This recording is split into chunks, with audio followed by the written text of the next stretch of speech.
Doki!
I see some people got some ads, so I guess we'll wait. My voice scared me. Okay, but I'm good. Let's see if... Okay, hold on. I need to get my ready. It's okay if people got ads. Tell me when you guys are back. You have to tell me when you guys get back. Oh, God. Wait, let me type that in chat. Tell me when you guys are back from the ads. Boom. I'm out of breath. Oh, who made the idea of getting out of breath? Hold on. I'm gonna show you guys what cosplay I'm in today. Yippee! Alright. Back, but ad time is different for everyone. That's weird. I don't know why it does that. Alright. Ready to show my cosplay in 3, 2, 1. Oh wait. Don't ignore that. I'm just the main character. Yeah. I don't have any other wigs for any other girls. So, we're the main character. Not a lawyer, but you're almost there. Oh, you know what? You know who the real star of the show is? It's this little guy. Look at his new haircut. Look at the doggy. He got a haircut. He looks so skinny now. Look at him. Look, he's so cute. He's so tiny too. Ah! Yes, I got a dog here. His name is Ringo. Say hi to stream, Ringo. He's too tired. He just wants to be with me.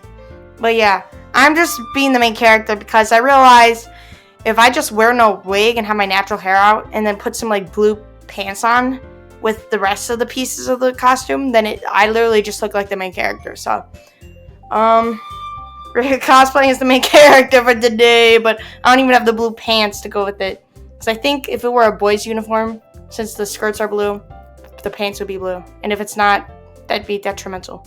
I don't know. And then I fixed my hair up, but I'm realizing just like the way I brushed it doesn't look that good. And it looked better when it was messy, but whatever. You gotta go down, little sir. I can't have you. My arms for long. I can't let go of him. He has a spell curse over me. Oh, crap. Look at how he's set up. He's got his head on my shoulder. I can't do anything about that. Crap. You gotta go down. It's going down. I'm yelling timber. You better move. Yeah, we're singing copyright. I think since last stream was Muse Dash, I think I actually did not get muted on my stream. Even though I played a bunch of Hatsune Miku stuff. See, I told you it was going to be fine if Project Sakai could do it. What was you playing yesterday on Roblox? I was playing Guess the Song when you joined me. It was like a guess, not the Guess the Song. It was a, like, pick or choose. Like, would you rather this song, or this song? Like, which song do you think is the best out of, like, the 3 laid out? That's literally all I was playing. It wasn't, like, the funnest thing ever, but it was addicting. I couldn't stop playing it. So, that's what was up. This guy's giving me his ball. I don't want your ball. Stop looking at me like that, weirdo. So, basically, I realized that okay, if we go to the... Okay, gameplay. Let me explain this. Ben rejoined you. Oh, I did see that, but, like, I was like, bro, you know K-pop too? Like, okay. So, let's talk about it. We still have more side stories to go, which is what I thought all we should do, but you know how I said it says all 6 side stories? I thought each of these was a single side story. No. There is 3 more rows of these. There is like 3 more. Like, you know, respect is 1 part. Then there's more after that. There's 3 more. I had no clue. This is so much content to me. Like, I'm freaked out. So, now I have to play through the main game. And then I decided while I'm playing through the main game, I might as well 100% it because there are some achievements that you could just easily get if you just go through the whole thing. And there's actually a slightly different ending to the main game if you get all the achievements before you reach the end. I'm like, whoa, okay, now I gotta lock in. There's so much stuff I have to do besides the side stories. It's crazy. I could even like show you let me pull it up on stream. Okay. Let's see. If we go to video clip share, I found 3 educational videos on how to, what does that mean? Whatever. I found 3 educational videos on how to get all the different stuff. Here's how to get the best ending, which is basically just 100% ending. That's all there is to this video. They just teach you how to get all the achievements and stuff, but not in depth. This one is to how to get a very specific ending. And then get that out of here. And then here's how to get every single achievement. So we're going to have to look through all of these. I want to start with this video because it's the most in-depth. So I already got that achievement. There's an error achievement. What is this one? Let's watch it together. Play it. Error. To get this, simply change your virtual desktop by going to gallery, viewing an image. Oh, we got that. Good feature is literally just drawing boxes. We can do that. Drawing boxes. Hold on. We can do that. Hold on. I didn't know that was a thing. Let's do it. Okay, get out of that. Oh, I could just do that.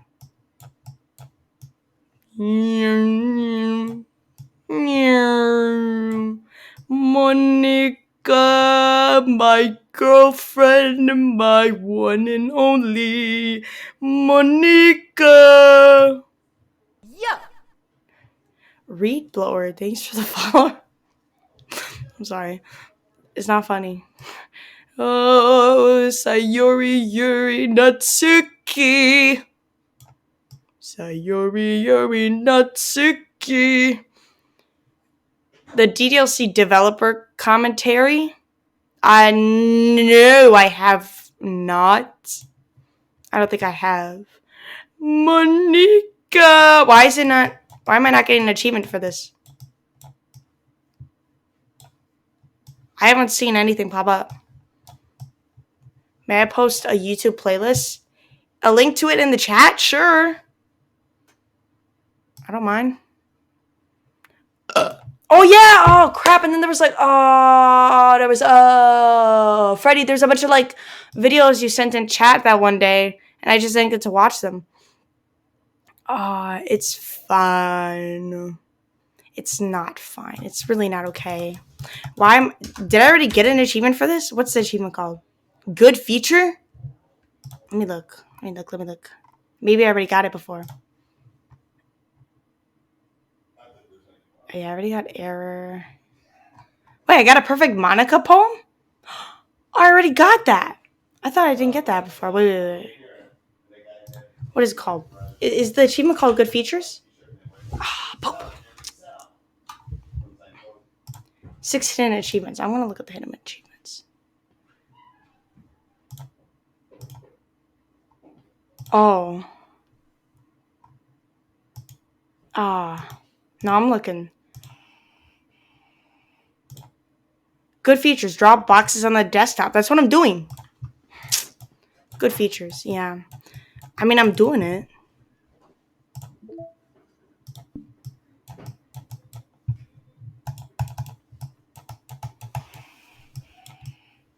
I'm so sad. How many times do I have to do this? Oh, I got it.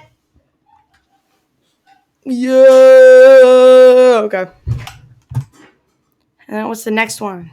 I don't know how to change. Next one. Let's go. On a virtual desktop. Buy my mixtape is probably going to take a little bit longer than the rest of these. Oh, I have to spend 20 minutes listening to achievements as you spend 20 minutes listening to the desktop audio. Pretty self-explanatory. No. Is to put Candy Hearts on loop and Candy Hearts on loop? Because listening to Candy Heart for long enough will unlock a secret version part of getting 100% data completion. Wait, you want me to listen to Candy Heart specifically? A good idea. Sure. Hold on. I'm gonna play it. Where is it? Candy Hearts. For 20 minutes? And is that the loop button? Okay. Well, it's playing right now. I don't know how loud I want it to be. I can't control the volume. Alright. Moving on. Next one. The first of the group is any %WR. Write a poem in 20 seconds or less. Easy. Oh, wait. Can we play it while we're in the game? No, we can't. No! Get me through this long ass intro. Come on. We can go to here. It's time to write a poem. Go! Yes! I did it. Write a poem in 20 seconds or less, bitches. Sorry. Hi again, chat. Oh crap. Oh, I wasn't showing my screen. It's okay. It's okay. It's okay. I'll demonstrate it for you again. Oh. Okay. We're gonna do it. No! Let's go! Under 3 seconds, bitch. 3 seconds. I did it. That's what I did off screen, but I mean, now you actually got to see me do it. So it's just so much better. Hi again, chat. Oh, hi again. But I'm thinking it's any world record percentage. Yeah. Perfect Sayori. We already did that. Pervinatsky, Perfect Yuri. Poetry Slam. I already did that. Yeah. Start a new game? Start a new game is an achievement for, well, starting a new game. Okay, duh. I like the other girl. Monica. That one's easy. Dan, She'll never be real. Stop bullying me. I already listened to that. As part of the game, you need to delete Monica and Act 3. So ruin everything is Alright, easy. Thank you has gotten from beating the game and seeing the note Monica. Easy. This next achievement 2 stock. Delete Monica twice after getting... What was it? This next achievement. We're getting deleted 0 times. Wait, what? This next achievement 2 stocked is when you get a double kill on the girl herself, Monica. This can be done as soon as you beat the game and reset the files. Oh shit, I don't want to reset the files though right now. It's okay. It's okay. We can do that later. I think it's deleting her way before all the story starts and stuff. Like literally deleting her before you boot up a new game. As long as you already wrote the perfect poems for the girls already. What is this one? The achievement Friendship and Literature. Oh, the side stories. We can't even do that yet. Stonks. It's probably the most Stonks? in this video. To get it, you'll need to review Paula's project plan. Oh god, lore? The game's virtual files by going through folders internal 221. 221? Only open Light work. Thank you for giving me the answers. Yeah, have you tried tweeting Monica before starting a new game? Deleting. Oh yeah, no, I haven't done that yet. I probably should next time, but I mean, I already started a bunch of new stuff. Oh, I'll get a picture. Oh, I like that one. Sorry, I was gonna say it's cute. Ignore my burping. What was I just about to do? Oh yeah, files, internal, 221. Hook. Oh, I didn't watch through it enough. I don't even know what to do. No. this file at 2:40 a.m. or p.m. So either manually change your computer's time or wait for the right time. Also make sure that whenever you're setting the time to remember that it takes like a minute to start up DDLC. So personally, I'd say like put it to 2:39, 2:38ish. I have to read it. There's other methods. I have to read it at a certain time. That's crazy. I personally did it. You're messed up. Side note, if you do want to get No. Okay, wait. Now I gotta write down all the stuff that I can't do yet. Deleting Monica. That's insane. No, I would never delete my girl. I only did it once because I had to. So I was breaking up with her. We're not broken up anymore. Deleting Monica. With fresh copy of the game. And then what was the other one? And then the other one was read Paula email. Crap. What is all this? What is all this boo? Oh, for the clock achievement thing? Oh yeah. No, I agree. That's messed up. Like that. And what's this one? Dance is high. To the big leagues. Woo! No, this is like the spoiler one, right? Oh! Beat the game with the secret ending. This is gotten by writing 3 poems to Sayori, Yuri, and Natsuki, as well as what? With Yuri and Natsuki, and confessing your love to Sayori, all in Act 1. I know, that low-key sounds fucking impossible in one playthrough, but trust me, there is a way. To do this, you'll need to make a save before the first poem, write 3 poems for one girl, and spend the weekend / confess to that girl. Then, once the day of the festival starts, reload back to the Oh! If you did it right, Sayori will thank you at the end of the game. Yeah, don't fucking spoil it! This is exactly why I can't trust you people. Yeah. I feel targeted. Don't spoil it. Okay, wait. Alright, so now we just have to play through this. We just gotta play through all the girls. We just gotta do all the stories. So we have done Natsuki first day. We have done Sayori first day. That video did not have the message. But he kind of started explaining it. I'm like, no. He explained the new stuff from Sayori, and I'm like, no, don't say that. Don't say that. Nobody wants to hear that. Wait a minute, what? Wait a minute, what? What is this? What? What? I don't know which one I load. I don't know what this is. What? What? What was I doing with these save files? Let me put this one back. I'm gonna get the next one. Alright, so this is like the second day of hanging out with Natsuki. We're continuing to read the manga with her. Natsuki makes her way to the closet. I follow. So you're gonna tell me everything you thought, right? Where did this volume leave off again? I forgot. The chapter where Minori and Alice fought Monica! Natsuki's voice resonates out from inside the closet. Huh? I peer inside. All Natsuki's books are lined up on the top shelf. Did you move my manga again? Sorry. The teacher got mad at me for taking up so much space in her closet, so I had to move some stuff around and clean up a little bit. It's all still there, I just had to organize a bit. Fucking Monica moving my shit. The top shelf is far above Natsuki's head. She makes a futile hop, trying to figure out how to reach her manga. Jeez, this is so inconvenient. I'm moving all these back down. There's plenty of room on these shelves. Besides, they're really pretty to look at when you're all lined up. Why would you waste that on the top shelf? Natsuki, there's a stool on the wall there. In the closet, there's a collapsible stool that's hanging on the wall. If you want, I could reach up there and hand them to you. I can get them myself. Natsuki grabs the stool from the wall and unfolds it. Let me check something very quickly. I'm checking the video again. Big leagues. Probably the second hardest achievement to get. You'll need to beat the game with the secret ending. This is gotten by writing 3 poems to Sayori, Yuri, and Natsuki, as well as spending the weekend with Yuri and Natsuki to Sayori, all in. I know, that low-key sounds. I'm watching the video. Can you, hurry it up? You talk so slow yet so fast. To do this, you'll need to make a save before the first poem. Write 3 poems for one girl and spend the weekend / confess to that girl. Okay. Natsuki grabs the stool from the wall and unfolds it. You think I'm too short or something? I mean, I knew it. Well, you know what? Just watch me.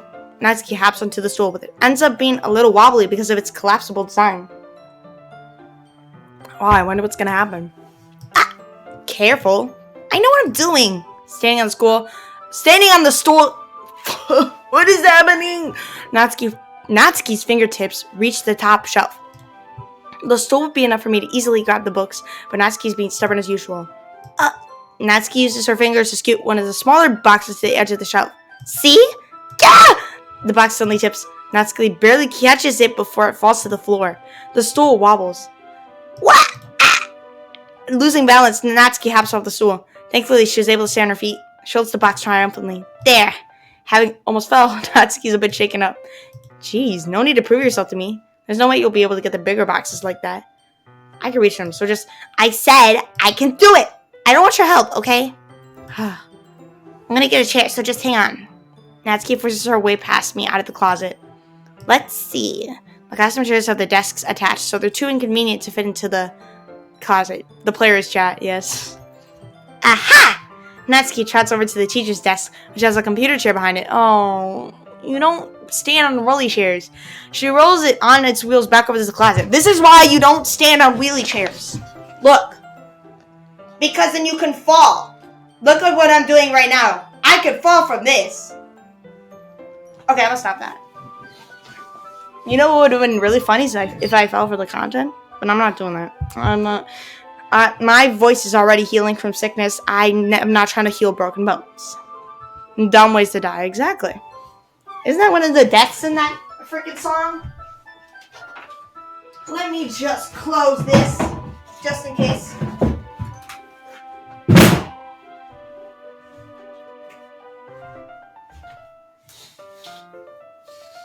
Hold on.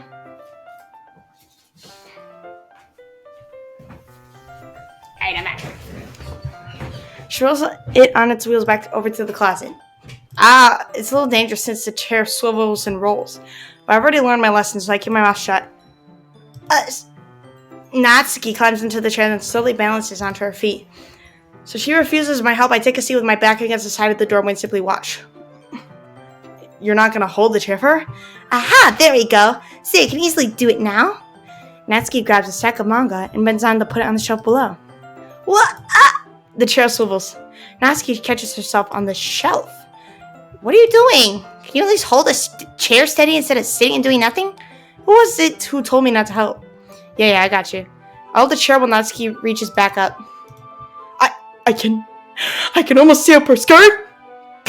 I forced myself to turn away. Natsuki seriously didn't think this through. When she realizes I'll be dead. Natsuki wraps her arm around the Parfait Girls box set, easily the largest one on the shelf. Heavy. Hey, chat. I don't think I could bend down without falling. Hurry and take this one. Huh? And then I have to let go of the chair. That's fine. Just for a second. Hurry up. Alright. Let me just stand up. I slowly release my grip from the chair. What do you mean stand up? Natsuki looks down at me. Why are you all the way back? Natsuki looks like she just realized something, but she'll lose her balance if she moves. Natsuki, the box. What are you looking at? You're trying to look at my... Natsuki legs shakes. No, he's not. I'm not. I was just... Natsuki, don't try to move. Just give me the box. You perv. You set me up. Go away. Get out. But I'll do it myself. The chair suddenly swivels beneath Natsuki's feet. Natsuki! The scene turns to chaos in a split second. The chair flies from under Natsuki's feet. Frantically, I try to catch her. The box topples out of her hands, and the books go flying. I got you. No, you don't. The full force of Natsuki's body against me throws me to the ground. A whole bunch of books poke me in the face. Natsuki tries to shield herself with her own arms as her face lands straight into my chest. My right arm and my back seriously felt the impact. Slowly, Natsuki comes to her senses.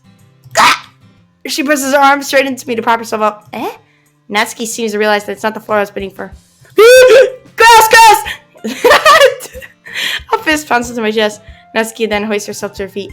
What were you thinking? You should go! Everything okay over there? I heard a loud noise. Monica suddenly peers in. Monica! See what happens when you put the manga on the top shelf? Are you trying to kill your club members or something? Jeez. So sorry. Oh, and one more thing. It seems like your most recent club member is a total pervert. So I hope you're happy. I did it. Somehow it's impossible for me to explain this whole bizarre situation in manga. I didn't do anything, I swear. I know. Don't worry. Monica says that quietly to me. Looks like I'm off the hook. Oh, no. I look down. Natsuki's kneeling on the floor, holding one of the books that are scattered all over. There's a large diagonal crease along the page that she's desperately trying to smooth out. Must have landed on the page. I was like, why is there ominous deep music playing? It's just a freaking motorcycle. That scared the freak out of me. Oh, God. Never do that again, motorcycle. Natsuki tries a bit more to fix the crease, but she can't get it out. Suddenly, she gives up and slams the book shut, then throws it on the floor. Oh, look at her. She's so cute. Instead of continuing to yell, she just lowers her head.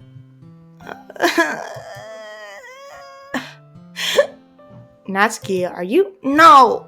Natsuki's voice squeaks. I see tears on her face. I'll help get the crease out, okay? It's partially my fault. So, Natsuki shakes her head, still looking down. No, I don't even care that much. I'm just having a really bad day today. Aw, Natsuki sobs again. I didn't mean to take it out on you. I really didn't mean to. It's fine. Is there anything you want me to talk about? Natsuki shakes her head. Just every day is so hard. I just want to come to the club and... Natsuki falls silent again. I can't press her, so I can only do what I know how to do. Give her a hug! Alright. Well, I'm here. I'll help clean this up. And I'll move the rest of the manga for you. I pick up volume 2 of Parfait Girls. We'll set this one aside. This will help cheer you up a bit, right? We can get started on it once I'm done here. Natsuki looks up with her glossy eyes. Her lip quivers. You're really nice to me. Eh? That sounded really strange coming from Natsuki. I didn't expect it at all. Well, I'm just treating you like a friend, you know? A friend. Natsuki lowers her head and stifles another sob. I'm not sure what happened to her today, but being nice is the least I could do. The next couple of minutes are silent between us as I begin scattering. No, please don't do it. Fuck! That shit is fucking trash, dog. Get the fuck off the airwaves. Ah! We're having a serious moment here. Fuck! How did Freddy get that freaking emoticon? What the hell? Bruh.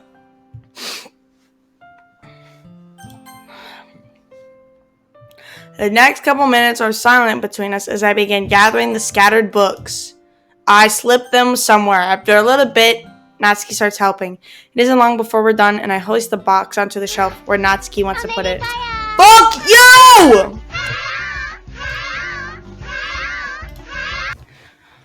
Don't mind me. I'm about to do something. Hello, motherfucker. Don't worry. Don't worry about it at all. Don't worry about it at all. That shit is fucking trash, dog. Don't worry about it. It is okay. Don't worry about it. You do not have to worry about it.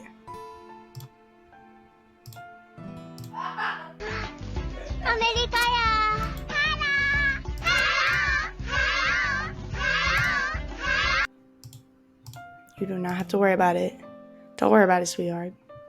Don't worry about it, sweetheart. Or is it? Alright. Don't worry about it. Don't worry about it. Don't worry about it. Yup. I think we're good now. No, we're not. No, we're not. Wait, are we good? Oh my god, we're good. We're good. We're good. Everything's okay. Everything's fine. I think this is good. Yeah, you can keep doing that. It's not entirely distracting. Yeah, I think that's great.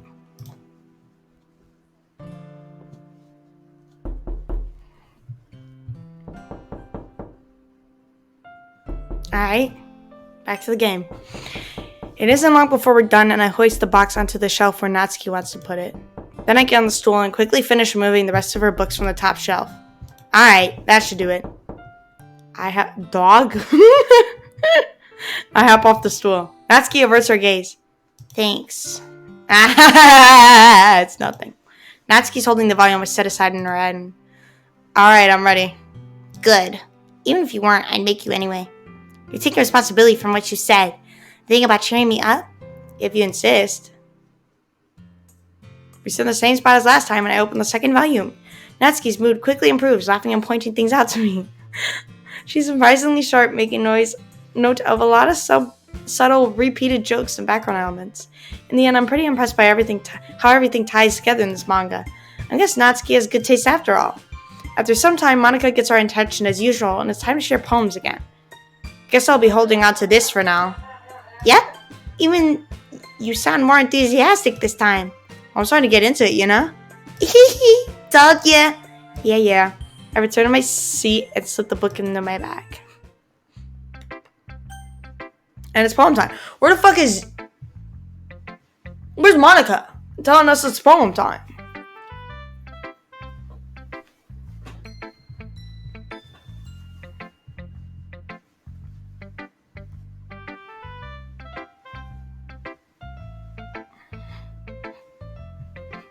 Yeah, we gotta wait for ads, I guess. Tell me when you're back. Tell me why.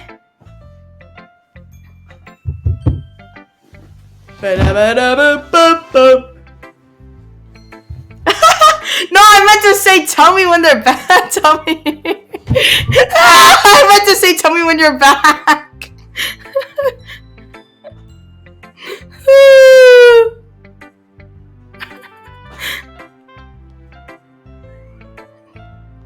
Oh my god. I hate when like you're like while you're like texting something out and like you're thinking of something else and then you accidentally type it out. That's exactly what just happened to me there. What the fuck? Am I even in the center of the camera? Wait. Nobody told me? No! Wait a minute. Oh, it might be my PC. No, it still looks funky. Alright, it's done. What? Why is stuff like this? It just looks weird. Let me do that. Oh, what if that looks weird too? No! Oh my god, it looks worse. Stop doing that. How's that? Okay, that's good. Alright, let's read our poem to Monica. Hi again, chat. How's the writing going? Alright, I guess. I'll take that. As long as it's not going bad. I'm happy that you're applying yourself. Maybe soon you'll come up with a masterpiece. I wouldn't count on that. You'll never know. Want to share what you wrote for today? Sure, you go. I give my poem to Monica. Alright. She's like, alright, okay.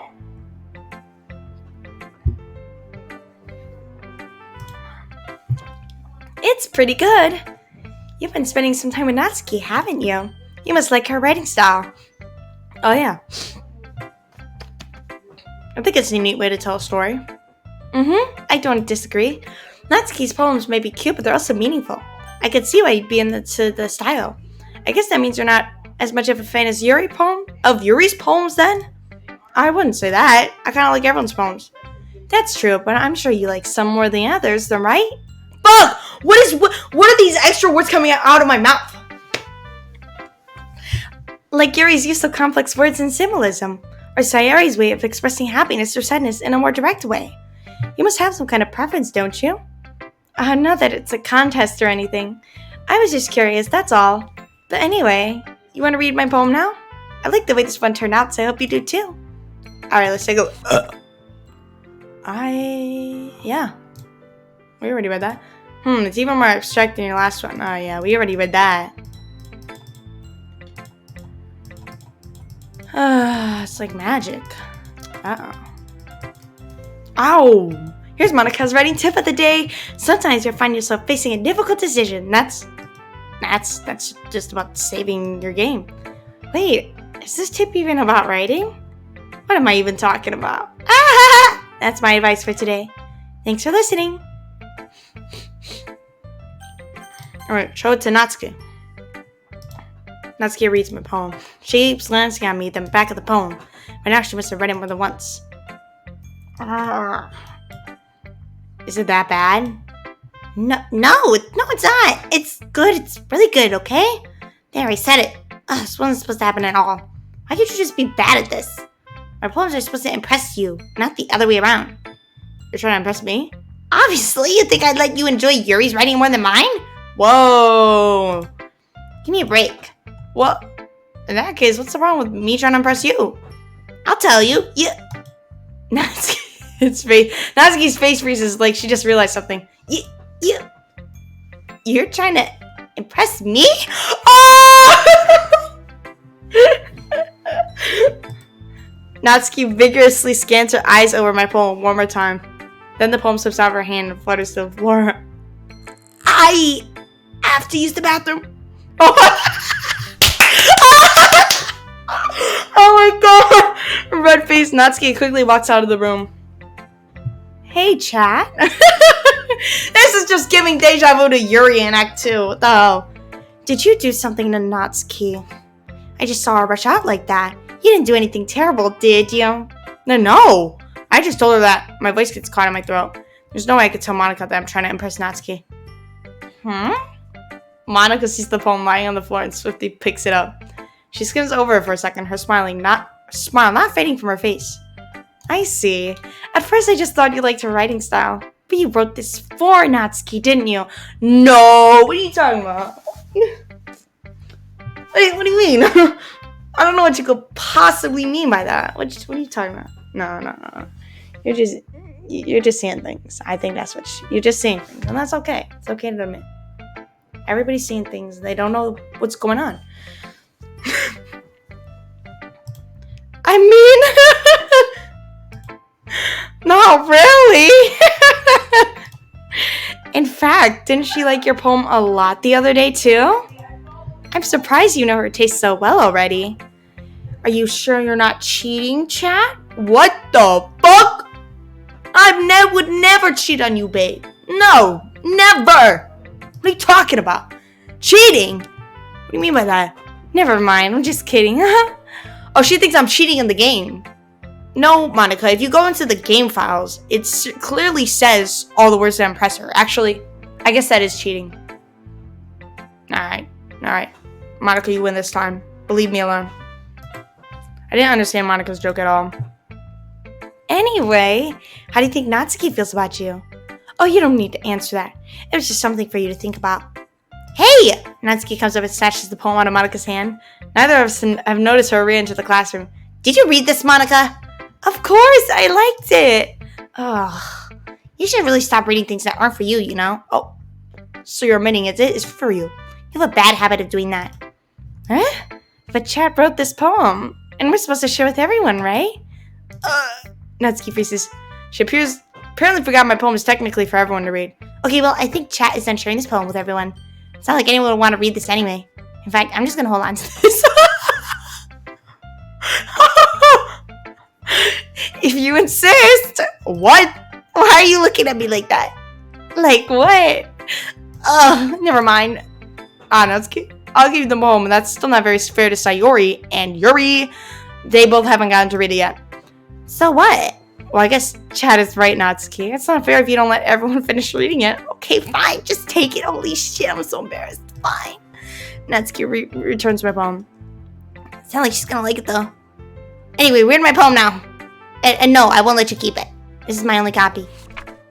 Ah, yes. Beautiful, perfect, spectacular masterpiece. This is art. This is art. Not bad, right? It's quite a bit longer than yesterday's. Yesterday's was way too short. We already read that. We already read all of this. That just makes people stupid. What are you talking about? What are you talking about? Get on with it. I've never seen that before. Ever. Because I've only played through the game once myself and watched Jay play the game once himself. So, this is new content to me. Literally, stuff that I just haven't done simply just to play through the game before is new stuff to me. What's that supposed to mean? Jeez, just look forward to tomorrow too, okay? What the? What happened between you two? But I've been enjoying sharing my writing with you, so consider yourself lucky, okay? Thanks for being honest. What's that supposed to mean? I'm always honest. Just look forward to tomorrow too, okay? Alright, I will. She's so cute. Alright, we're gonna skip through them because I don't know. They don't really matter to me. Oh shit. Oh, we can't skip through it. Like the urge to give Sayori a southern accent is like, oh, it's like irking me. Hold on. I guess I like them both. Well, I'm not very good at figuring out if poems are good or bad. That's why I just go by my heart. It's perfect. But that's why I just go by my heart. If it makes me feel things, then it must be a good poem.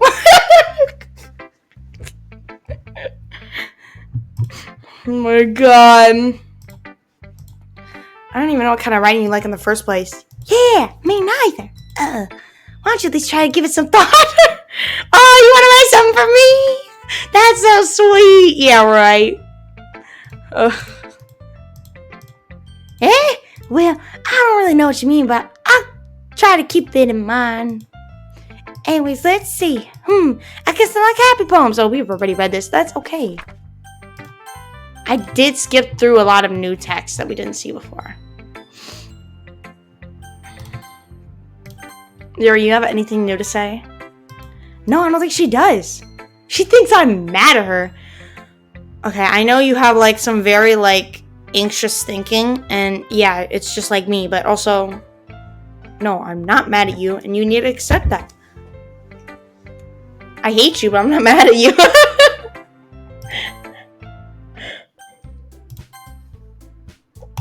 No.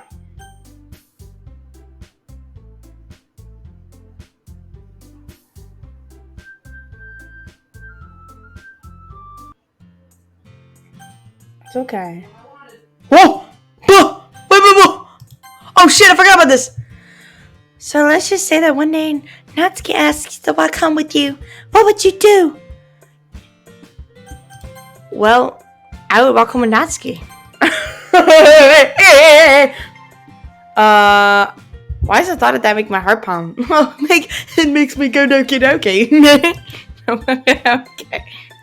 Okay, let's chill out right now. Let me put on my heart rate. Speaking of, I mean, I think I'd be afraid of what she'd do to me if I turned her down. Isn't she so cute and fun to be around? That has nothing to do with what I just said. Ah, you admitted it. Jeez. There's not even any point in speculating something that's never gonna happen. Well, maybe. I just like to think about it. It's not long before you won't need me anymore, you know? Need you? Sorry, what the hell are you talking about? Sorry. Everyone's different. Nobody in the club is a replacement for you. Shut up. If you say so. If you say so. So I picked Natsuki, right?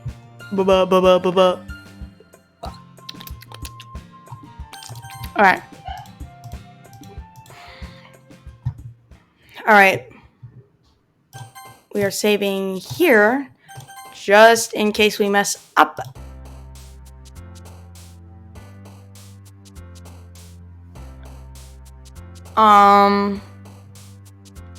I forgot. Wasn't there like poop? Isn't there like certain like keywords that you have to pick out to get like certain achievements?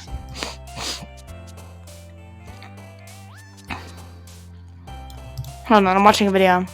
One full playthrough backing up Sayori at every turn, one full playthrough backing up Yuri at every turn, and also one full playthrough backing up Natsuki at every turn. And that means for the poems, you'll have to make sure you get as high a score for that girl as possible for each of the corresponding poems. And to do this, you're probably going to need to know which words match which girl. So on screen now, I'm going to show you the words that fit Sayori, the ones you want to choose for Yuri, and the ones you want to choose for Natsuki. Now, you don't have to get 20 out of 20. If you do get 20, you do actually unlock special achievements for Perfect Sayori, Perfect Yuri, and Perfect Natsuki, basically getting a perfect score in a poem written for them. But you don't have to get 20 out of 20. You can accidentally get a couple of words wrong here and there. As long as the majority are focused on the girl you're going for, that's all that matters. You'll see in the gameplay I provided that it's very rare I actually get 20 out of 20. I keep making the odd mistake. But when I'm looking at the words, sometimes I can't actually find one of the words I need in the list, which I think does happen every now and again, so be wary. If you can't see a word you're looking for, click something else and move on to the next set of words. But like I said, it's the majority that matters, so as long as you're going for roughly 15 out of the 20 being for the girl you're going for, the poem will have a high enough score for that girl, it'll move on with their specific story in the next day. But as you'll see in the gameplay, first we do the Sayori route, so I'll go through all the poems. No, this is not the video. It's the other one.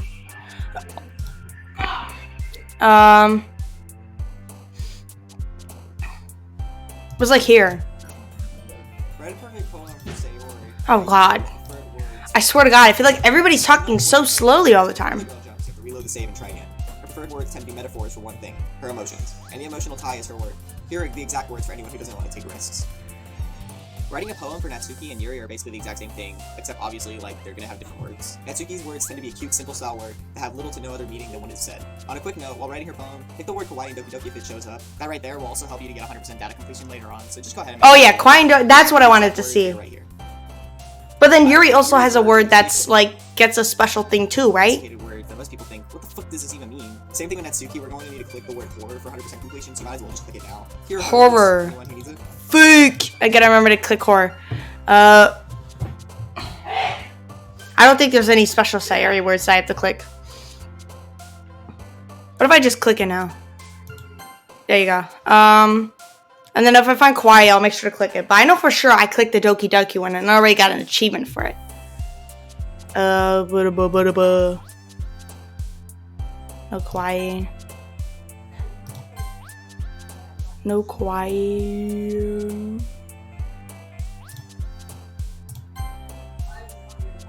Here, we got Doki Doki. What is it? It's showing my screen, right? I think, yeah, that's my correct screen. No! There you go.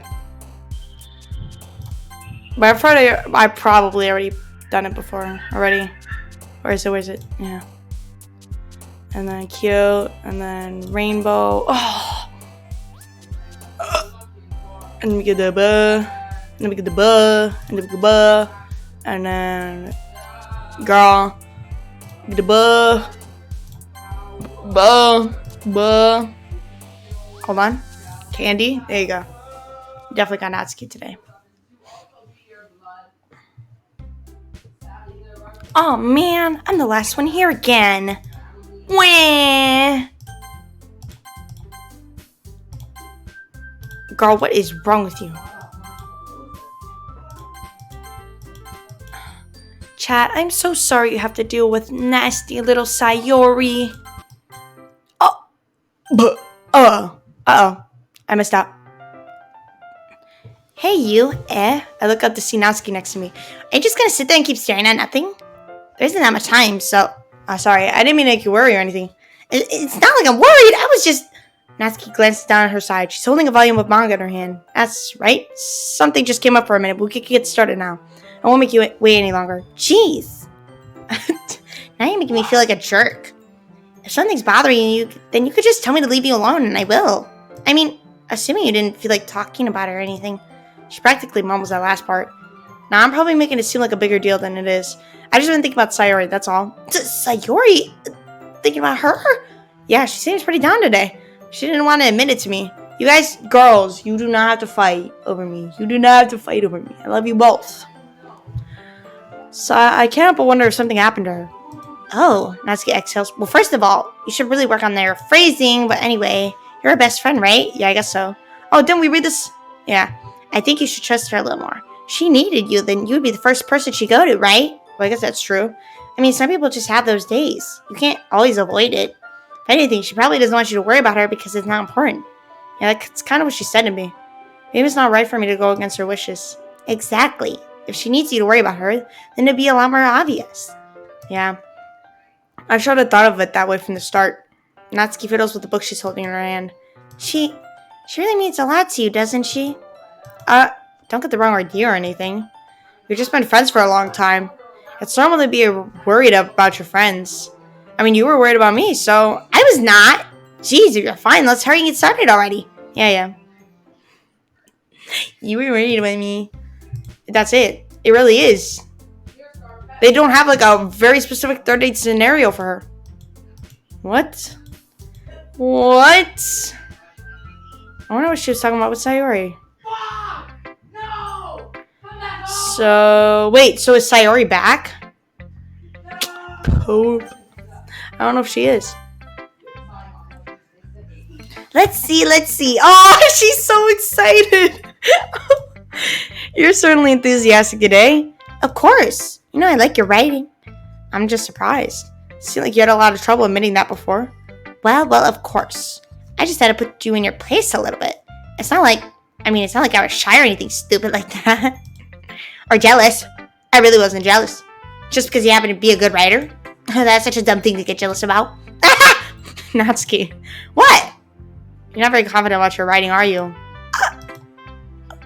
What are you talking about? My writing is obviously the best, right? It took me a while to figure out, but I think I finally did. Maybe Natsuki acts so arrogant because she's trying to make up for her own insecurities. If she acts like she's the best, then other people might think that way too. Right? Chat. Chat, please just tell me you like my poems. I don't care if you hate them. Just please tell me I'm the best. Girl, you are the best. You are the best. You are the queen. You slay every day. When I see you come into the classroom with your poem, I know I'm going to read a masterpiece of art, a work of literature, and a piece of iconic material. I love what you do. That's what I'd say. I just really need to hear that from someone. I know it sounds stupid, but there's a reason I never shared my poems before this. Natsuki. Because nobody ever takes me seriously. What's the point of sharing poems if people just laugh and say, that's so cute, just like you, Natsuki? Sometimes I don't want to be cute, but nobody understands that. I try really hard when I write. The style doesn't matter. The emotions are there. Why can't anyone see that? I just want... Natsuki trails off. Maybe it's because her lips start to quiver. I look down. Her fists are clenched really tightly. Hey, Natsuki? If you're not careful, you'll rip your own poem. I gently grab the poem with my own hand until she relaxes her grip on it. I place it flat on the desk and smooth out the wrinkles that she put in it. Don't read it! Before I can pick it back up, Natsuki snatches the poem up from her desk. It's not any good. I know you hate my poems. Girl, what the fuck? So you don't have to read this one, okay? No, what the hell? But I want to read it. Well, why? Because I like your poems. I really do.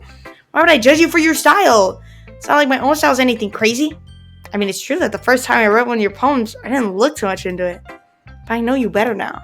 And it's wrong for Yuri to think your style is more amateur than hers. And Sayori, she always means well. But sometimes she's so focused on simple happiness that she doesn't understand what people really want. Yeah, I guess I really never really thought about how hard it is for you. And I'm sorry if I was a part of that problem. I understand now. You're not just cute, you're a lot more than that. Natsuki, you're doing it again. Once again, Natsuki clutches her poem a little too hard. She looks down, hiding her eyes from me. I never realized how difficult this was for her. But finally, she forces herself to extend her arms and set her poem on the table. You can read it. Just turn that way. I don't want you to look at my face right now. Okay, I will. Oh! What the fuck? Because you. Tomorrow will be brighter with me around, but when today's dim, I can only look down. My looking is a little more forward because you look at me. When I want to say something, I say it with a shout, but my truest feelings can never come out. Or yours are a little less empty because you listen to me. Because you listen to me.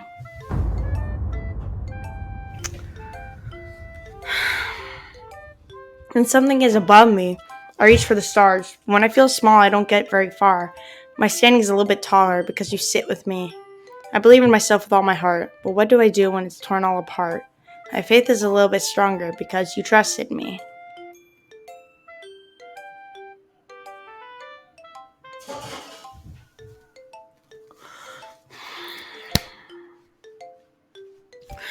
My pen always puts my feelings to the test. I'm not a good writer, but my best is my best. My poems are a little bit dearer because you think of me. Because you. God, I need to fucking protect this girl. Why are you looking at me like that? If you don't like it, then just say it. I won't get mad. No, it's not that I don't like it. It's just a little surprising to read. I guess I'm not used to hearing such nice things coming from you. Don't just say that, dummy. What do you think the point of writing is? Expressing things that you can't just say? Yeah, I understand. I'm sorry for missing the point sometimes. I always mean well, and I'm happy that you showed this to me. I liked it. Well, yeah, I'm a pro, so... Natsuki mumbles, completely failing to sound confident like she usually does. Just remember that I can think these things sometimes, too. You know, when you're nice to me, it's meaningful. I'm glad. Wow, I sounded so glad right there. Sensing Natsuki is satisfied, I started to hand the poem back to her, but as I do, Natsuki takes my hand and pushes them back away. Her small, soft hand surprised me with their assertion. I don't want it. Huh? Why not? I just don't. Jeez. I realize what Natsuki's doing. Unable to be honest, she's trying to give me the poem in a roundabout way. Well, in that case, I'm going to keep it. And instead of teasing her, I chose to go along with it. Good. If you didn't, I would... Never mind. Just, I'm glad you wanted it. Natsuki backpedals on her word and leaves it at that. Despite her best efforts to hide her expression, I could see her faintly smiling to herself. That's all for now, so go put it away before someone sees it, okay? Yeah. I'll go do that. With that, I returned to my seat so I could put away Natsuki's poem. But, like, she probably wrote a separate poem for me. Because how is she going to share her poem with the rest of the class? Why don't you share what you're writing with the rest of the class? Okay, Jesus fuck. Hi, chat. Hi, babe. Have you ever thought about what you would want to submit to perform at the festival? Well, being in this club is one thing, but performing in a bunch of people is devastating. And then she reads my poem. There you go, new content. Sticking with Natsuki's style once more, I see. You really like Natsuki, don't you? I like you. Yeah, that's... Oh, come on, chat. It's awfully suspicious, you know. Spending time with her in the club room every day, pretending to like the manga that she's into. You know how Natsuki is. You know what kind of sucks is how every day we have to pick a person to hang out with. And we all could just be hanging out together, reading the same books together, but everybody has to have different interests. Sayori doesn't even, like, read books. Freaking Monica is just not putting up any activities. Like, are you serious? You know how Natsuki is. If I don't indulge her, she'll end up hating me. No, I think you're misunderstanding, chat. It's not like Natsuki just hates anyone who doesn't give her what she wants. Yeah, she's assertive, but she's not that selfish. In fact, I think you're the only one who's indulged her as much as you have. Is that so? I kind of knew that, but I just didn't want to admit it. So I just need to ask one thing of you. Be careful, please. Natsuki's kind of unpredictable. A lot of times, she doesn't even know what she wants. After all, she's the youngest one here. She might not know how to handle her own feelings properly. What I'm saying is, if something bad happens, then it could end up damaging the club too. And you wouldn't do that to me, right? I'm not sure how to respond to Monica. Well, I care about her in the club. It's also kind of unfair to bring that up. Well, you're smart. I'm sure you'll do the right thing. Monica smiles sweetly. Anyway, I'll share my poem with you, alright? Sure. Oh shit. Oh shit. What the fuck? Writing tip of the day? Oh god, did I read this one? Yeah, I think I did. Alright. I'll skip through these if you'll let me. Yuri still hates me. If you're gonna hate me, I'm gonna hate you. That's basically what's happening. Oh shit. Oh, the weekend? Yeah. The weekend. We have to go to Natsuki. Duh! Bakey sounds like fun, so let me do that. Don't worry. Bacon's a ton of fun. You'll definitely agree. Just a minute ago, you were saying that's because... Never mind, okay? Well, anyway, you'll be fine by yourself, right, Yuri? I'm used to it after all. Wah! That's good. Oh my god. So that's everything, right? Anything else we need to talk about? No, I think that's... You guys... Oh god. I think that's it. Stupid. Yes. Everything except the performance is gonna be awesome. I don't think that really counts. What about you, chat? I'm interested to see how it turn out.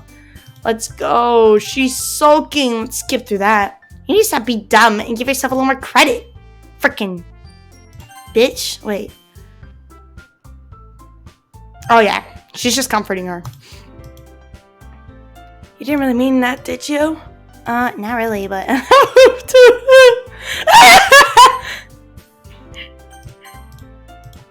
What the fuck? Why is she being encouraging? Natsuki's trying to sound like Sayori, because Sayori is dead. I'm sorry for being dumb. I'm gonna do my best. And all of us are gonna make it a really great event. Yeah. I hope to see everyone do their best. But with that, nothing more, so let's head out.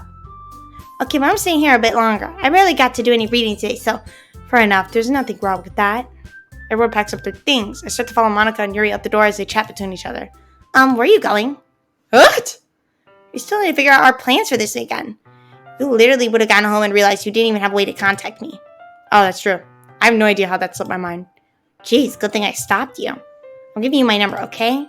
You'd better not make it weird or anything. Why would I do that? Natsuki gives me her number. Okay, I'm coming over on Sunday. Bring all the ingredients. Yippee! Wait! You're coming to my house? Well, yeah. What's wrong with that? I mean, I just figured that since I'm the one helping, I would be going to your house. Yeah, right. Like, I could have a guy over at my house. My dad would kill me. Really? It's kind of strict if you ask me. Yeah, how do you think I feel? I can do anything when my dad is home. Anyway, I just needed to complain for a second. We have each other's numbers now. That's all I need from you. I guess I'll text you when I'm coming over. Alright, fine, baby. Yeah! I'm gonna show you why I love baking so much. You better look forward to it. Didn't you say you were gonna give me the dirty work? Well, I was just saying that. It's not like I act like in front of everyone. I was looking forward to this. Wait, really? Well, kinda. Just because I never had to bake with someone else before. That's all it is, so I already get it. Sorry for overreacting. Anyway, I'll be heading out now. See you on Sunday. Never mind. What the fuck? I can't believe this! Natsuki's gonna be coming to my house on Sunday? What? My anxiety shoots through the roof. Even though I'm pretty used to handling her at this point, there's no telling what might end up happening when we're outside school. More than that, she told me that she's looking forward to it. Is it the chance I have to make something happen between us? What? Or I'm overreacting right now. Or is it too early for that? Only time will tell. But until then, I won't be able to take my mind off of it. I seriously can't wait! Oh my god. It's already Sunday. How much do I have to skip through this? Do we see the dad? No, because she's going to be coming over to our house. So we never get to see the dad. I'm getting increasingly anxious upon Natsuki's upcoming visit. I keep telling myself there's no reason to be nervous, but it doesn't help much. I wonder if she'll act any different when it's just the two of us. We can make it if we try, just the two of us. Like, why do you keep referencing that? Meanwhile, she's been texting me a lot. We sent each other one after exchanging numbers to double check, but it turned into conversation. She's almost a different personality on the phone, using a ton of emojis and cute language. She also really likes complaining about things, but I kind of saw that one coming. When putting Natsuki aside, I haven't heard a thing from Sayori. I don't give a fuck about Sayori. Sayori can go shove it. Get out of my face. I'm hanging out with a cute little girl with freaking pink hair. I spent only a few minutes back at home anxiously waiting on Natsuki's arrival. Before I know it, she texts me to let me know she's outside at the front door.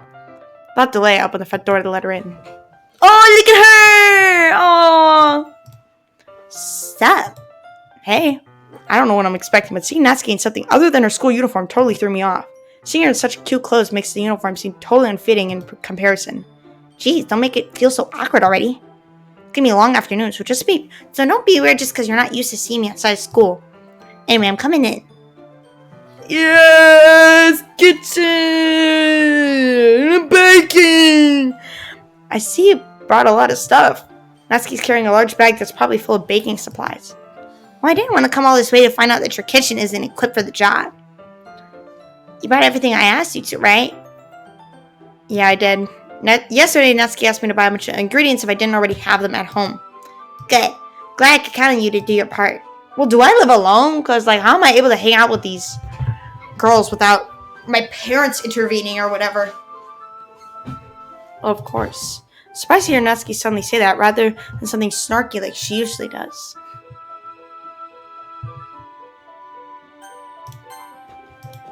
Could it be that she's a little different outside of school after all?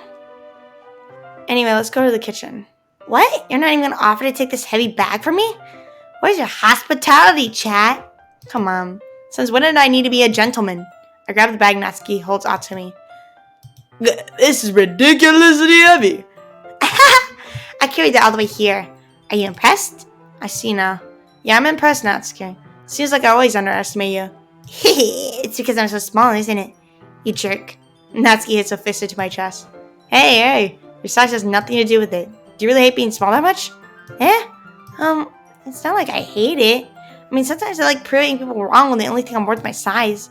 It's fun when I get to be small and also better than other people. But, geez, never mind. What are you making me say? Don't think you can make me talk about weird things just because we're not at school. Are we getting started or what? There's a lot of stuff I gotta teach you. What? That's a little bit more like you. You're more fun when you just speak your mind like that. Hey, now you are treating me like a kid. I was just trying to be a little nicer to you, you know? Just because I don't have a mature and sexy figure like Yuri doesn't mean you should treat me like... I didn't say anything. Completely disregard what I just said. Natsuki catches her words and her face turns red. Natsuki, are you looking at Yuri's body? Like, do you want to be her or do you want to be with her? You know what I'm saying? Forget it. I didn't say anything. I should apologize. I appreciate that you're trying to be nicer. I should have been a little more considerate too.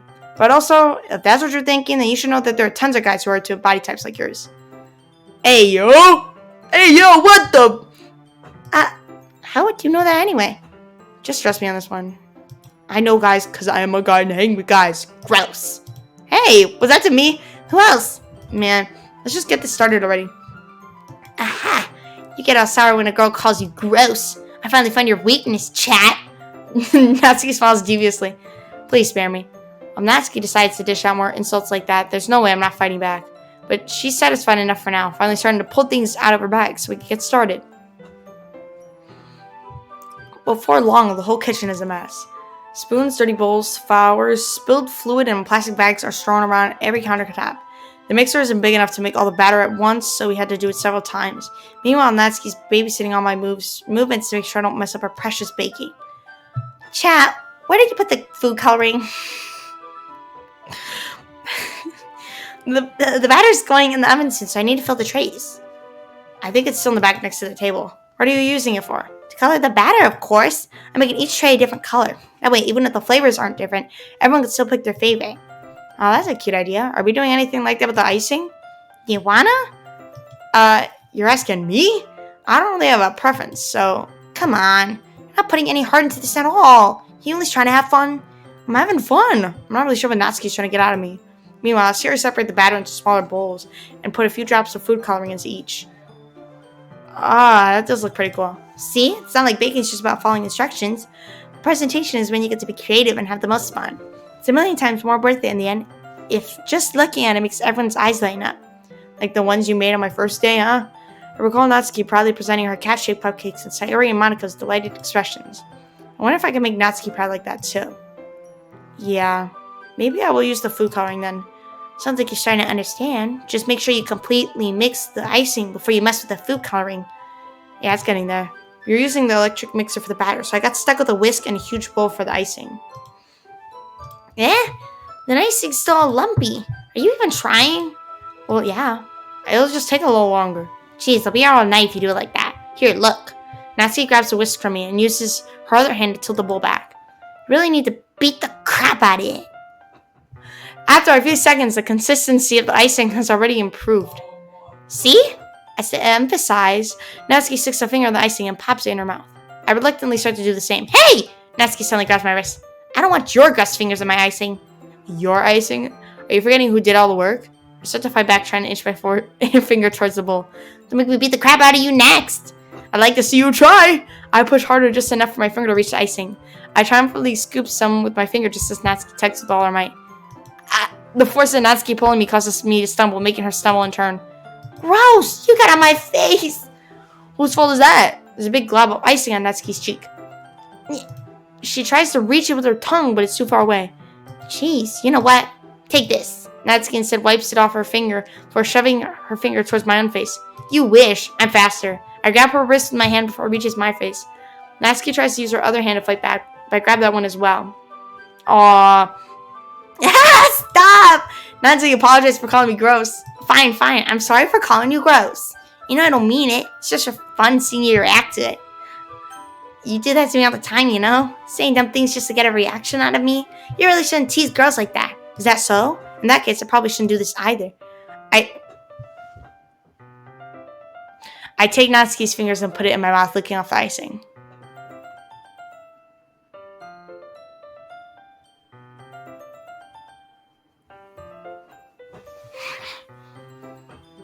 You literally did this to Yuri. You're doing it again?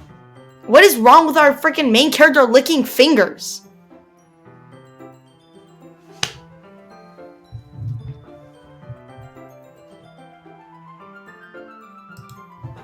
What? Did you seriously just... Natsuki's so surprised that she can't even figure out how to get mad at me. Her face is entirely red. Chat, you really shouldn't do that kind of thing to girls unless you really like them. You know that, right? What kind of question is she asking me just like that? How did the mood turn to this so quickly?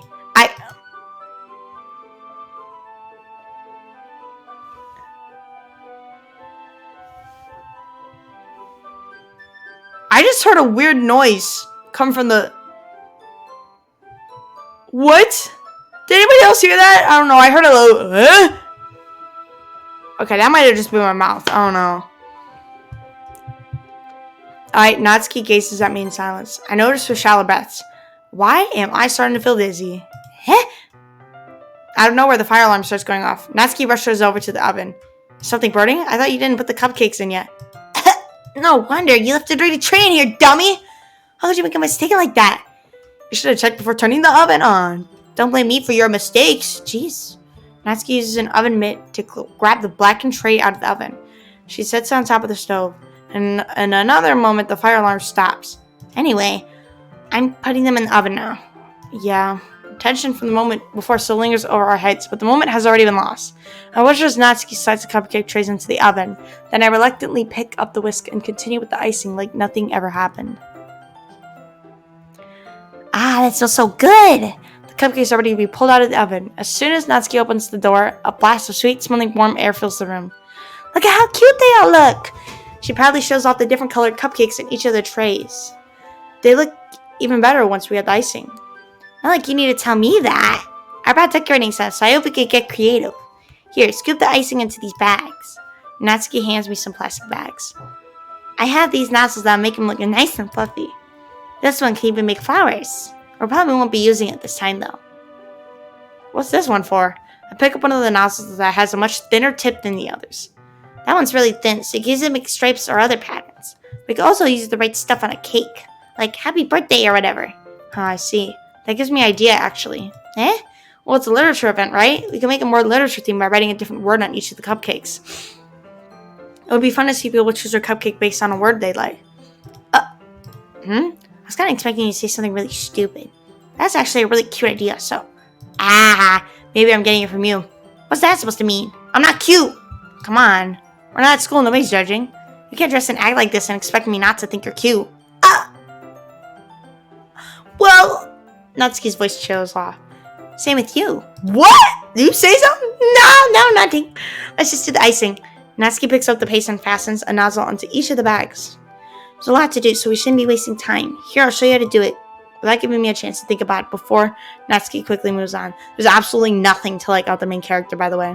There's no way these girls are actually falling in love with us. She shows me how to apply the icing, and then we get to work. When we're finally finished, Natsuki puts them all side by side to admire our work. Look how pretty they are together. Yeah, they are, aren't they? I wish I could have one right now. There's no reason you can't, right? I don't see any harm in that.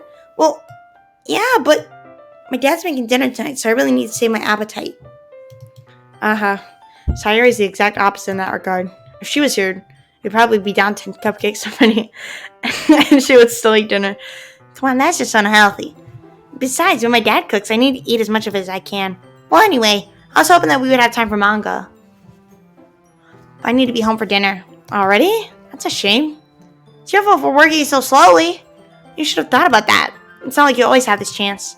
Man, as usual, Natsuki places the blame on me. You could bring the cupcakes tomorrow, right? If you and Sayori each carry some, you could probably do it in one trip. Yeah, I could do that. And don't worry, I won't let her eat any. Aha. I wish she would listen to me the way she listens to you. Yeah. I again think back to the conversation I had with Sayori earlier today. I felt so helpless. Sayori always does listen to me, but at that point, it felt like she couldn't listen to me at all. Okay, I'm all packed up. Good work today. You too. I'll walk you out, I guess. Just like that, Natsuki's already about to leave. Feels like the afternoon went by in a flash. More than that, did I even take the opportunity to get closer to her like I wanted? I mean, licking someone's fingers, I think, is kind of weird, so sure. Well, I guess I'll be off then. Thanks for all the help and everything. I'll see you tomorrow. Wait, Natsuki. Eh? Well, you said before about not always having this chance. It doesn't have to be that way at all. I had fun today. You showed me how fun baking could be like you wanted. But aside from that, you can come over anytime, okay? I think that if possible, I'd like to spend more time like this. If you want to read manga or go out somewhere. Do you really mean that? Natsuki looks at me tensely, like she's trying to hide her expression. Yeah. I want to spend more time with you. Chat, I thought you only cared about getting this done. I'm sorry I had to leave so early. I really didn't want to. I would really stay here longer if I could. I feel the same way as you, so... Natsuki, whoa! Whoa! Natsuki suddenly gets closer to me. Wait, Natsuki, standing inches away from me, Natsuki looks up at me. I feel her fingers gently clutch at the side of my shirt as if holding onto me. Her rose-colored cheeks and matching eyes fill my vision, along with her slightly parted lips. Oh, what is happening? My head starts to go dizzy as I feel her soft breast against me. Fuck! Of course, chat's not showing up. Freddie put a Lenny face for VOD viewers. I felt it for a while now. Natsuki suddenly jumps back. Sayori? Huh? Ouch! Yes. I literally forgot what voice I did for her. Hi, chat. Sayori. Just now we weren't... It's okay, chat. I just stopped by to say hi. Well, you should have come a little earlier. I'm already on my way out, so... Oh, really? That's too bad.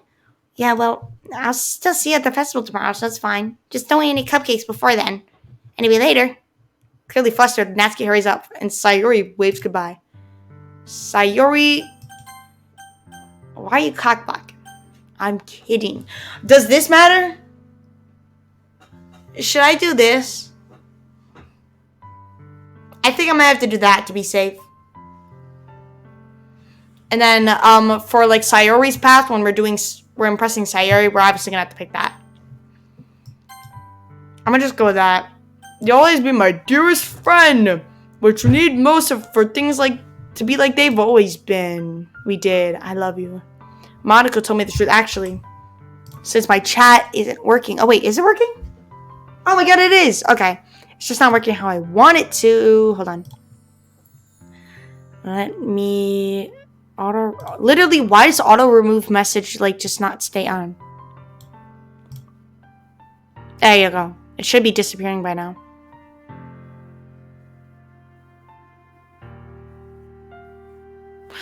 You know, I'm not gonna wait. Show me how much happier you seemed after I joined the club. I know you're struggling with some difficult feelings right now, but please trust that I know what's best and what will make you happy in the end. I promise I'll help get things back to the way they are. Oh, it is. Okay, it's removing. I see. Sayori forces a smile through an incredibly plain expression. Is this what it feels like to get stabbed in the chest? I should write a poem about this. Sayori, it's okay.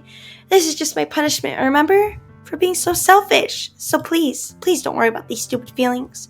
I know you're right. I knew this whole time that there's no happiness down that path. That's why I came here, just so I could get the answer I needed to hear. And the other thing, you're also right that I just wanted to go back to the way it was. I realize that now. You really do know me better than anyone, chat. I trust you with anything at all, so... Sayori's smile finally breaks. All of a sudden, she turns around and drops to her knees. Ah! What the fuck? Clutching her head with both hands, she screams as loudly as she can. I'm so shocked, I don't know how to react. Sayori looks over her shoulder and flashes me one more weak smile before turning around and running off. Sayori! She just... Bro, literally just went... Fell down to her knees on a Target parking lot, like... Ah! Like that, bro. That's crazy.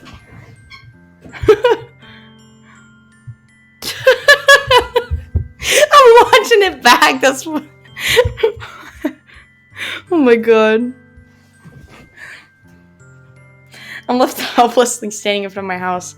That's like even worse than picking I love you. Why am I feeling so horrible about this? There's nothing more that I could have done. The most I could do is support Sayori through her feelings and help her on her path that's right. But I'm having as much trouble understanding Sayori's feelings as she is. Even though I could comfort her, I keep wondering if I should be doing something more or something different. I know these thoughts will continue to plague me until things are back to the way they were. I'm gonna give it everything I've got. Sayori will always be my dearest friend, and I'll do whatever it takes to put a smile on her face every day. And we save. Now we gotta impress Sayori. Oh wait, no, don't do that. Load game. Sayori, like literally like this. Hi in chat. Alright, Sayori. Wait, Yuri? I'm curious to talk to Yuri a bit more. Shit, where's Sayori's? I thought we were doing Sayori. Okay. It really doesn't matter which order I do it in. Oh shit.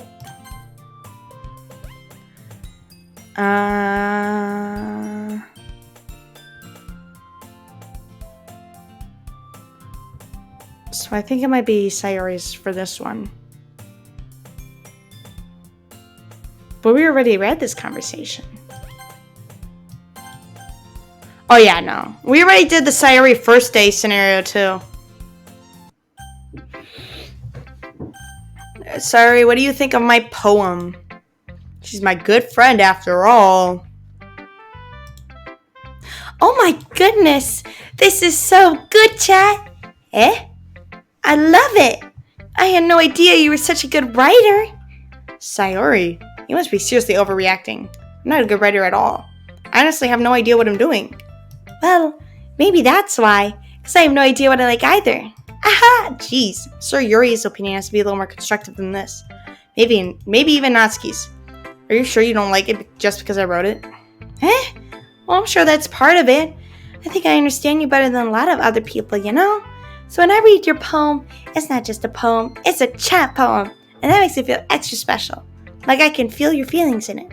Sayori hugs the sheet against her chest. You're so weird, Sayori. I'm really happy just that you wrote one. It just reminds me of how you're really part of the club now. Not to mention the fact that I'm standing in front of you in the club room. Of course. I'm not really into it yet, but that doesn't mean I'll break my promise. See? It's like I said before, chat. Deep down, you're not selfish at all, you know? Trying new things like this for other people, that's something that only really good people do. Thanks, Sayori.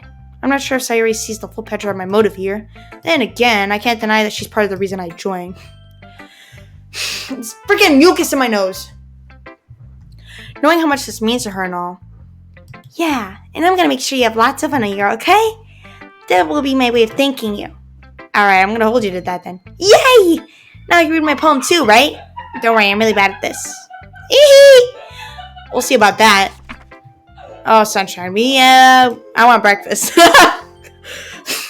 Sayori, this is just a guess, but did you wait until this morning to write this? Oh, no.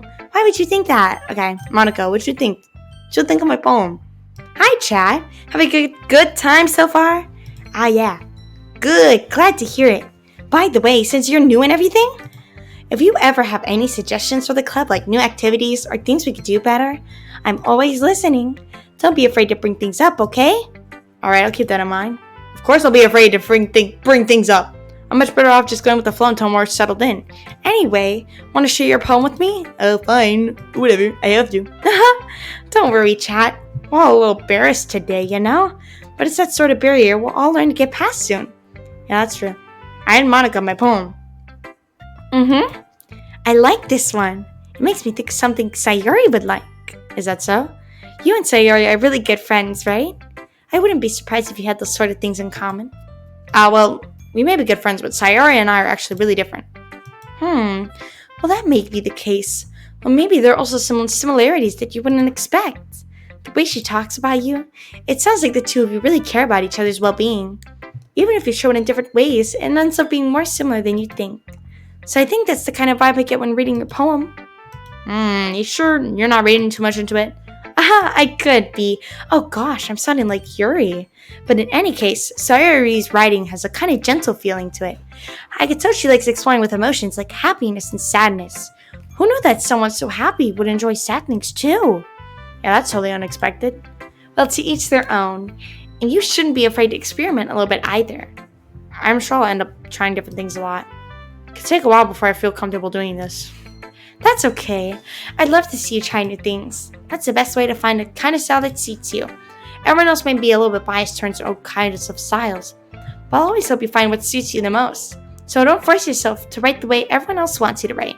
It's not like you have to worry about impressing them or anything.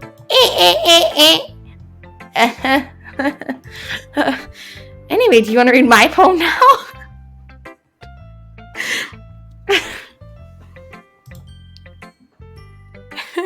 Don't worry, I'm not very good. You sound pretty confident for someone who claims to not be very good. That's just because I have to sound confident. That doesn't mean I always feel that way, you know? I see. Well, let's read it then. So what do you think? It's very freeform. I love it, Monica. You can never disappoint me. You can never do such a thing. Never. You never disappoint me because you're perfect. And not in a robotic perfect, a humanly perfect. A perfect in a way where you... Oh, shit. Perfect in a way where you can impress me no matter what, whether you make a mistake or what. Sayori, help me. Bleak! Bleak! Sayori! Help!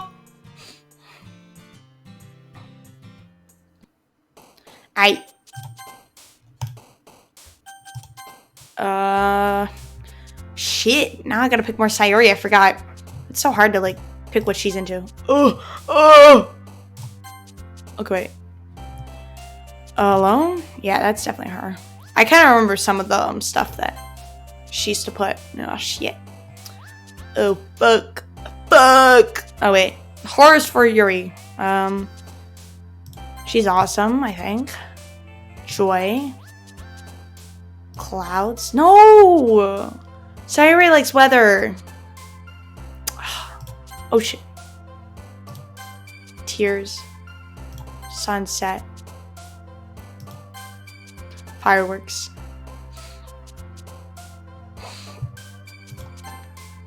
Family. Silly. She's silly.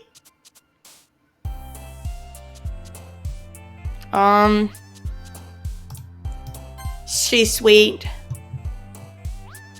She's special. She's sunny. Flower. Heartbeat? No. Tragedy. I don't know. Email? Fuck. It's okay. I think we still got her. Uh-oh. Oh! I forgot about that. Oh, what? Oh, yeah, she plays music. If you didn't know, Monica's a piano player. Oh, chat! Everybody look at chat! Sayori suddenly comes up to me. I'm gonna get some supplies from another classroom. Wanna come with me? Supplies? What for? Well, you know, the festival's coming up. Yeah. No. Fuck! Sayori! Why are there 2 Sayoris? What the? What? Oh my god. I'm in shock. Let me go get my water bottle. Cookies? Cookies? I didn't even mention food. I think you're just thinking about it.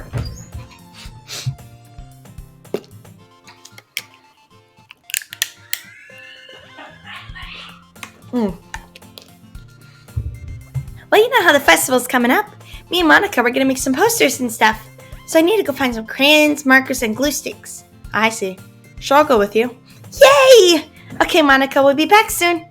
Are you going with Chat to get the supplies? There's no need to trouble yourself. I'll be happy to go with him. Yes! You! I want to go with you, Monica! You! Oh, but I wanted to go. It's so much fun exploring empty classrooms and stuff. Okay. It was just a suggestion. See if you can find poster paper too, okay? Okay. Ready, Chat? Yeah, let's go. I wanted to go with Monica, but okay. I actually don't think I've ever seen this before either. Oh no, I'm just guessing. Sayori and I exit the club room. I follow behind as Sayori hums and skips around the hallway.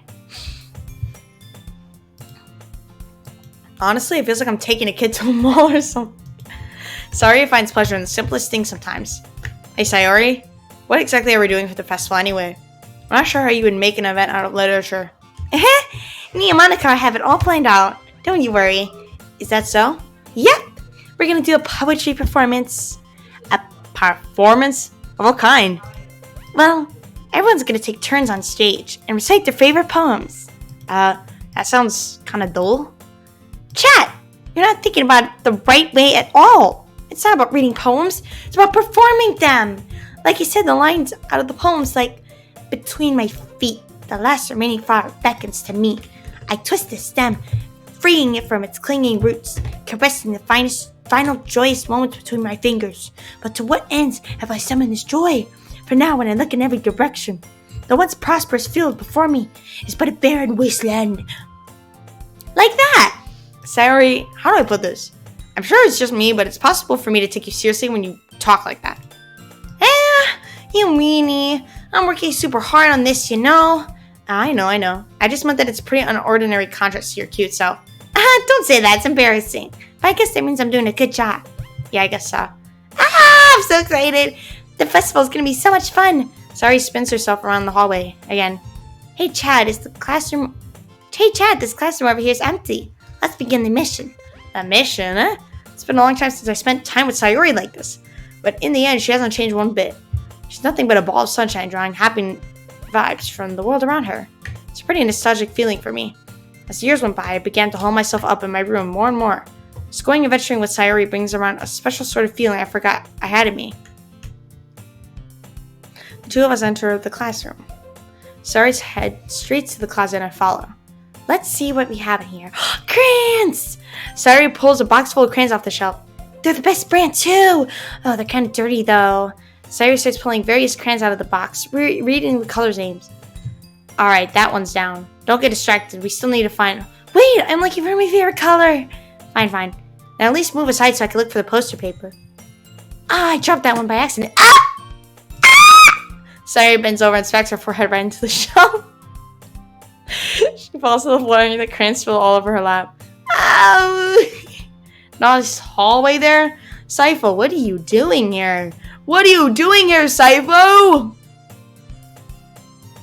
You're a bit too late, Saifo, I'm not gonna lie. Ow. You okay? My forehead. Sayori clutches her forehead. Geez, Sayori, that's just like you, isn't it? Come on, let me see. Since Sayori's sitting on the floor, grab her by the waist and pull her out of the closet. You have to move your hands, Sayori. But it hurts. Just do it for a second. Yeah, I've never seen this scenario happen before. Well, I'm drunk. You're drunk, okay. Well, okay, now it's starting to make sense. Sayori slowly releases her head from her forehead. I gently brush her bangs to the side. Ow! Sorry. There's a huge red mark on the center of her forehead. A bump is starting to form as well. Man, that's gonna swell up. I should find you some ice. Chat. Where would I even find ice around this time? I guess a cold drink would do. You don't have to. I'm fine with like a unicorn. Even wincing for the pain, Sayori makes a silly joke. We got a Monica and a Sayori. Aha, what are you saying? I'll be right back, okay? Okay.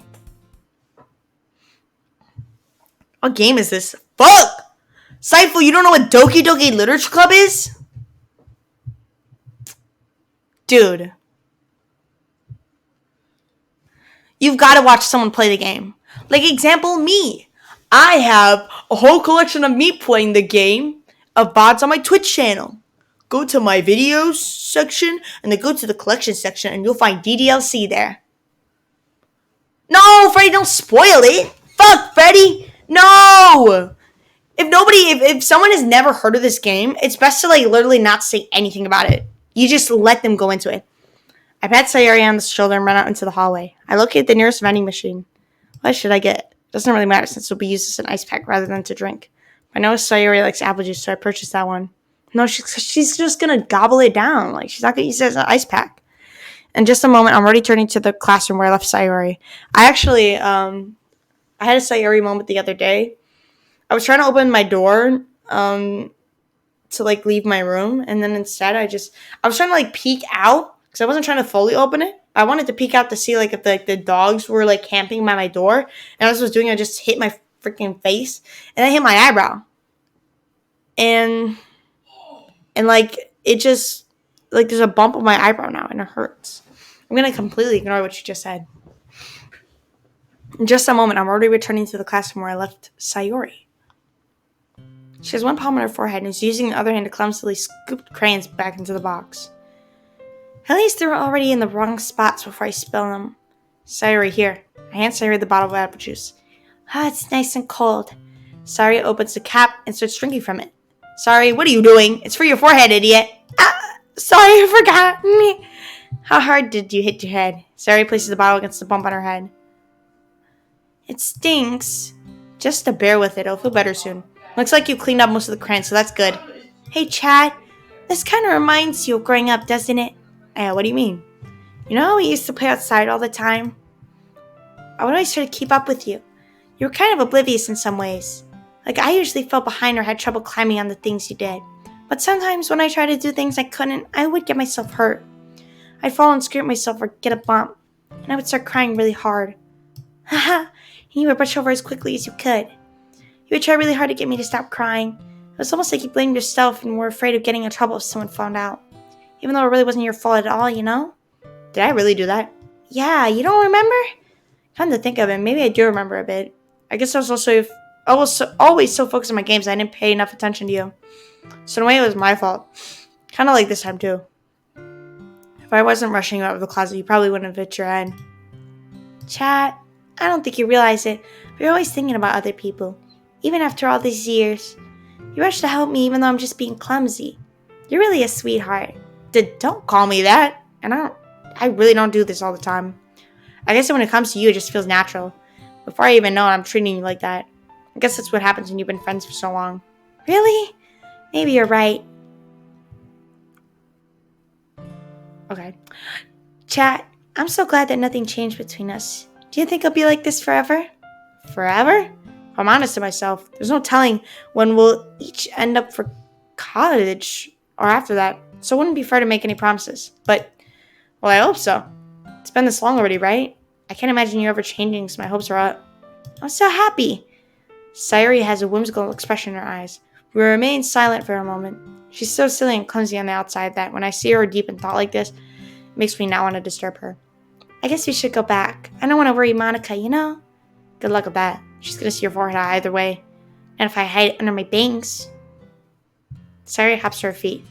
Ah! She clutches her forehead again. Don't stand up so fast over hurting yourself. I guess it's too late now. Anyways, let's go. I follow Sayori out of the classroom.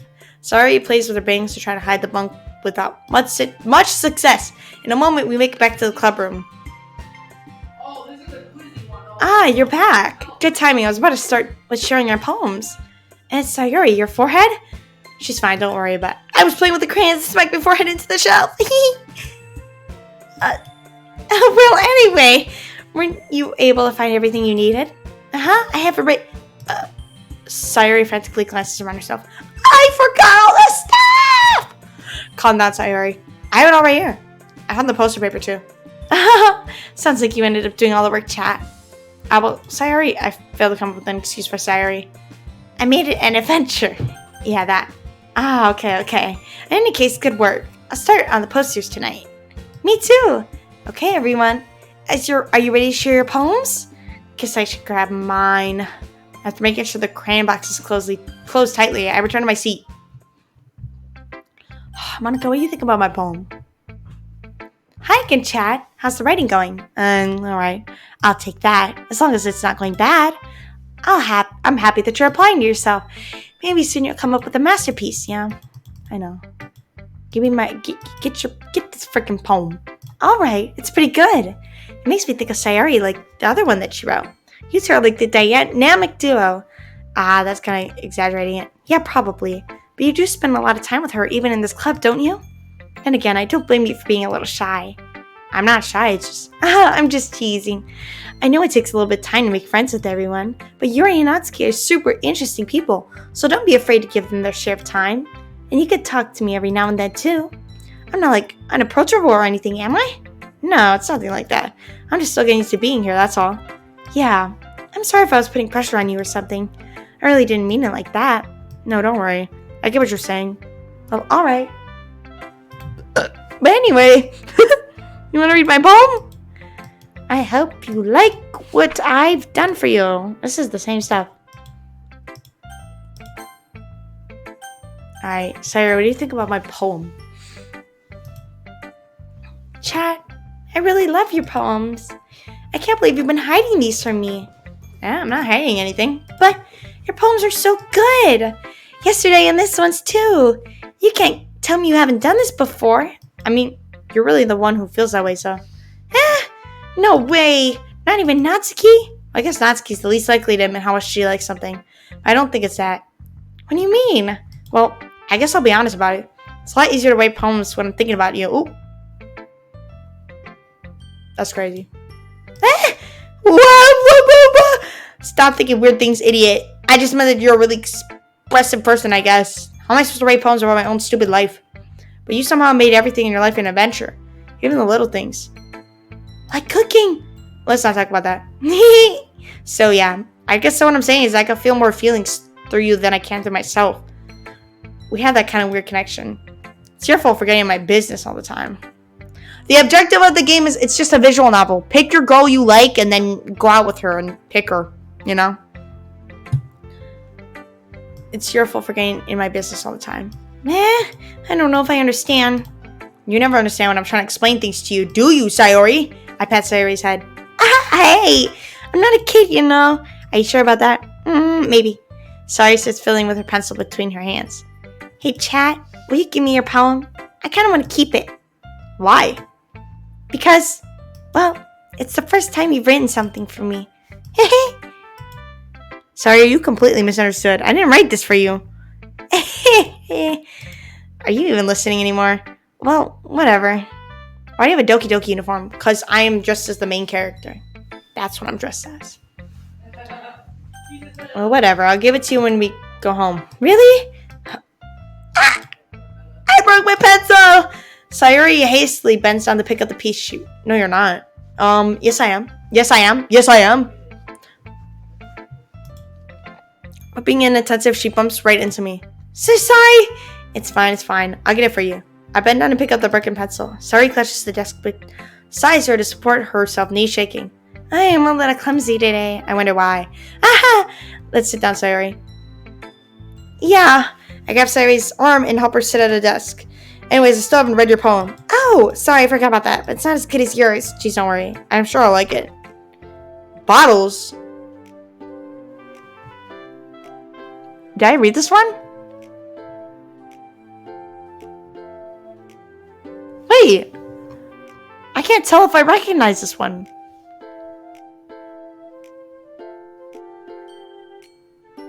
What? Wait a minute. I don't know if I should read it if I don't... What the? Wait a minute.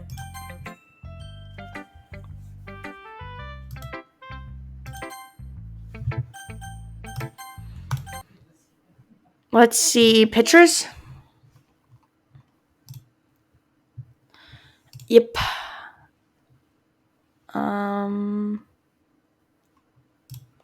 Got that. That. So I guess the bottle one isn't. No. I thought it was. The main character has no model, meaning they don't have clothes or a body. Also meaning to dress as the main character, you have to not exist. Let me educate you. Let me educate you. Hold on a second. Let me educate you. Let me educate you.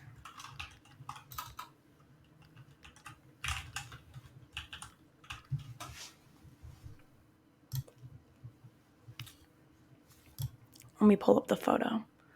I don't even know if that's real. Some people have like models for the main character. Okay, so let me simply do this. So if you look with your eyes, this is the main character. The main character has an appearance. You just barely get to see any of it. So yes, the main character does have a body and therefore does wear the school uniform. Therefore is a person. Therefore I can cosplay him. So catch that. Catch that. Basically has no appearance other than that. Oh, there's sketch. Oh, there's even like sketching, an official sketch for it. If they were actually going to show the full thing. But obviously they weren't. But this is still like part of the lore. Boom. Crap. Wait a minute. So yeah, it's basically the same as the other uniform. I just don't have a tie. I don't know what color the tie is supposed to be. Probably red. Back to the gameplay. I still don't see it in game. Yes, you do! Yes, you do! You see this guy, literally. If you say I love you to Sayori, you'll literally see this guy. So it still exists. Oh, I don't know what I keep clicking on. Boom. I'm correct. I'm right, and you're not. Boom.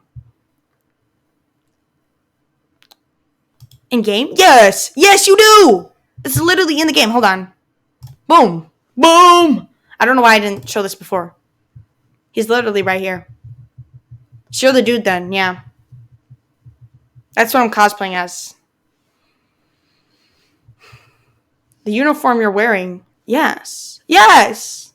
Yes! Oh wait, we got a new mail. Finally! Uh-oh. What does that say? Thank you to everyone who worked so hard on the control simulation. I can't imagine how tedious it must have been to so dedicatedly hide Monika's elevated permissions from her without disrupting our connection to the VM. What? Hide Monika's elevated permissions from her? Just to clarify, all these recordings labeled side stories are part of the control simulation, right? The control simulation? What? I'm noticing some details of the characters' lives here and there that differ a little bit from those in VM1, even trivial ones. Is it part of the butterfly effect from some of Monika's more fundamental changes? Or is it a result of her just messing around with the other characters in VM1 as her own experience or for fun?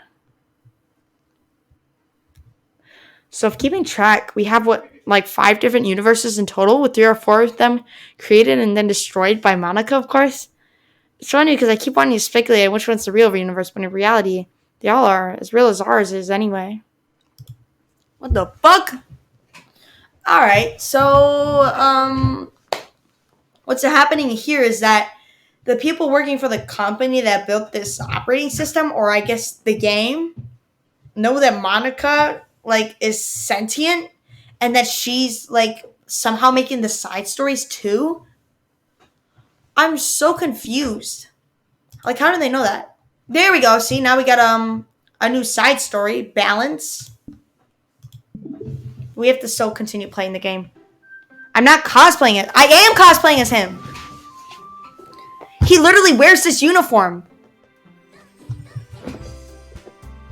Because what, you think he goes to school in that black-ass shirt? No, he's got a uniform too. It's clearly implied that he goes to uniform. He goes to school in basically the same thing as the girls. What, do you think the boys don't have uniforms? Blah, blah. Logic. Think logically. If you think with your brain, you would understand that it's implied that he wears his uniform. Implied but not confirmed. Implying is confirming it. Bro. Implying is confirming it.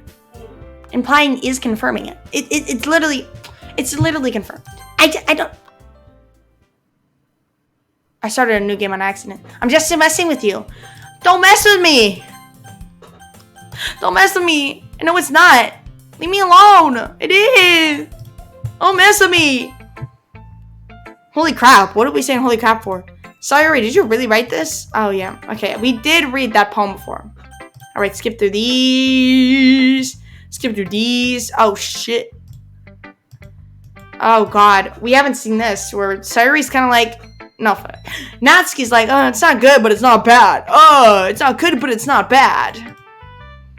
Glad to see someone recognizes my experience. Keep practicing, and maybe you'll be as good as me someday. No, whatever. This reminds me of Sayori's poem from yesterday. Don't think about it. Don't question it. Please tell me we can skip the Yuri's. Fuck! No, she's gonna not like it. Actually, she's alright. She's kind of smiling. She's not hating me. Well done, chat. Your skills are already improving. Really? Oh, even Yuri likes my shit. Hearing from you, that means a lot. Oh, it's nothing. I'm just happy to help inspire fellow writers. I know you're new to this, so don't worry so much if it seems like you can't get your poem to feel perfect.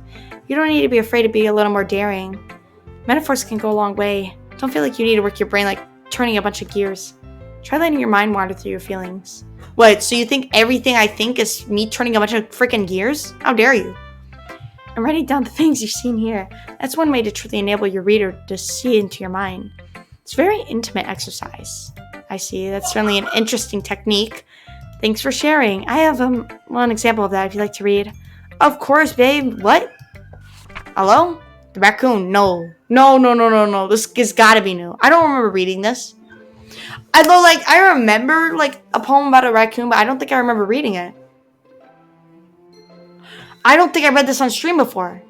Should I read it just in case? I'll read it just in case. The raccoon. It happened in the dead of night while slicing bread for a guilty snack. My attention was caught by the scattering of a raccoon outside my window. That was, I believe, the first time I noticed my strange tendencies as an unordinary human. I gave the raccoon a piece of bread, my subconscious well aware of the consequences. Well aware that a raccoon that is fed will always come back for more. Well, of course you don't remember, because you didn't even join my streams when I was playing this the first time. This is my second time playing this, by the way.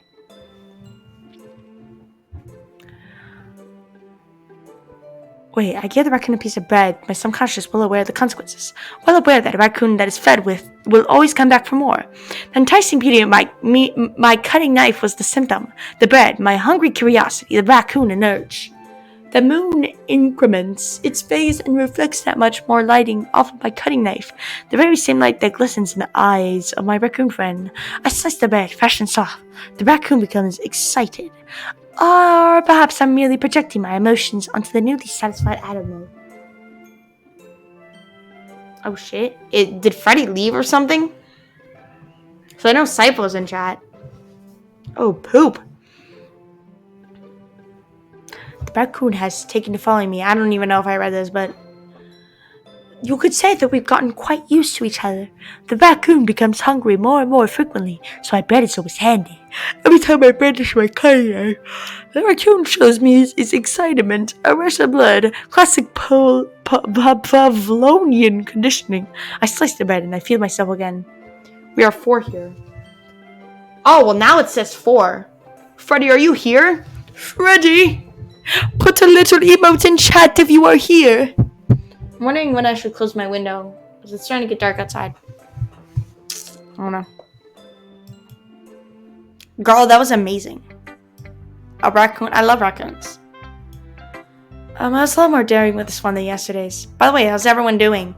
I wonder. I could see that. It's a lot more metaphorical. I don't know if it's my fault, but I can't begin to imagine what this poem's about. I can't even either. That's right. It's a bit close to my preferred writing style. Using this poem as a canvas to express vivid imagery and conveying emotions through them. Yeah, if I take that as face value, then I can't even figure out what it's supposed to mean. Well, I think it's something that different people can relate to in their own way. I wanted to express the way it feels for me to indulge in my more unusual hobbies. It's those sort of things I'm usually forced to keep to myself. So I sometimes enjoy writing about them. Huh, that's funny. Did Natsuki also write something about that? About someone being ridiculed for a strange interest? Yeah. Thank you, Karugama, for the follow.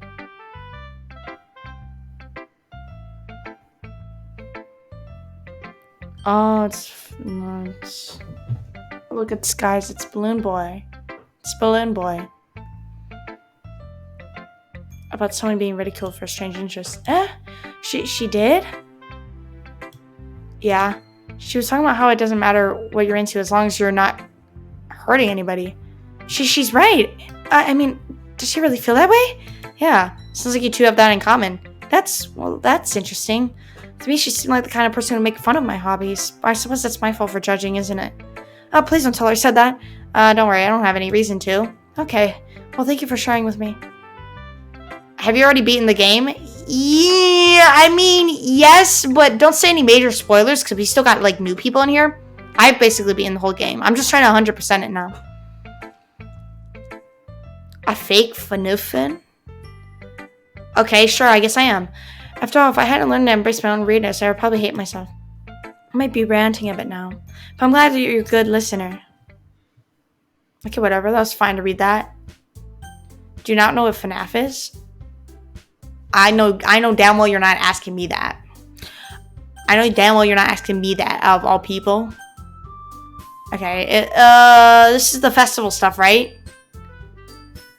Poopy, poopy, poopy, poopy. I already know who I'm gonna pick anyway. Wait, I'm on Sayori's path, right? Yuri? The fuck? No, Yuri? Let's say Yuri asked to walk home with you, what would you do? No, you do not need spoilers. What kind of question is that? You're kind of putting me on the spot here. What does this have to do with Yuri, bro? I'm walking home with you, right? This is Sayori? Yes, it is. So I'm gonna still walk home with you, Sayori. Because you're a fake FNAF fan.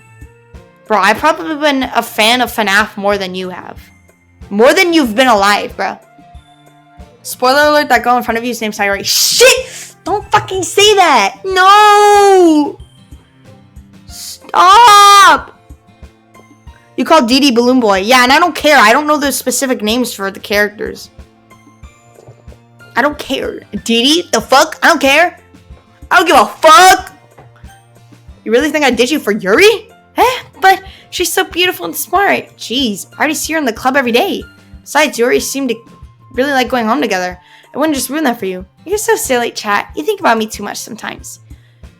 Yuri would deserve it if she wanted to, so... Sorry, I already made up my mind. I really can't figure you out sometimes. Sorry.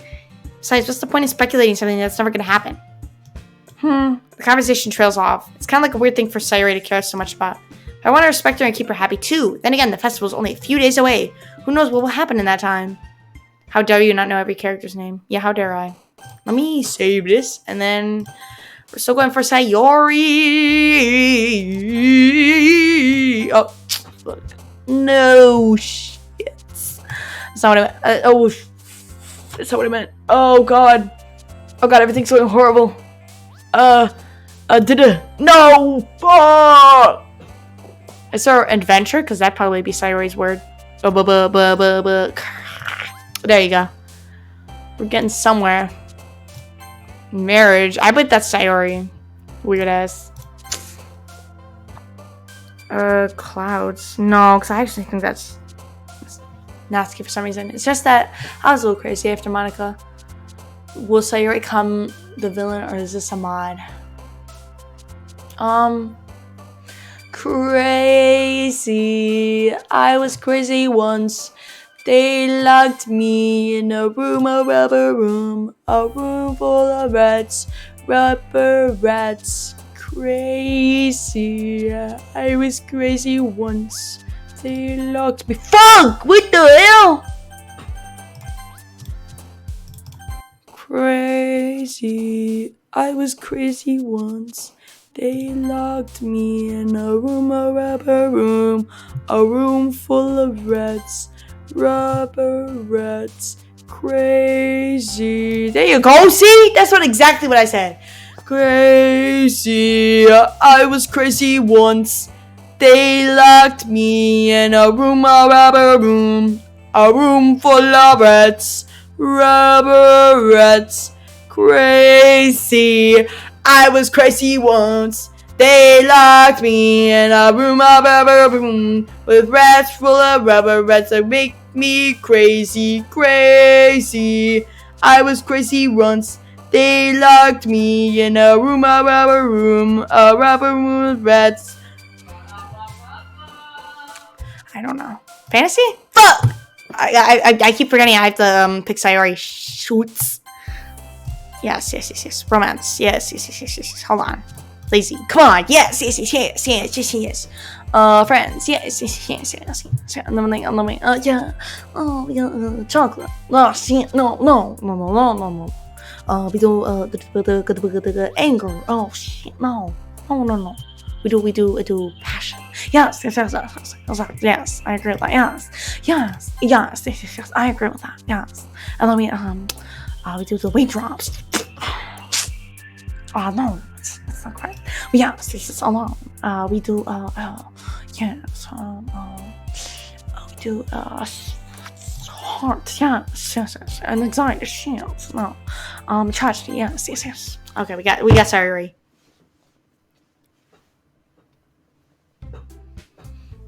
Oh man, I'm the last one here again. Oh wait, Sayori's not feeling good today. We might not even be able to hang out with her. Oh my god, why is she sad? I'm literally hanging out with you the whole fucking time.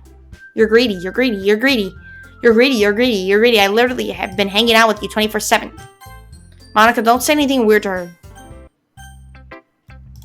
Okay, wait. What happened? I know Sayori told me not to worry about her. Now it feels like I'm the one behaving out of the ordinary, but there's nothing I can do besides wait for Monica. Okay, everyone, why don't we share our poems? Before I know it, everyone's back to normal. Everyone goes to retrieve their poems, and I do the same. I made eye contact with Monica, and she smiles at me. I wonder what she's talking about with Sayori. Who should I show my poem to first? That's crazy. What are you talking about? Like, what? We didn't get to hang out with her today. This is your best one so far. It's really, really nice, chat. Thanks. Sorry, you've been a little quiet today. Is everything alright? Of course! Everything is fine. Maybe I'm just a little tired today. Do you want to take a nap or something? No, that's silly. Don't worry about me, okay? I only want to see smiles on your face. Well, alright. Hey, chat. I'm so a little surprised. I really thought that you'd try writing your poems like the way Yuri does. Or even Natsuki. But in the end... Yeah, I guess you're the one who likes this one the most. Why? You don't want to get closer with everyone else? Oh! First of all, don't assume that I'm not saying that. Second of all, no, because now I'm realizing her saying that, now she's going to feel like a burden. Like she's not, like she feels like she's stopping me from hanging out with everyone else because I'm hanging out with her so much. No! Wait, of course I do. But that doesn't mean I need to try so hard to impress them. I still understand you the most, Sayori. I know you have to sometimes put up with me. That's not the right thing I should be saying right now. And I've sometimes put up with you, but we have a wavelength or something. And this is how the poem came out. Sometimes it feels like you're the only exciting thing in my life. So sometimes it's just easier to write when thinking about you. Sayori? No. Chat, I don't deserve this. You're too nice to me. Why are you doing this? Sayori has trouble keeping her voice steady all of a sudden. If you have fun with everyone else instead, this would be so much easier. Sayori! I glanced around the room and make sure nobody's noticed this. Sayori! I probably never said this before, but I don't understand what you're feeling right now. Tell me what will cheer you up. Sayori shakes her head. She snivels and keeps shaking her head. Finally, she gathers herself and puts on a smile. It's nothing, chat. It's just a little rain cloud. I'm sorry you had to see that. I promise it won't happen again. Just smiles for everyone, okay? That's all that matters. Go play with everyone else. I'm gonna go home a little bit early today. Sayori, tell Monica I wasn't feeling well, okay? I'll see you tomorrow. Before I can say anything else, Sayori cheerfully walks out of the classroom, humming to herself. Girl, what the fuck? She's got issues. I feel bad. Hi, Chad. Have you ever thought about what you want to submit to perform at the festival? Well, being in this club is one thing, but performing in front of a bunch of people, I'll have to give it some more thought. But no pressure. But whatever you do, I'm sure it'll turn out great. It would also make me happy to see. Anyways, let's take a look at today's poem. Sure. And let Monica take the poem I'm holding in my hands. It's kind of funny. How so? No, not the poem. I mean, it's funny how your poem and Sayori's poems have been getting more and more similar to each other every day. I'm surprised you're so in sync with her. Then again, you've been spending a lot of time together lately, haven't you? I guess you could say that. Though we kind of grew up as best friends, I haven't been seeing as much of her this past year. But since I joined the club, we've been spending a lot of time together again. I see. That reminds me about how Sayori's been a little bit off today. Yeah, did she tell you something? Well, chat, you haven't been flirting with her, have you? Of course not. What are you talking about? I've been treating her like I always do. Alright, just making sure. I know how much you care about her. It'd be terrible if something bad happened to her, so keep an eye on her. Whoa, what the? Sayori's been acting so much happier ever since you joined the club. What could have happened all of a sudden? Well, never mind. This really isn't time to be talking about this. Anyway, I'll share my poem with you now, alright? Let's read it. We've already read this, actually. JK, what are you talking about? We skip through her. They're gonna make us go through the dialogue we've already seen. Let me, hold on a second. Let me close my window. Or my curtain. I don't know.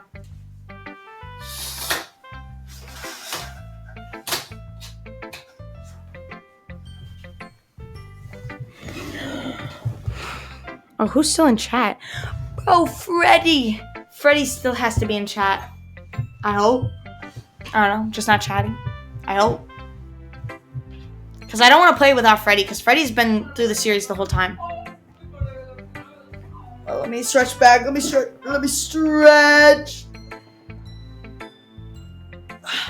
I stretch. This one's alright. Alright. Well, yeah. Oh, no, it might just be you, actually. Because the second viewer is my phone, so I don't think Freddy's here anymore.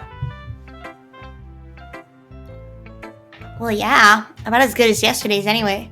I see what you're going for, but it's just not really my style. I mean, that's fine. I'm mostly just glad you're trying a little bit. Of course, I'm at least trying. Right? So emotionally invested in my poems anyway. Isn't that more of a compliment to me? No, gross. It's not like I care. It's just that one of us in this club has to make sure you're not slacking off. Really? What if you ended up just scaring me away? That's, it's not like you would actually do that. Yeah, you're right. It's kind of fun to hang out here, even if I have to put up with you. Natsuki's elbow connects to my stomach. Oh, maybe I won't mind scaring you away after all. Alright. Then scare me away. What you gonna do about it? Well done, chat. Oh, damn! She actually likes my writing. You definitely improved your writing over the course of these few days. Has my advice been helpful to you? Yeah, definitely. I'm glad. Sharing our writing like this, it's a lot more fun and rewarding than I anticipated. I need to remember to thank Monica. I think we all felt a little awkward at first, but now it seems like everyone is enjoying sharing their writing and seeing what others think. No, boss. I guess I can't really disagree. I was afraid this whole thing would be a chore, but it's a great way for me to spend some personal time with all the girls in the club. It's been fun getting to know everyone and their writing. And I guess doing some writing myself. Well, have you learned anything about yourself, chat? Eh? Well, you know how I like to say that writing is a very personal way to get in touch with yourself. In the end, it doesn't matter if you're a good writer or a bad writer. And even my opinions are just opinions, you know? As always, I believe what's most important is exploring and discovering yourself. That's comforting. I'm kind of afraid of disappointing you in some way or another. Why me? You're always sophisticated with your writing and have the most advice to share. Is that so? Yuri thinks for a good minute. That must be terrible. For me to have become someone whose opinion is fearsome? How unlikable of me. Yuri, it's not as bad as you're making it sound in your head. I just meant that I respect your opinion. I see. I'm sorry that I always overthink and come to these sort of conclusions. She's just like me. Fuck! I'm just a little too used to it. Overthinking? Being disliked. Yuri, what am I saying? I think for some reason, I relate the most to Natsuki and Yuri. But obviously my faves are Monica and Natsuki, so. What am I saying? I'm sorry, I didn't mean to bring that up. Let's move on. Alright. Do you want to share your poem now? Okay, here. I think this is also new. Fuck! I can't remember.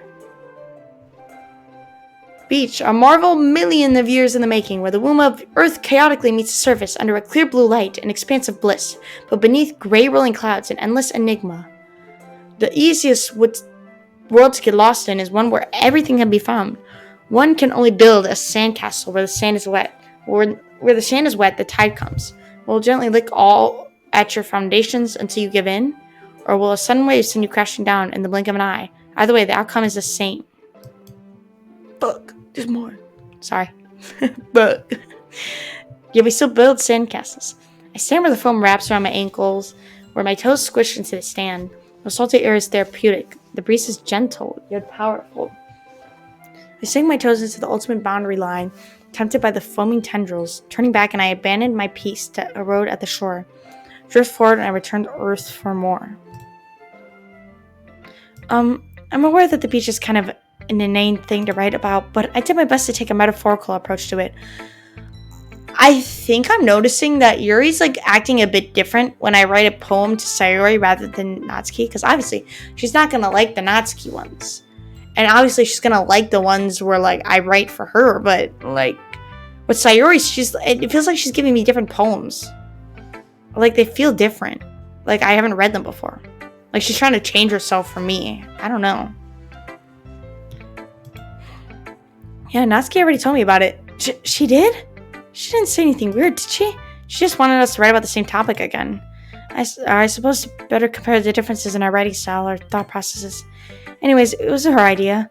Knowing her, it's no surprise that she wanted to do something like that. She probably just wants to show off. It's not like I have a particular interest in her writing style. I just went with her request. But, well, I suppose it's not so bad to write about something simple on the occasion. It can be refreshing, you know? It's good for me to calm my thoughts once in a while. Yeah, I think I agree. Thanks for sharing. Alright, we're all done sharing poems. Let's prepare for the festival.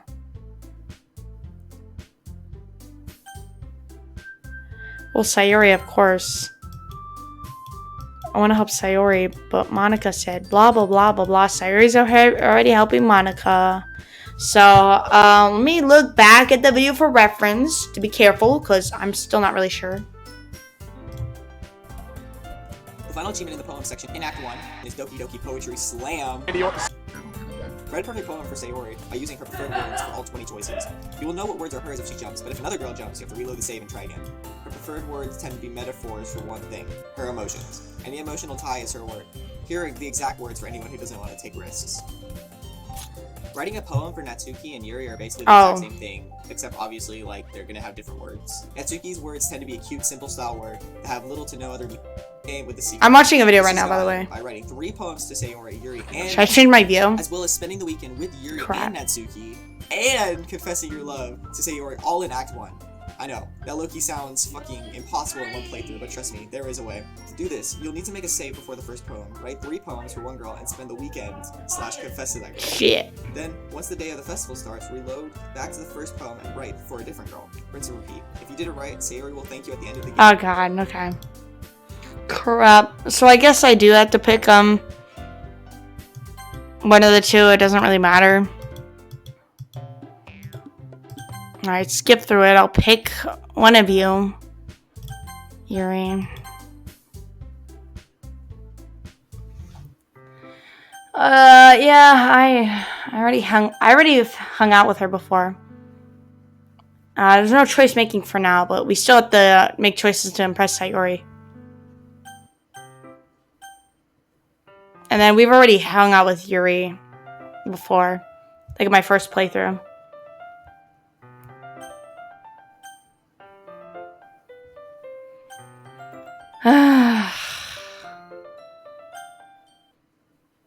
Alright, what you gotta say to me? I love you. I love you, Sayori. I love you. Oh god, oh god. Save. Shit. I almost messed that up. Okay. So this was Natsuki's. This is Yuri's. This is Sayori's. Okay, Yuri. What beautiful pillows she has. Fuck! I'm really curious to talk to Yuri a bit more. And talk to Yuri. Oh, fuck! I can't skip through this. Feel bad for distracting her from reading. I catch a glimpse of the cover of her book. It looks like the same book that she lent to me. The thing is that I've already read through this, but in Act 2, But obviously the game's not going to process that I already read through it through Act 2, so they're going to make me read through this whole thing. No! Ah, crap. I think she noticed me looking at her. She seeks another glance at me and her eyes meet for a split second. But that only makes her hide her face deeper in her book. Sorry, I was just spacing out. I'm under this sensing and made her uncomfortable. Oh, it's fine. If I was focused, then I probably wouldn't have noticed in the first place. I'm just rereading a bit of this, so... That's the book you gave me, right? Mm-hmm. I wanted to reread some of it. Not for any particular reason. Just curious, how come you have 2 copies of the same book? Well, when I stopped at the bookstore yesterday... that's not what I meant. I mean, I just happened to buy 2 of them. I see. There's something fairly obvious here that Yuri isn't telling me, but I decided to let it go and not think about it at all. That Yuri just totally didn't just buy 2 copies of the same book just so I can read it with her. I'll definitely start reading it soon. I'm glad to hear. Once it starts to pick up, you might have a hard time putting it down. It's a very engaging and relatable story. Is that so? What's it about anyway? Well, Yuri closes the book and scans her eyes over the back. The book is titled Portrait of Markov. There's an ominous-looking eye symbol on the front cover. Alright, I just want to make sure I don't accidentally give anything away. Basically, it's about this girl in high school who moves in with her long-lost younger sister. But as soon as she does so, her life gets really strange. She gets targeted by these people who escaped from a human experiment prison. And while her life is in danger, she needs to desperately choose who to trust. No matter what she does, she ends up destroying most of her relationships and her life starts to fall apart. I mean, I know every single thing you're about to say, so I don't know why I'm reading this, but I can't skip through it, so I guess I will. Are you not a fan of that sort of thing, chat? No, it's not that. I mean, I can definitely enjoy those kind of things, so don't worry. I hope so. Yeah, I totally forgot that Yuri's into those things. She's so shy and reclusive on the outside, but her mind seems to be completely different. It's just that those kind of stories, they challenge you to look at a life from a strange new perspective. When horrible things happen, not because someone wants to be evil, but because they have their own goals or their own philosophy that they believe in. And suddenly, when you thought you relate to the protagonist, they're made out to be naive for letting their one-sided morals interfere with the villain's plans. I'm rambling, aren't I? Not again. I'm sorry. You don't apologize. I haven't lost interest or anything. Please keep explaining as I keep skipping through the text, click by click.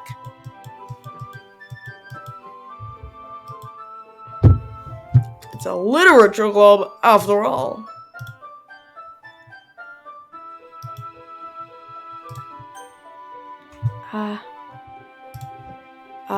I was correct.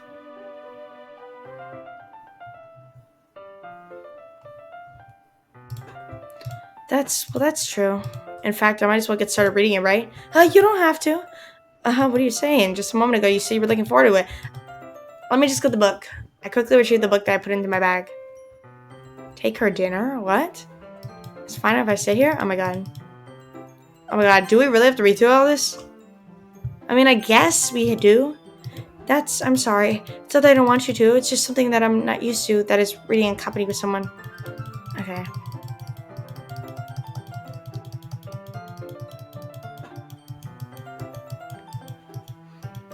Alright, so we're gonna read together. Boom. Now we're reading together. We're huddled even closer together than before.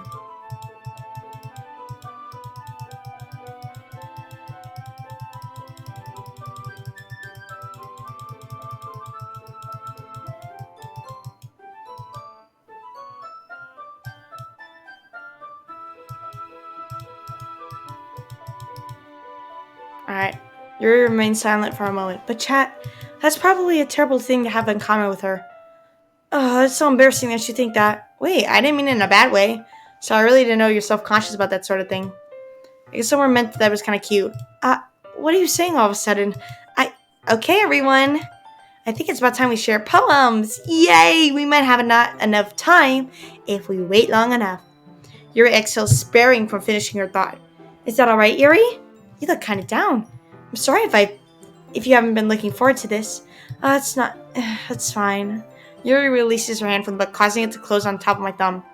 Alright, I guess I'll do some more reading tonight. Would you prefer I read it with you? I guess I don't have much of a preference either way. In that case, I'll read a little more tonight. It'll be more fun to read with you after it picks up a bit, you know? That's good reasoning. In that case, feel free to finish the first 2 chapters in your own time. Alright, I stand up. I make a mental note of where I left off in the book, then slip it back into my bag. By the way, did you remember to write a poem last night? Yeah. My relaxation ends. I can't believe I agreed to do something so embarrassing. I'm gonna do it anyway. Monica, what you think about my poem?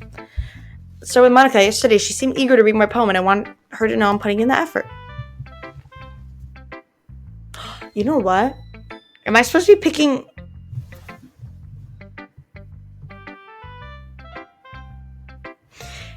Am I supposed to be picking... Oh god. Am I supposed to be picking who I want to impress first before Monica? Because I'm always picking Monica first. Does it matter? Hi, chat. I'm taking a screenshot of this. Hi, chat. Having a good time so far? Yes, sir. Read my poem.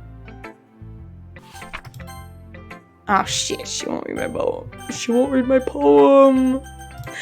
Yuri, what do you think about my poem? I wrote it for you. I noticed her eyes lighten. Exceptional. Did I say that out loud? Yuri first covers her mouth, but then ends up covering her own face. He's gonna hate me. You really didn't do anything wrong, Yuri. Yeah, I guess you're right. What am I getting so nervous for?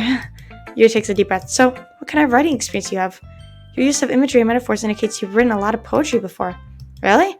That's a huge compliment coming from you. This is actually my first time, really. Huh? Yuri stares at me blankly, then looks at my poem again.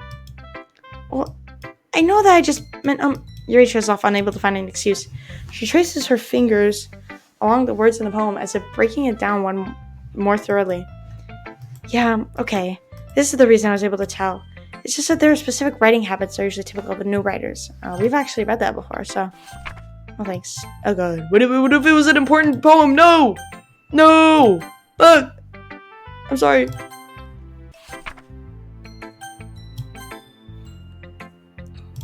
Oh shit. What do you want? Wow, chat! Your poem is really bad! What the fuck?! Oh wow, chat! Your poem is really bad! What?! What the fuck?! Oh wait, she's gonna say just kidding. What? It's fine, it's fine. It's your first time! Wait! No, she was genuine? I thought I was gonna get a JKJK! What?! Freddy! Oh my god. Freddy, have you been here all stream? Or have you skipped out on some stuff? It's fine, you haven't missed out on much anyway. Whoa!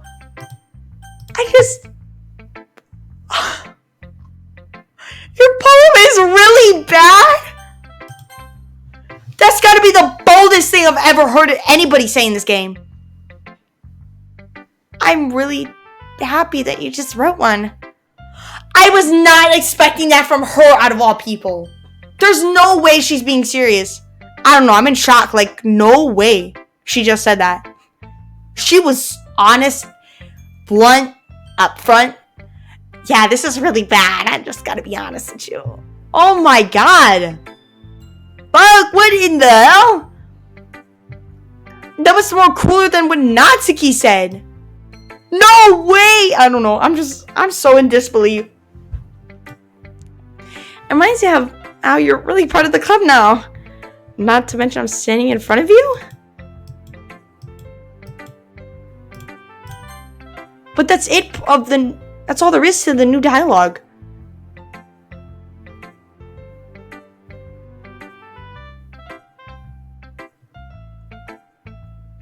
Wait! No, this has got to be like some anomaly shit, like some like Easter egg stuff. What? Wow, chat! Your poem's really bad! Oh my god! And then all my character says is eh, and that's it. Oh my god! Take a screenshot. This is a moment in history. Oh my god.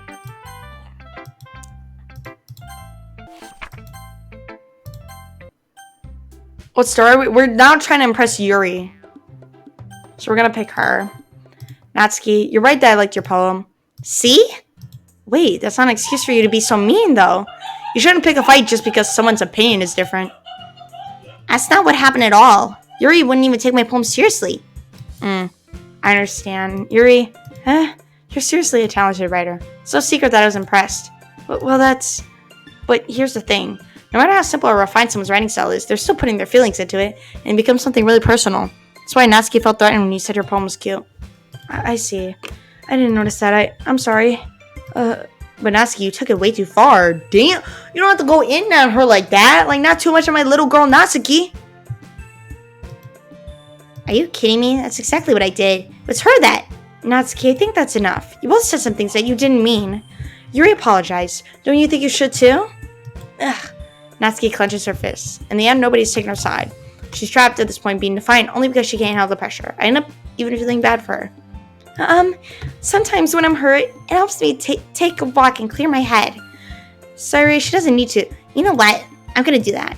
It'll spare me from having to look at all your faces right now. Without warning, Natsuki snatches her own poem up from her desk and storms out. On her way out, she crumbles up the poem with her hands and throws it in the trash? Girl, it wasn't that serious. What are you talking about? What is she doing? Natsuki, she really didn't need to do that. I look across the room. Yuri has her chin buried in her hands while she stares down at her desk. I gingerly approach her and sit in an adjacent chair. Everything all right? I'm so embarrassed. I can't believe I acted like that. You probably hate me now. No, Yuri. How can anyone not have gotten frustrated after being treated like that? You handle it as well as anyone could. I don't think any less of you. Well, alright, I believe you. Thanks, chat. You're too kind. I'm thankful to have you a part of this club now. That's nothing. One more thing. That one thing that Natsuki said about, I would never do anything so shameful. So, what thing did Natsuki say? Wow, you're such a fucking...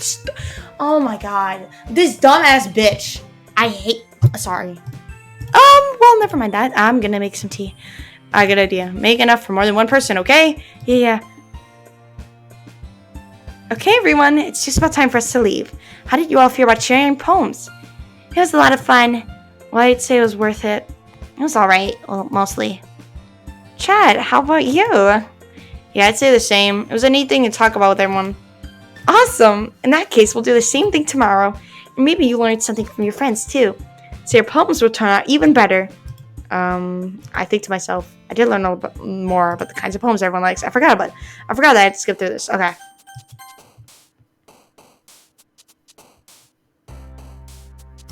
Well. Alright, more shit. More Yuri. We gotta, do horror, obviously. If the word horror pops up, I gotta click on that. Just in case I haven't already done that. Which I think I already did anyway. I'll see it.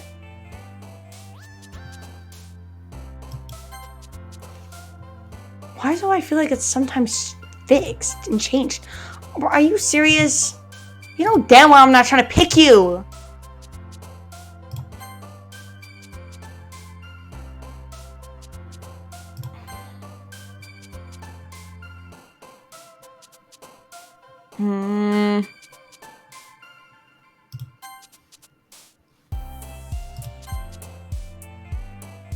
Actually, since I saved, let me see. Because I think there's a specific picture for, oh, we got a new song? Why does it never, point out the specific song that I just unlocked? See? Yuri has different poems. That's weird. Yeah.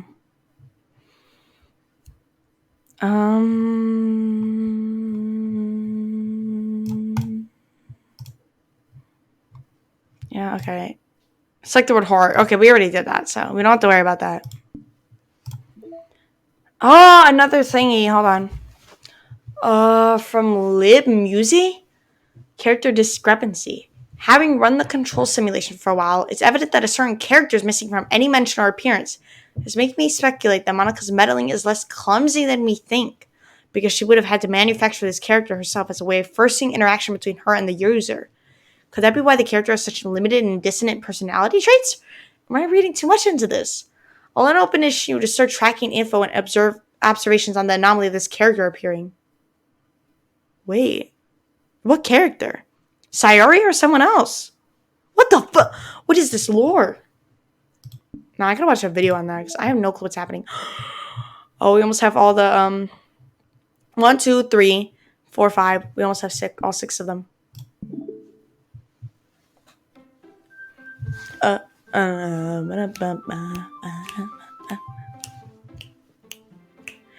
Doki! Okay.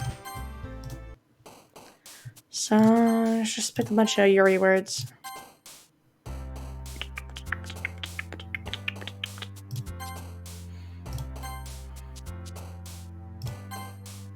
Oh, horror was right there. It doesn't matter, though. Because we already picked it, apparently.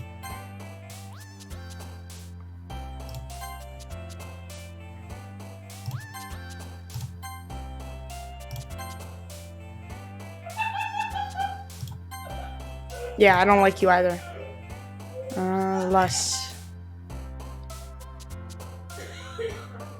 Requited? Stop.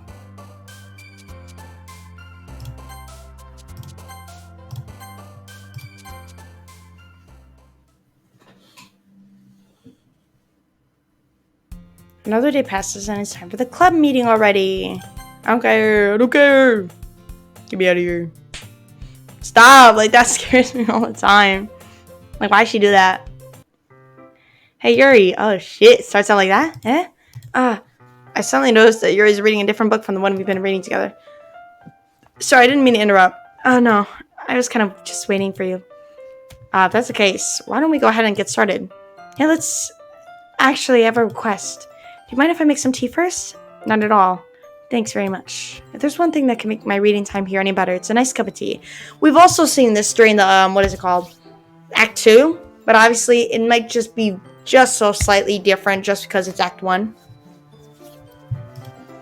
Not to mention for yourself as well. Yuri stands up and makes her way to the closet. I follow and watch as she retrieves a small water pitcher from the shelf, the kind with a filter inside. Can you hold this for a second? Sure. Yuri hands me the water pitcher and also fetches an electric kettle. Tea! I literally just made myself tea. I'm gonna plug this in at the teacher's desk, and we'll go get some water. She walks past me and sets the kettle down on the teacher's desk. I simply watch her movements. To my surprise, the way she moves really contrasts her speaking mannerisms, especially because of her long legs. Yuri appears elegant and methodical. Okay, may I have the water pitcher? Thanks, I'll be right back. I might as well walk with you. Yeah, why not? Shall we go then? Yeah. Where are you two off to? None of your fucking business, Monica. Yuri was gonna make some tea, so I suddenly realized how weird it sounds to explain this to Monica. We're just filling the water pitcher. Oh, okay. Sorry, I was just a bit curious. That's kind of a one-person job, isn't it? Monica, please mind your own business for once. What the fuck? Holy shit. That's crazy. That's what Act 2 Yuri was saying, not Act 1. What the hell? Monica, please mind your own business for once. Or do you want to tell me there's something wrong with helping involve chat in club activities? Huh? Oh my god. Yeah, you're kind of being mean to her, I'm not gonna lie. My mouth gapes. Like, so, like, what? Like, I suppose there's nothing wrong with that. Then let's go chat. Shit. This game is so mean to her. Yuri quickly exits the room and I follow. Oh yeah, usually doesn't Yuri during Act 2, if we hang out with her, doesn't she just leave the classroom without us instead? And we have to wait like 10 minutes. 10 minutes. Once in the hallway, she suddenly puts her forehead against the wall. Oh, I spoke without thinking. How could I say something like that? Yuri, something about the way she said that made me feel so irritated. What's wrong with me? No, Yuri, I think you did the right thing. I wasn't expecting it, but it's also not right for Monica to judge people like that. Chat, how come even when I do something bad, you're being nice to me? Because nothing that you do is as bad as you make it seem in your head. Nobody's perfect. We have emotions and we can't hide them away. Well, okay, don't lie. Be honest. You were like, when she said that, like, that was kind of weird, right? Like, come on. But you always amplify things in your head. Your mind turns like a light rain shower into a hurricane. No. Wouldn't you hate me for something as terrible as that? Why would I hate you? I can't hate someone for having emotions. What kind of friend would do that? Friend, you say? Yuri lifts her head. Chat, I really like being friends with you. Thanks, Yuri. I like being friends with you too. I feel kind of awkward saying something like that, but I'm doing my best to help Yuri feel better. Anyway, yeah. Shall we go? Yeah. Yuri and I walk to the nearest water fountain.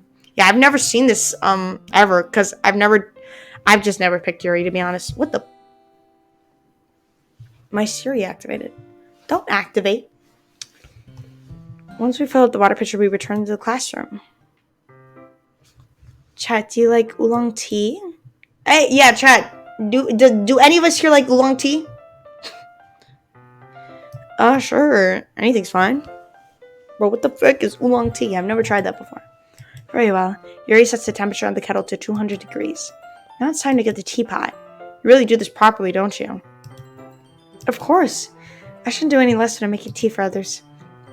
Even if I'm not an expert on tea or anything? In that case, you'll only be even more impressed. Perhaps I will. Yuri fetches the teapot and begins measuring the tea leaves. To my surprise, she even starts humming a little to herself. You must be in a good mood now. Is that so? I was letting it show. And you noticed I was doing a bit of thinking, and I decided I would try expressing myself a bit more. It turns out it's not very hard for me to do when it's you who's around anyway. That's great, Yuri. Just don't push yourself too much, okay? You're always worrying about me, chat. It's very endearing. Yuri wasn't kidding. I don't even know if I can keep up with this. I watched Yuri pour a cup of tea for each of us. Chat, I have another request. Do you mind if we sit on the floor today? Why is that? It's a little bit easier on my back. I can read with my back against the wall rather than bending over at my desk. Oh, sorry, I didn't realize. No worries. I just have back pain fairly regularly, so I do my best to manage it. Is that so? I wonder why that is. It's most likely because your posture, right? Always hunch over like that while reading.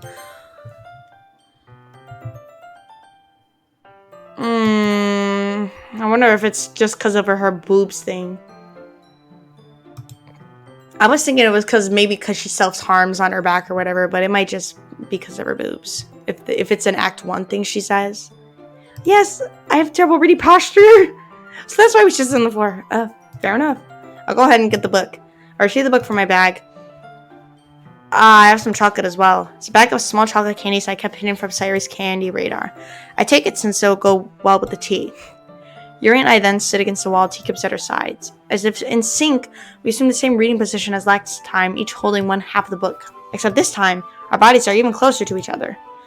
I can't see too well. Yuri slides closer until our shoulders are touching. How am I supposed to focus on reading like this? Yuri was also always kind of cute. Fuck!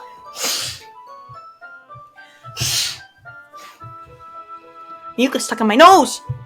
While she's being less apprehensive, it's almost more than I can handle. Your teacup. Yuri hands me my teacup. Holding it with my hand that's not holding the book, I end up in a position that makes it even harder to focus. Because now I need to worry about making sure I don't accidentally touch her chest! Meanwhile, Yuri hasn't noticed a single thing. She wears her intense reading expression, and I can only presume the world around her has faded away. I use all my willpower to focus on reading. After a few minutes, I finally managed to relax a little. I pulled the teacup between my legs and fumbled with the chocolate wrapper. Sorry. I briefly let go of the book to finish opening the wrapper. You can have as much as you want. That's okay. I won't take any. Yeah, you sure? Well, if I touch it, then it might get smudges on the pages. Oh, you're right. I didn't even think about that. My bad. No need to apologize. I'll hold the book, okay? Are you sure? Of course. And then she opens the book. She holds it down any harder of a time reading it. But as a result, her left arm is practically resting on top of my leg. Eee! Well, in that case, Yuri's already totally focused on reading again. I take a chocolate candy and pop it into my mouth. Then I take another chocolate and I hold it up to Yuri. She doesn't even look away from the book. She simply parts her lips as if the situation was completely natural. That means I can't stop here. I apprehensively take the chocolate in her mouth. placed the chocolate in her mouth. Just like that, Yuri closes her lips over it. Huh? Yuri's expression suddenly breaks. Did I just... Yuri looks at me like she needs to confirm what just happened. Chat. So sorry, I guess I shouldn't have done that. Oh, that's... Well, you were just helping. That's something that friends do, right? I mean, not really in this kind of context, but yeah, that's all it was. Yeah, and you don't need to stop or anything. I see. The situation has gotten really tense. Yuri tries to return the book, but I can tell just by her expression that she can't even focus now. My heart is pounding. I nervously take another chocolate between my fingers. This time, Yuri's eyes meet mine. How did it even come to this? Yuri doesn't avert her gaze. I notice her chest rising and falling to the rhythm of her breaths. I raise my arm. Like before, Yuri parts her lips, but it's different this time. I take the chocolate and place it in her mouth. Another one? What the fuck? I feel her hot breath on my fingers. Okay, everyone. Wow. Monica's stopping the music and everything and just popping up and interrupting the picture. You suck. Yuri jolts back. It's time to share poems. Chat, can you help Yuri put away the tea stuff, right? Yeah, of course. Okay, thanks. The spell is abruptly broken. I'll take care of the cups. Yeah. Yuri picks up the teacups from the floor. I pick up the bags of chocolate. In the end, we hastily clean up without so much as a word between us. I get the feeling that this is something neither of us will have the courage to bring up.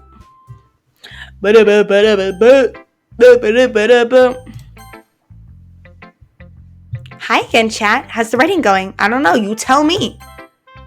This one's good. It feels like you're not only getting more comfortable with your style, but the imagery is better than the last one I read. Just wondering, but have you been finding inspiration in Yuri's writing style? I guess so. You can't deny that she's talented. Yeah, totally. I think her poems are the most romantic. That's the best way to describe it. She's like a totally different person when she picks up a pen. I notice that too. When she's talking about literature, it's like a light turns on inside her. Sadly, it's hard to get much personal conversation out of her. Trust me, I've tried. Who knows what goes on in that head of hers? I hope you don't mean that in a bad way. Because I will kill you if you do. Oh no, of course not. I just meant that I wish she didn't keep so much to herself. But still, defending her like that. You must be pretty into her. What? You completely misunderstood. Calm down, I'm kidding. Besides, I'm pretty sure she's already got a boyfriend. What the fuck? No, she doesn't. Wait, really? Yeah, a fictional one anyway. Oh, I'm so silly. I'm sorry.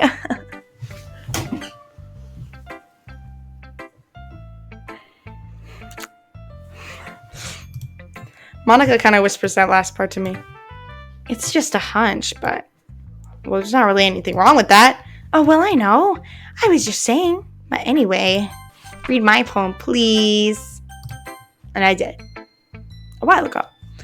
Let's see what you've written for today. Yuri stares at the poem with a surprised expression on her face. Do you like it? Chat, this one might even be better than yesterday's. How did you even pick up on this so quickly? Just yesterday I was telling you the kind of techniques worth practicing. Maybe that's why. You did a good job explaining. I really wanted to try giving it more imagery. Yuri visibly swallows. Even her hand appears sweaty. I'm not used to this. Used to what? I don't know. It's fine, take your time. Yuri breathes and collects her thoughts. I know that Yuri likes to think before she speaks, so I offer that patience to her. Yeah, just being appreciated like this, I guess. Probably sounds really stupid, but seeing someone motivated by my writing, it just makes me really happy. Are you saying that you never shared your writing before? Don't lie. Oh, she nods. Really? I don't believe it. I really only write for myself. And besides, people would just laugh at me. You really think that? Again, Yuri nods. Huh. Even your close friends? Oh, about that, I don't have any friends besides this club. Yuri doesn't respond to that. I wonder why. You're so dumb. Anyway, do you want to share the poem you wrote today? Yeah, I do. If it's with you. And we did end up reading this in Sayori's path for some reason. Why do you keep them to yourself? Unusual hobbies. Sometimes I enjoy writing about them. Why do you keep them to yourself? But because they're embarrassing and people will make fun of me. Don't you have anything like that, chat? Well, yeah, I guess I do. I feel like everyone has a little something like that. The best we could do is respect each other and our individualities, even if it's difficult sometimes and some things make us uncomfortable. After all, if I hadn't learned to embrace my own weakness, I'd probably hate myself. I might be ranting a bit now, but I'm glad that you're a good listener. You're good at a lot of things. Oh, writing, listening. There really aren't many people like you, chat. That's exaggerating a little bit. It's just how I feel. I never thought I would feel so comfortable sharing my writing, but now I almost feel like I look forward to it. It's just a really nice feeling, and you're to thank for that. It's nothing, really. Yuri smiles sincerely at me. For just a moment, her timidness seems to disappear. What's that? I want to see what Sayori thinks about this. She really thought my writing was so shit last time. I need to see what she thinks about this. Wow, chat, this is disgusting. I absolutely hate it. What is wrong with you? You can't write for anything, can you? Ooh, I like this one, chat. Okay, she actually likes it. Fuck. She literally said my last one was so bad. Holy crap. I like this one, chat. It has some nice feelings in it. Ah, I'm glad. So it's at least better than yesterday's? Uh-huh. Maybe I'm getting better at this then. Well, I'm not very good at figuring out if poems are good or bad. Of course you aren't. You just called mine yesterday bad. And it was a poetic masterpiece. Well, I can admit that it's better than the last one. It's nice to see that you're putting in some effort. Oh, everybody thinks it's better than my last one.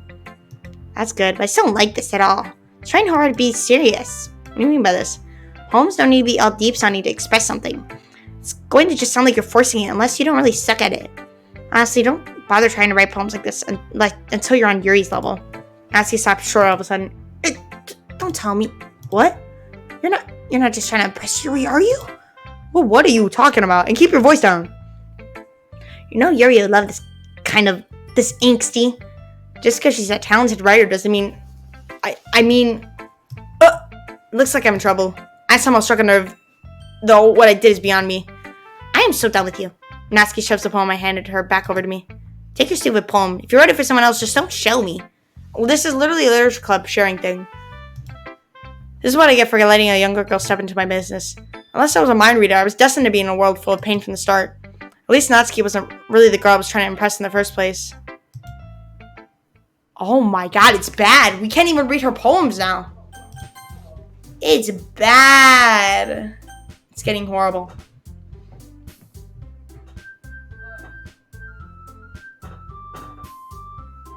I walk home with Yuri, dumbass bitch.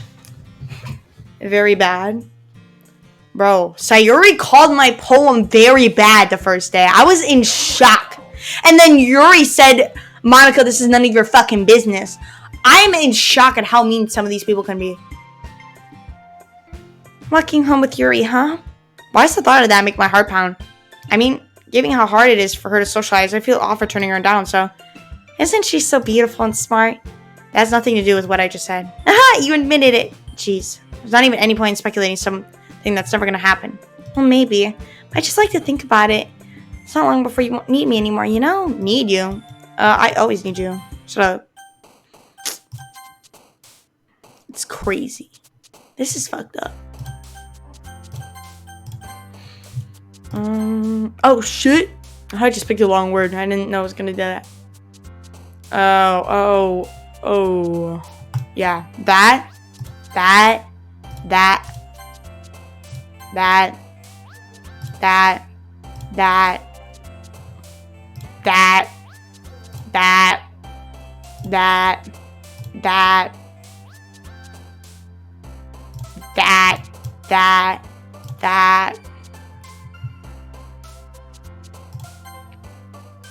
Crap, I'm sorry.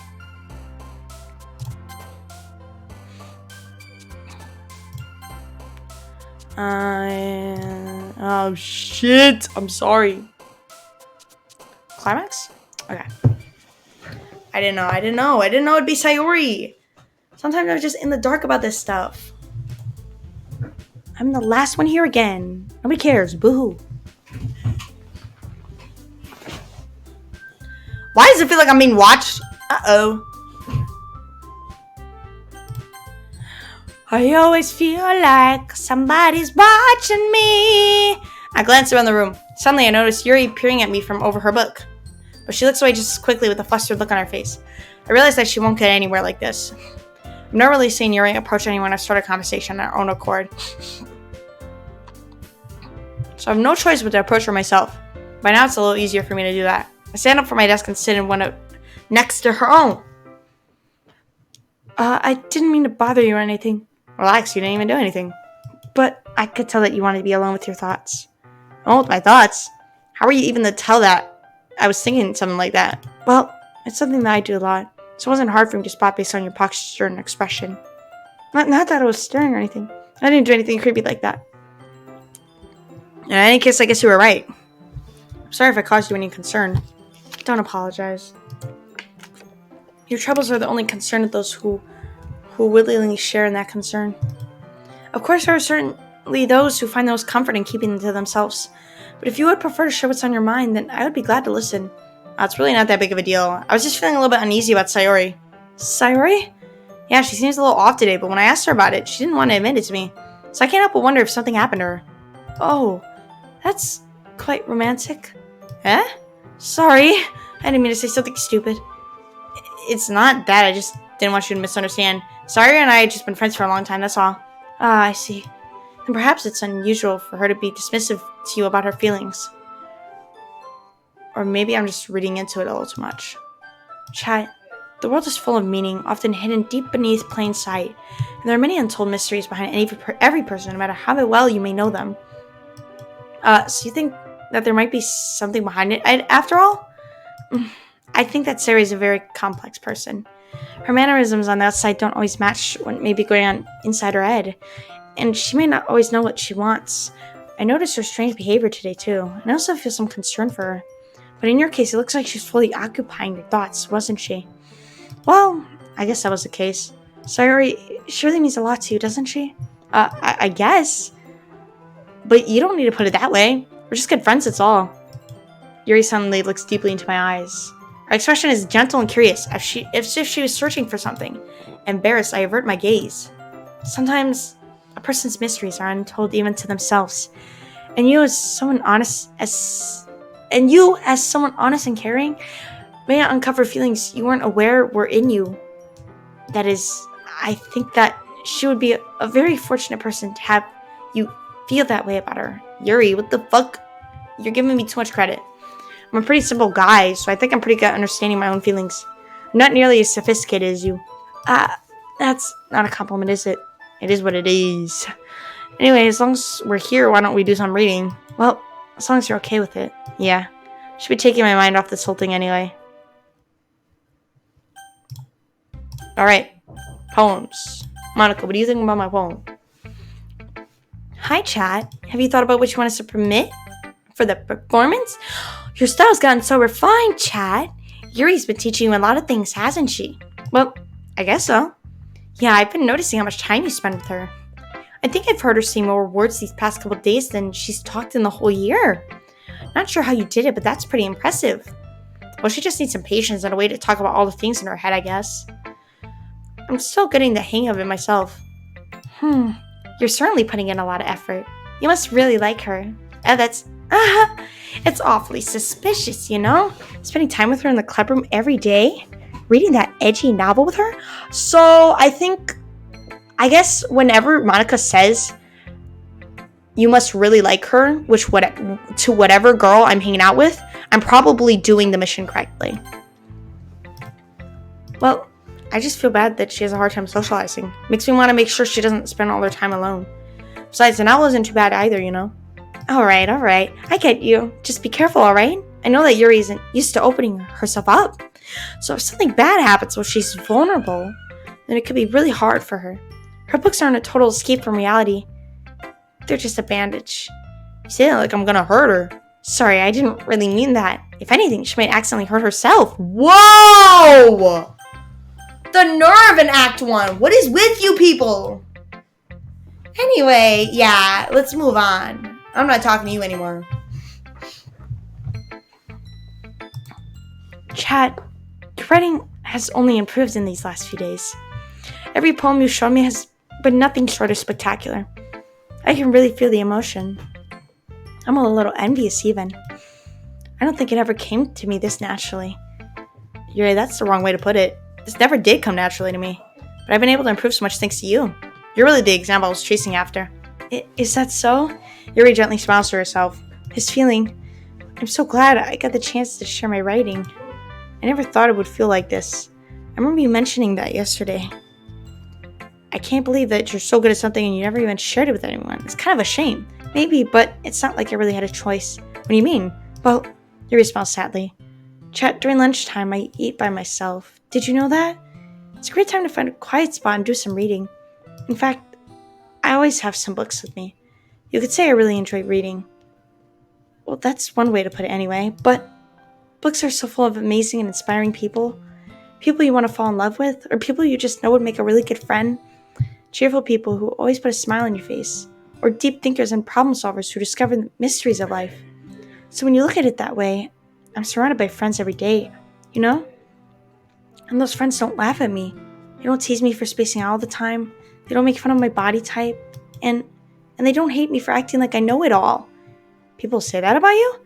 I'm not a know-it-all, chat. It's the opposite. I don't know anything. I don't know how to talk to people. I don't know how to make people see me as normal. I don't even know how to make myself happy. I have all these feelings, and all I could do with them is read and write. But it wasn't until now that I started sharing it with you. I really understood what missing all this time. But I haven't really done anything. No, that's wrong. Oh, I haven't done anything. Just being patient and respectful. That's really important to me. I know I'm a difficult person, chat. I speak too slowly. I second guess myself all the time. I read too deeply into things. But every time, you always treated me just like anyone else. It's so rare that I feel comfortable with myself when I talk to others. That's why every time I talk to you, I just feel really happy. I see. Well, I treat you how you deserve to be treated, Yuri. And if other people don't see it that way, then screw them. I mean, I joined this club hoping I would make friends. And I would say it. I've had at least one success. Wouldn't you? If you put it that way, yeah. We really are friends now, aren't we? Yuri puts her head in her hands, but this time she's smiling as she does. Do you want to show me your poem? Yeah, I do. Let me get it for you. This is gonna be a new poem, definitely. Oh my god, I've never seen this before. Or maybe I have. Ghost Under the Light, Part 2. The tendrils of my hair illuminate beneath the amber glow, bathing. Oh. Okay. This sounds familiar, though. In the distance, a blue-green light flickers. A lone figure crosses its path, a silhouette obstructing the eerie glow. My heart pounds. The silhouette grows. Closer, closer. I open my umbrella, casting a shadow to shield me from invisibility, but I'm too late. He steps into the streetlight. I gasp and drop my umbrella. The light flickers. My heart pounds. He raises his arm. Time stops. There's more. There's more. The only indication of movement is the amber light flickering against his outstretched arm. The only indication of amber movement is the amber light flickering. The flickering light is in rhythm with the pounding of my heart, teasing me for succumbing to this forbidden emotion. Have you ever heard of a ghost feeling warmth before? Giving up on understanding, I laugh. Understanding is overrated. I touch his hand. The flickering stops. Ghosts are blue and green. My heart is amber. So basically, every time like someone gives you their third final passionate poem, it's basically supposed to be a love letter to him, to the main character. So that's how you're supposed to interpret this letter, I think. Finishing the poem, I start to hand it back to Yuri, but instead of taking it from me, she looks away. Do you dislike it? No, of course not. I just don't really know how I should respond. Despite Yuri's poems being cryptic, it wasn't hard to figure out what this one was about. Yuri loves chat. Yuri does love chat. W's in chat for Yuri loving you. I don't know if I'll be able to explain this one. That's fine. I understand this one. Yuri's having an even harder time speaking than usual because she thinks I actually understand it. But my main character doesn't. I do, though. Does this one mean a lot to you? Yuri nods. I'm not really good with words, but I'm happy that you shared it with me, so thank you. And I hope that we keep spending time together. Despite my ability to make eye contact, I see a faint smile emerge on Yuri's lips. I once again try to hand the poem back to her. Instead, Yuri gently takes my hands and pushes them back towards me. I hesitate in response to her warm touch. You can, the poem is, once again, Yuri fails to form a complete sentence. You mean I can keep it? Yuri nods. I'd love to. Again, Yuri faintly smiles as she doesn't want me to notice. You always make me feel nice. I know I'm not good with people, but I hope that I can return the favor sometimes. Yeah, don't worry. I think you do a good job. I'm back from my nap, sorry. Yuri finally turns back towards me. I guess we should move on before Monica says something. What's the difference between toward and towards? But I'm sure we could talk again later. Yeah, I'm sure we will. With that, Yuri timidly smiles at me, and I return to my seat so I could put her poem away. I wonder what, Sayuri, please say it's bad. I want you to say it's bad so bad. It's nice, I guess. Oh, I did write it for someone else. Probably Yuri. Oh, I did write it for Yuri. How could you tell? Yeah, no thanks. You didn't even... Next! Holy shit, she hates me. Fuck, it makes me feel gross. See, Natsuki hate on me so badly. Jesus Christ. And it's not even that she thinks the poem's bad or she's just trying to be mean just to be mean. She's realizing that it's being written for Yuri. So she's like, fuck that. I'm feeling jealous. I don't want to read it. Okay, you three, let's prepare for the festival.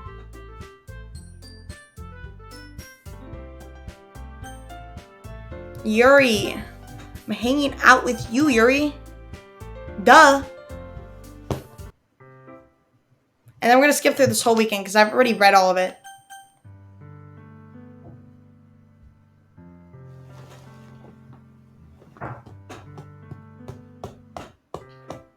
Yeah, we've even read through Yuri's, too. We get it, Yuri. You're blushing. You have a crush.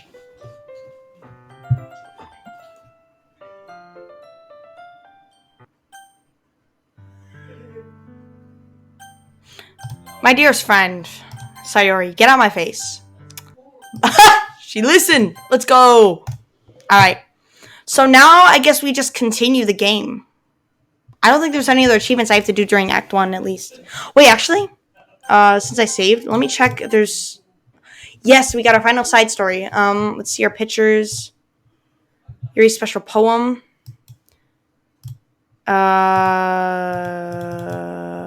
Natsuki's special poem? Yes. And then Sayori's special poem? From the side story. Oh, shit. I didn't think about the side story stuff. First poem, second poem. Where's her special poem? Does she get a... I don't think she gets a special poem. This is probably a poem from the side story, I guess. A poem from Yuri distributed at special events. Acquire all of Yuri's other poems. So is this new? By conductor, motions for one crescendo after the next, each time falling short of a climax.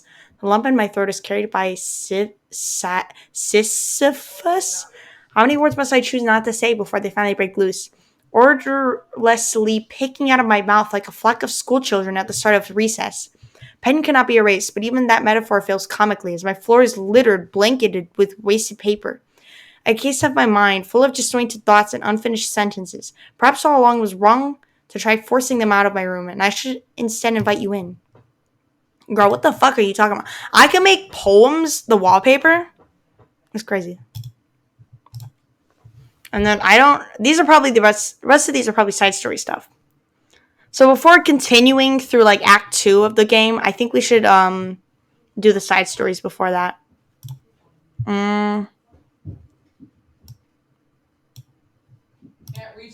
And then, see? Oh, we finally get the main character one. A rough concept sketch of what the faceless protagonist might have looked like if he was a real character. And that didn't happen, did it? But see how it's implied that...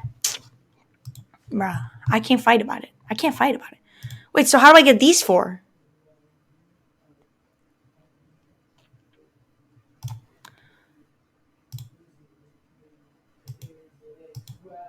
In Act 3, listen to at least Monica dialogues.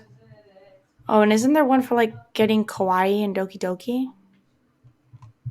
But they're not showing that one. Oh, wait, no. It was probably somewhere in these ones.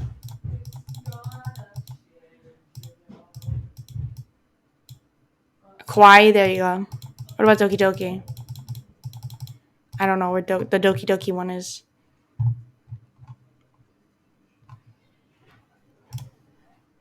Select the word Doki Doki during the poem game.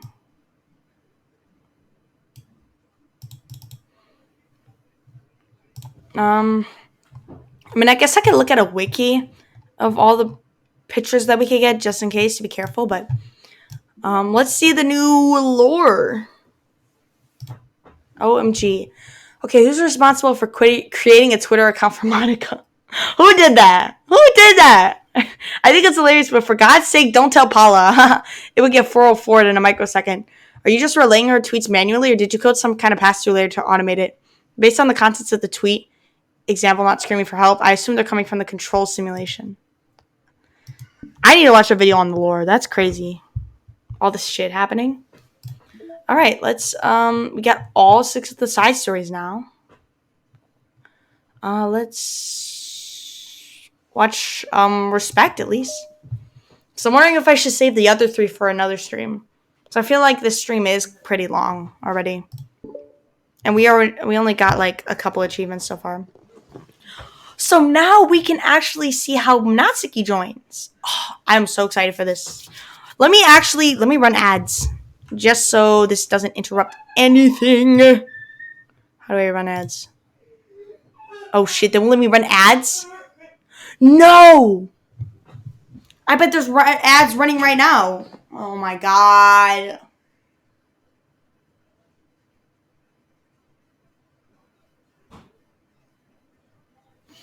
You serious? Hold on. Let me ask in chat. Buh. Well, why is it doing that?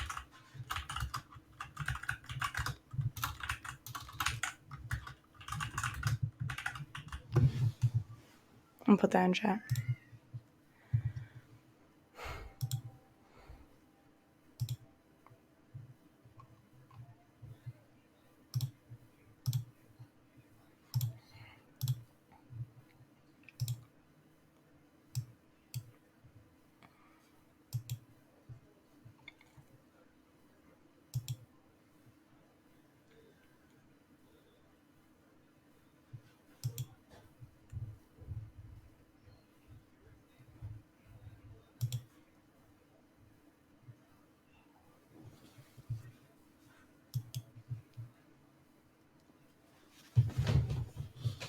Okay, it's done. Okay. I was just silent for a second because I was looking at the achievements. Don't mind me. Alright, so we're going to do the side story now. I don't know why. I wanted to run ads myself, but obviously since the ads ran already, I have to wait or set a reminder. So I forgot how often they run. Because Steam Manager won't give me an ads manager thing. Even though they're like, oh, you should turn it on. You're not even giving me the option to. So... what do I do? Okay, whatever. Screw this. Man, fuck Twitch! Won't let me run my ads at my correct times. Annoying.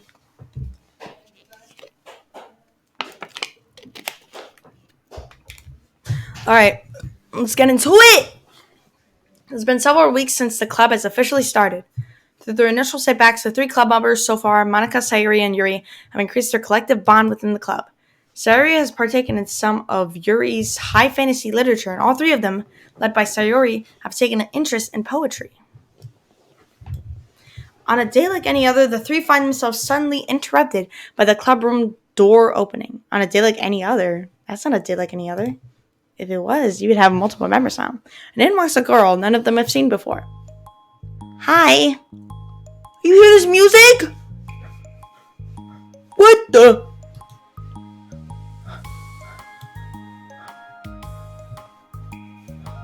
oh, I love this. Hi. Sayuri tugs excitedly at Monica's sleeve. Yuri shifts in her seat and buries her eyes in her book. Are you here for the literature club? Yeah. Yay, that's great. Thanks for stopping by.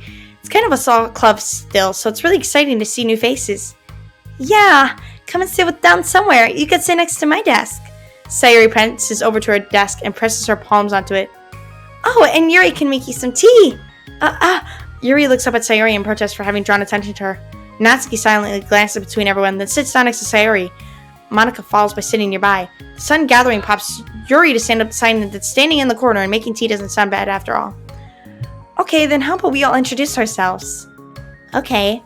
Well, I'm Monica, the one who started the club. I was originally in the debate club, but I really wanted to do something I felt more passionate about, if that makes sense. So I started the literature club as a way for people to express themselves through writing, or whatever kind of literature. You know, I figured it was your club.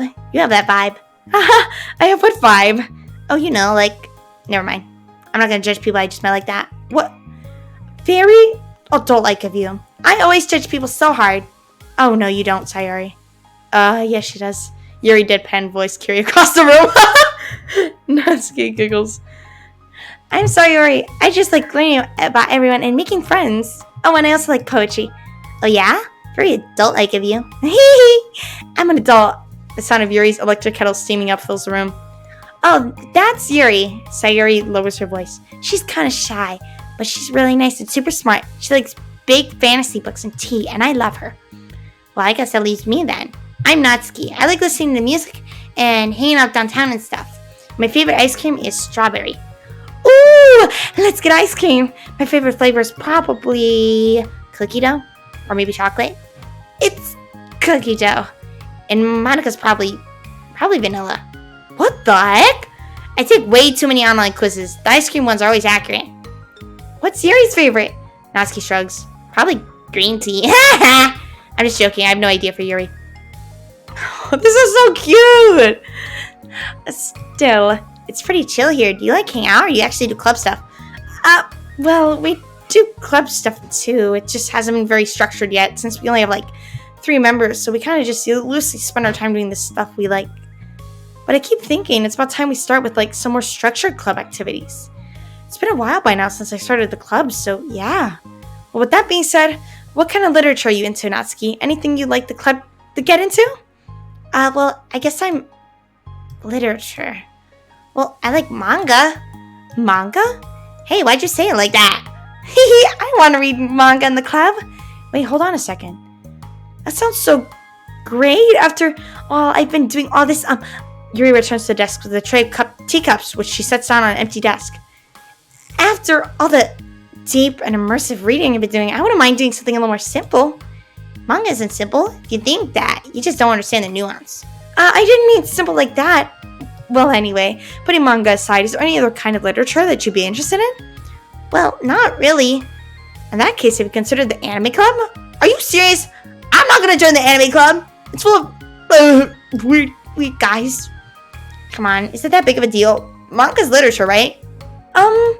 I mean, I guess you consider the literal definition of literature, then technically. I get it. Look, I'll do whatever club activities you want. Can I please just join? I won't bother anyone. If I can just, like, keep my manga here and hang out after school, I'll literally do whatever you want me to do. That's fine, right? Yeah, I guess there's nothing wrong with that. Oh my god, thank you. You're the best. I have most of it crammed into my locker, so I'm gonna start getting it, okay? Natsuki stands up. Need some help? No, I got it. I don't want you to see my locker. If you say so, but there's no way it's worse than mine. I hope we never find out then. Natsuki exits the club room, leaving everyone in silence, save for the sound of Yuri sipping her tea. I'm such a pushover. Hey, it's not that bad. Natsuki seems like a lot of fun. Maybe, but I mean, she has like no actual interest in literature, you know? Manga is literature, the fuck? And that's normally fine, but she said she would participate in club activities like it's some kind of obligation. Her tea is gonna get cold. Yeah. Wait, that's not related. You know what? It's gonna make me really sad, which I think they are gonna address it in this side story, or maybe another one relating to her, is if they mention like her dad and the reason why she wants to hang out at the literature club, because like she basically can't do anything at home because her dad doesn't let her. So she might have to bring that up at some point. Or maybe not. Like she might have some other like you know, she has like self-confidence issues too, where like she just acts so arrogant, where like she does all this mean stuff to cover up her insecurities, and they could also address that in this story too. Well, I think everyone deserves a chance, especially if we can bring her happiness. Besides, maybe she'll take a liking to literature. Are you sure you don't want to read her manga, Sayori? Hey, who do you think I am? Sorry, I didn't mean that. I just feel really uneasy about this. Do you have any opinion, Yuri? Not particularly. She said she wasn't going to bother anyone. That includes me, so... Does that mean I bother you? No, you're a pleasure to be around. I was just fishing for a compliment. I know. But still, I really think we should give her a chance. Yeah, alright. I really am going to start enforcing club activities. I'm willing to cooperate. Suddenly, 3 of them hear a thump against the door. What was that? Sayori stands up and walks over to the door, then opens it. Thank you. Carrying 3 boxes of what is presumably manga, Natsuki grunts and wobbles inside before slowly bending over and dropping the stack onto the floor as gently as she can. That's quite a collection. Sayori giggles in excitement. While catching her breath, Natsuki replies, There's still 1 more box. I can put them away myself. I know how to organize them. Monica anxiously glances between Sayori and Yuri. Is this really okay for the club? Maybe it's what she needs to really kick the club into gear before everyone gets too complacent. It seems like things are finally going to start getting more serious.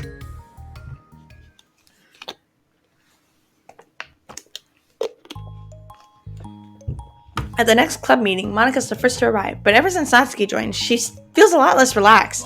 I don't know, what's your problem with Natsuki, though? To be honest, I don't know what her problem is. Why am I so nervous? Monica paces trying to figure out her feelings. Natsuki says she wasn't going to bother anyone, so why does it feel like the atmosphere's changed so much? When Monica thinks, the club door opens, revealing Natsuki carrying a box. Aw, smile, smile! Monica forces a smile and Natsuki makes her way to the closet. Natsuki forces one in return. Need help? No, I got it. Monica awkwardly tries to start some kind of conversation but fails. Curiously, she peeks into the closet where Natsuki's stashing all her manga. Once dull with school surprise, the shelves are now vibrant with bright colors and cute-looking artwork. You know, the top shelf is pretty empty. Maybe we could keep it up there? Bro, she can't reach there. I can't reach up there. That'd be so inconvenient. Yeah, but Monica sighs. The teachers are going to ask what all this manga's doing in here, and I have to tell them it's for the literature club. So? Monica backs off and slumps into a desk. With this kind of tension, it feels like the relaxed atmosphere accumulated over the past few weeks is being sucked right out of the room. So what's wrong? You gotta address this problem. Good afternoon! Shit, my voice is still sucky! Sayori spins into the club room. Oh, I see someone's in a good mood. Yeah, because I have this! Sayori brandishes a cookie wrapped in plastic. Oh, of course it's fucking food. I found some money and got a cookie. Ooh, that's so pretty. As Sayori trots over to the closet, colorful shelves catch her eye. Usually when there's like, blocking and like, fucking prompts and stuff and the way to say stuff, usually put it before the line and not after the line, but whatever. Which one do I start with? Well, you can start by giving me a bite of that cookie. No way! I saved up all my luck to find that money. If you want an entry into my kingdom, you need to pay the tax, peasant. Boo! Defeated, Sayori unwraps her cookie and breaks off a piece for Natsuki. And Yuri silently walks into the club room. Monica glances at her with pleading eyes. Yuri returns a quick nod of understanding. Well, everyone's here now. Despite the club only having 1 more person than before, it somehow feels twice as lively. Okay, so I think today we should go over some potential club activities and see which ones we want to do first. We have 4 members now, so it'd be great if we found some stuff to do as a group. Does that sound good to everyone? I agree. Okay, so I have some ideas of my own, but I want to hear your ideas too. Well, I've been having a lot of fun learning about everyone else's interests. Maybe we could give each person a day to share their favorite kind of literature with everyone else. Well, maybe. Something tells me that. Monica glances at Yuri and Natsuki, who both appear very unwilling to even consider each other's interests. Maybe we can try to come up with something that everyone can enjoy equally? What the fuck? Why are these highlighted? Oh, because it's a side story. Each person a day to share their favorite kind of literature with everyone else. I don't know why Monica has a problem with that. You know, like we all vote on a book to read or something like that. I think we should all collectively try to expand our interests rather than just stick to the things we're familiar with. Why does it feel like I'm being targeted here? What the fuck? Natsuki, shut up. I mean, what? Natsuki, didn't you say that you would go along with whatever the club wanted to do? Well, yeah, but that doesn't make it okay for you to ignore everyone else's preferences. I liked Sayori's suggestion. Yeah, me too. Yeah, but... Monica's voice trails off. Although she let Natsuki join the club, Monica finds it incredibly difficult to relent to her demands. If Natsuki doesn't respect the club, why should Monica have to yield to Natsuki's opinion on anything? But she does. Monica's just misinterpreting what Natsuki means by that. Which, yeah, it does sound arrogant and like she just wants a place for her manga to be put, but there's like reason behind that. Natsuki, are you sure you don't have any other literature interests you could share with the club? I swear I don't mind if you keep your manga in here, but Natsuki cuts off Monica by suddenly standing up. Well, it's obvious I'm not wanted here, so I'm just gonna leave. But I really would have appreciated you being more upfront about it. Okay, I think you're jumping to conclusions here, but you're free to do whatever you want. Natsuki shoots Monica a quick glare before walking straight out of the room. Damn, they're getting really, mean to each other. What the hell? Oh no. Sayori runs after her, leaving just Monica and Yuri. For the second time today, Monica slumps down into a desk. Like this. Oh, why am I such a jerk? You are kind of a jerk sometimes. Actually, you're, nicer than anyone in the main story, but you're a bit jerky right now. No, she's a jerk. She's just making me feel this way. Monica looks up at Yuri, seeking affirmation. Yuri looks away. She probably just went around looking for the smallest club she could find so that she doesn't have to participate. How does she expect me to give her respect when she has no respect for the club? That is definitely a way to interpret it. But that's not the way I interpret it. Obviously, outside of knowing Natsuki, I think the reason I would have thought if I were Monica, the reason why she was joining the club is so she could read manga with everyone else, but Monica just thinks it's for her to store her manga. But she was trying to talk about manga with you guys, but then for some reason Monica shut her down. Which is a surprise because I thought Yuri would have shut her down. Am I wrong, Yuri? I'm not good at these things. Monica sighs. Me neither. I just have no idea what to do. I don't want to hurt anyone, but I feel like it's not wrong to enforce the club vision. People should join because they want to express their passion for literature, or at least develop it. So maybe she's not a good fit for the club after all. Manga literally is literature. Monica sits in silence, afraid to accept her tentative conclusion. Yuri looks tense, but she doesn't seem to want to add anything. You can go back to reading. I know this doesn't concern you. It does. It does? How? Well, I just can't comfortably read in an atmosphere where the peace has been disturbed. Oh, great, I'm just ruining the whole club then. That's not an accurate conclusion to make. I know, I'm sorry. I'm just kind of voicing my frustration and I guess guilt. It's like my frustration wants to blame her, but my guilt wants to blame me. Why is it the hardest to be rational during times you need it the most? I don't think you're being irrational. I think Natsuki is. She has no authority to walk in here and make demands of the club, your club. She didn't even make demands, to be honest. Something as ridiculous as manga has no place here. See, now she's just enabling her. Fuck!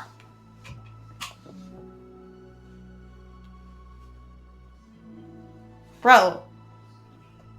Manga technically is literature because it's a book. It has words in it. It just has pictures along with it. Yuri, you're an enabler. Stop it.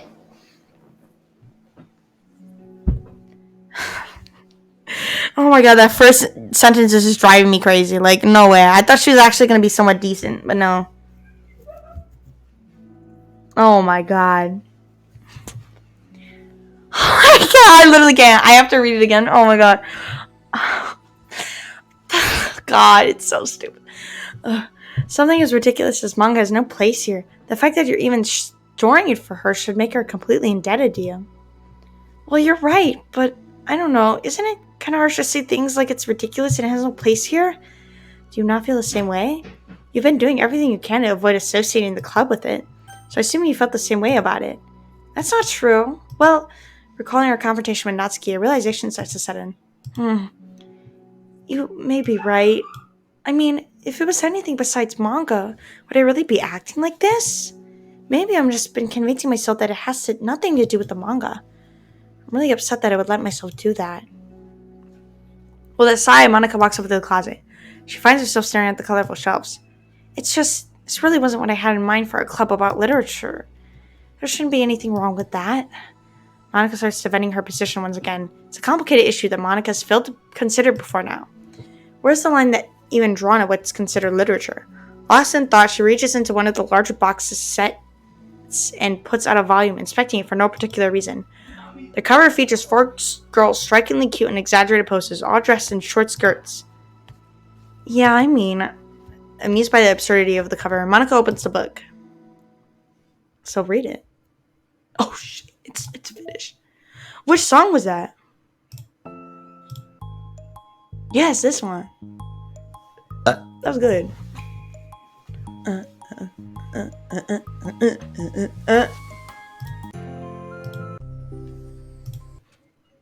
Yeah, I'll probably play the music off stream for like 20 minutes myself. I'm not gonna do it on stream. That's how you get that one? I had no clue.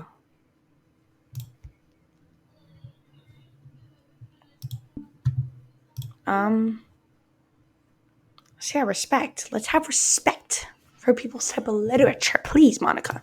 This one felt a little bit shorter than the other ones. Oh, let me, hold on. Oh, wait, we're about to reach 3 minutes, 3 hours, 33 minutes, and 33 seconds. Hold on. 1, 2, 3. Oh, wait, I'm looking at stream over here, so I didn't actually, like, check if it was accurate, whatever. I want to run ads just to be safe so we don't interrupt.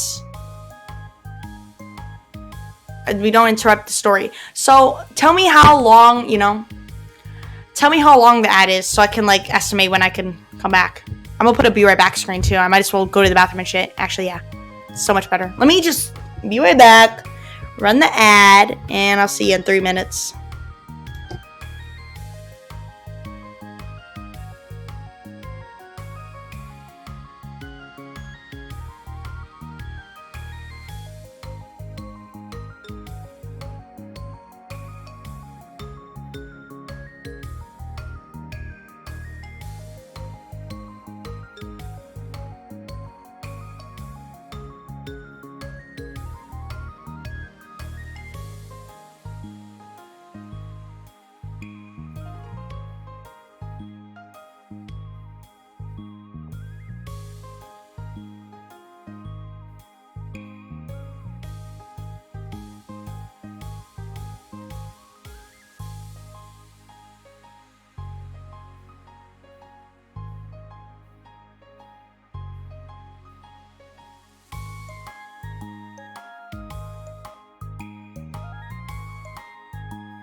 Okay, I'm back. But the thing is that I may need Cheeto. I don't know.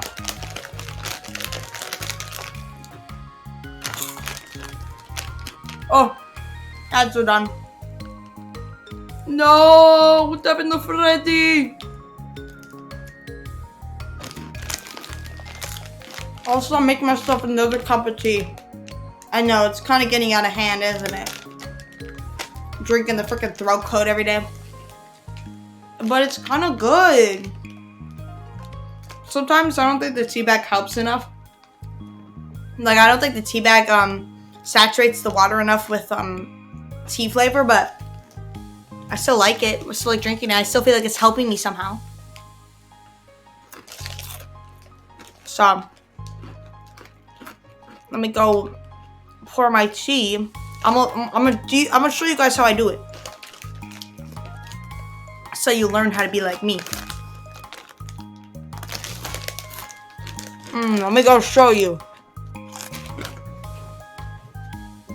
Okay.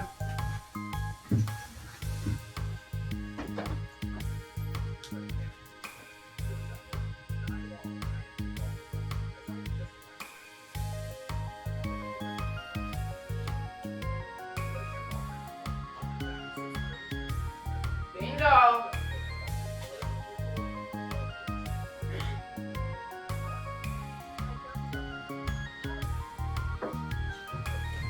Okay, you can't hear me. So, you have your cup, you have your throat coat. My specific brand is Traditional Medicinos. I don't even know if that's the actual brand, but here's my electric kettle. Wait for that to boil. Mine automatically turns off when it reaches the right temperature. And then you pour. Let me show you. Okay, little dog is gonna be in here too. Where's the cup? Here's the cup. Oh shoot! How did that hair get in there? Hold on. Let me get that out of there. That's gross. Alright. You dump it in.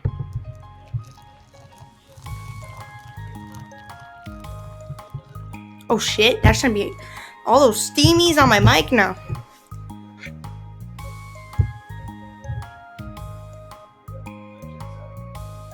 That usually it's not supposed to float to the top. I don't know why the tea bag's floating is at the top right now. It's kind of sucks. You fill it up almost to the brim. But if you have to carry it from one place to another, don't do that.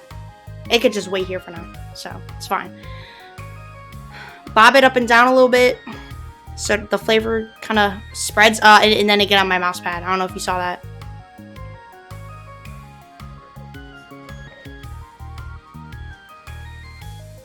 And after you're bobbing it for a little bit, I'll leave it for 15 minutes to cool off. You gotta leave it for 10, but like, no, like your mouth is gonna be scorching. 15 minutes is good, maybe even 20 minutes, but don't leave it for too long.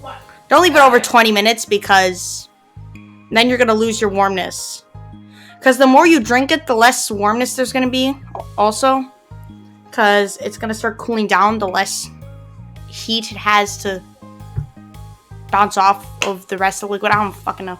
And then here's my kettle. I didn't know an electric kettle existed until I moved into this house. Like, that's crazy. I'm like, wait, this exists? I've been using a traditional kettle the whole time where I just dump the water in there, boil it on a stove, and that's that, and it whistles. I didn't know it worked like this. That's so weird. I didn't know people did this stuff, but it's awesome. I like it.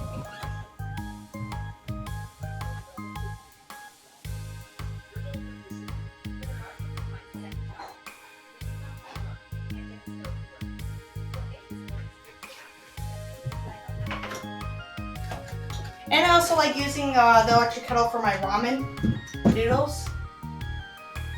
Like, you know, the instructions say pour boiling water into it. That's also why I would use it for it too. But then sometimes, like, my brother's also making tea and putting the tea packs into the teacup. And then it's like, I'm like, but I use that for plain water too. And where I dip my tea bags in. I don't want you doing that. And I don't even know what kind of tea it is anyway. But yeah.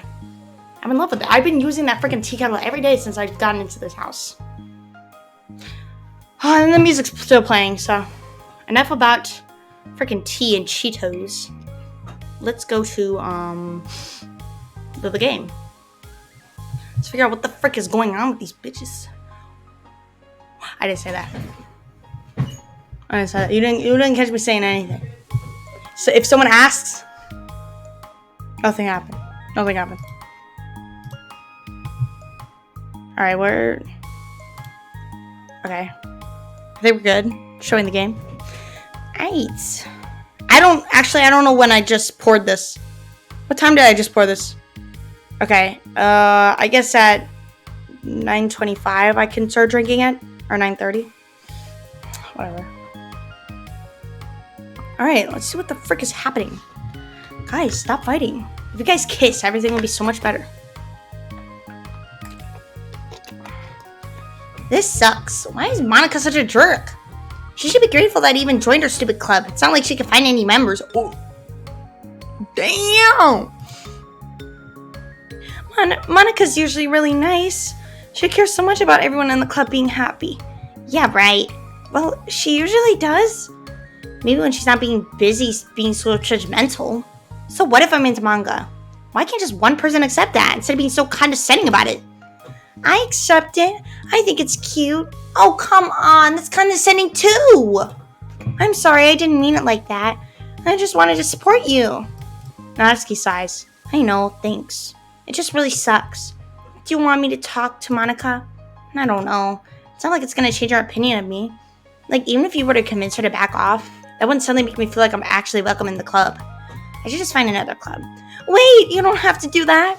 We can figure this out, please. I mean, I'm the vice president, or at least I think I am, and I don't want you to leave. Everyone deserves to feel welcome and happy, so I want to make that happen for you. I was wondering, what was the reason that you decided to join the literature club? Well, Natsuki hesitates. It's kind of dumb. Oh, don't say that. There's no such thing as a dumb reason when everyone is welcome. I wasn't welcome. You were to me. So, just don't tell anyone, okay? Especially Monica. I promise. Natsuki sighs. I'm just tired of everyone judging me all the time. I can't enjoy any of the stuff I'm into without people making snotty comments about it. Not that I care about what anyone else thinks. You know, the Science for Literature Club says that you could be yourself or whatever. So I decided it was at least worth a shot. But that was a lie, apparently. Natsuki dejectedly kicks the toe of her shoe against the wall. Oh, and I like writing too. Really? How come you didn't say that to Monica? Because she was being so judgmental that I just didn't want to tell her something she wanted to hear. She didn't deserve that kind of satisfaction. And if she knew I was into writing, then she'd just be like everyone else and try to push me away from the manga and favor the more mature things.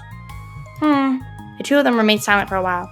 Sayori understands that it's out of the question for Natsuki to return to the club room for today at least. But Natsuki has a reason for wanting to join the club just like everyone else. It's part of the club's vision for her to be welcome. You deserve to express yourself. Oh shit. No, fuck! Oh! You deserve to express yourself as much as everyone else does. That's supposed to be what the club is for. So, I'm going to do everything I can to fix this. I promise. It's lunchtime the next day. The cafeteria and hallways are bustling with students rushing to meet with their friends and make the most out of their limited break times. Where could she be? Among them is Monica, always eats lunch in her classroom, but she has some additional business today. Fearing Natsuki would avoid coming to the club, Monica decided to try to find her during lunch. Oh shit. Fearing Natsuki would avoid coming to the club, Fearing Natsuki would avoid coming to the club, Monica decided to try to find her during lunch so that she could make amends. After searching for extensive time, Monica finally spots her. Despite her short stature, Natsuki's bright hair helps her stand out from the crowd. Oh gosh. Suddenly feeling awkward, Monica's afraid to get closer. Natsuki's with some friends whom Monica doesn't recognize, and they're all energetically chatting together. It'd be really tactless just to interrupt them. Oh shit, new figures? Oh yeah, did you end up joining that literature club or what? Huh? Of course I joined. Why wouldn't I? Ha, I told you she would join. Haha, come on. You know she only joined because you wouldn't stop giving her crap about the anime club. Damn. What's up with her friends? I told you I never even wanted to join that stupid club. Oh, sure. Well, you have to give her some credit for at least making an effort to finally grow past that trash. Ah, true. Well, congrats on finally graduating middle school, Natsuki. We're proud of you. Shut up. Just let me do my thing. I'm just joking. You know we love you. That's not really love, though, is it? Yeah, once the literature club makes you a famous writer, we'll be the first ones to buy your book. What, you're gonna buy her smutty fanfiction? What the fuck? Haha, well, obviously, I want a signed copy. That was like years ago. You don't think I've grown out of it by now? I told you I was joking. Besides, it's a good reminder of how far you've come since then. Not to mention, you could have done it without us. I guess it's all past to joke about it. Yeah, sure. They grow up so fast. It brings a tear to my eye. Natsuki suddenly glances in Monika's direction, prompting Monika to quickly turn away and distance herself. What the heck? That was horrible. I should have said something to defend her. Why do I have to be so conflict avoidant? Not that I deserve to say anything. I'm hardly better than them after the way I treated her. Oh, I'm so awful. I'm not doing anything right. After school ends, Monika distractedly makes her way to the club. She finds Yuri already inside, eyes on a book as usual. Monika picks a desk and slumps into it. Something she seems to be doing rather often lately. Yuri, I don't think I could be club president. I suck at handling anything that doesn't go, exactly my way. Yuri looks up from her book. It's like the literature club is a place where you get to express yourself unless it's in a way that I don't like. I'm so mad at myself. I'm especially mad that I didn't have the self-reflection skills to realize what I was doing. So much for maturity. Sorry, I really shouldn't be complaining out loud like this. There's just a lot on my mind. No. I enjoy listening. Really? Why? Yuri shrugs. It just makes me feel nice. Oh, well, okay. I'll just continue then. Yuri nods. Yeah, Natsuki has kind of a blunt attitude, you know? It makes me feel like she wasn't taking the club seriously. I couldn't even figure out why she wanted to join. I saw her friends talking to her in the hallway during lunch, and they were just so mean to her, telling her to grow up and stuff like that. That's a literature club would help her grow out of her manga. It just makes me so mad, just letting her enjoy it makes her happy. Why are you trying to take that away from her? When I had that thought, it was when I came to the realization that I was kind of doing the same thing, just in a roundabout way. I should have made her feel good about being passionate about something, but I just dismissed it. No, I was actually trying to avoid acknowledging it all. I even did that with you, Yuri. When you first joined the club? You did? Yeah, I remember. Fantasy isn't really my thing, so I was kind of trying to dismiss it, but then Sayuri jumped in and took over the conversation. I should have reflected on that, but I didn't. Because I just let Sayuri handle it instead. Now I'm repeating the same mistake, except I really hurt someone this time. Monika shakes her head. I'm so tired of being afraid of things I'm not comfortable with. It's so stupid. I could just picture how much joy it would bring Natsuki if I let her share her passion a little. I'm so angry that her friends were treating her like that. I'm gonna get them back for it. Get them back? Yeah, I'll get them back by making sure that this is the literature club that Natsuki wants, not the one that they want. Suddenly, Sayuri bursts through the door, making Monika and Yuri jump. With a rare stern face, she marches over to Monika's desk and sits next to her. Oh my god, my back is just, it's just fucking it's just bent in a C shape. I hate it. What am I doing? What the fuck? Oh, I thought there was a dog below me. Ah!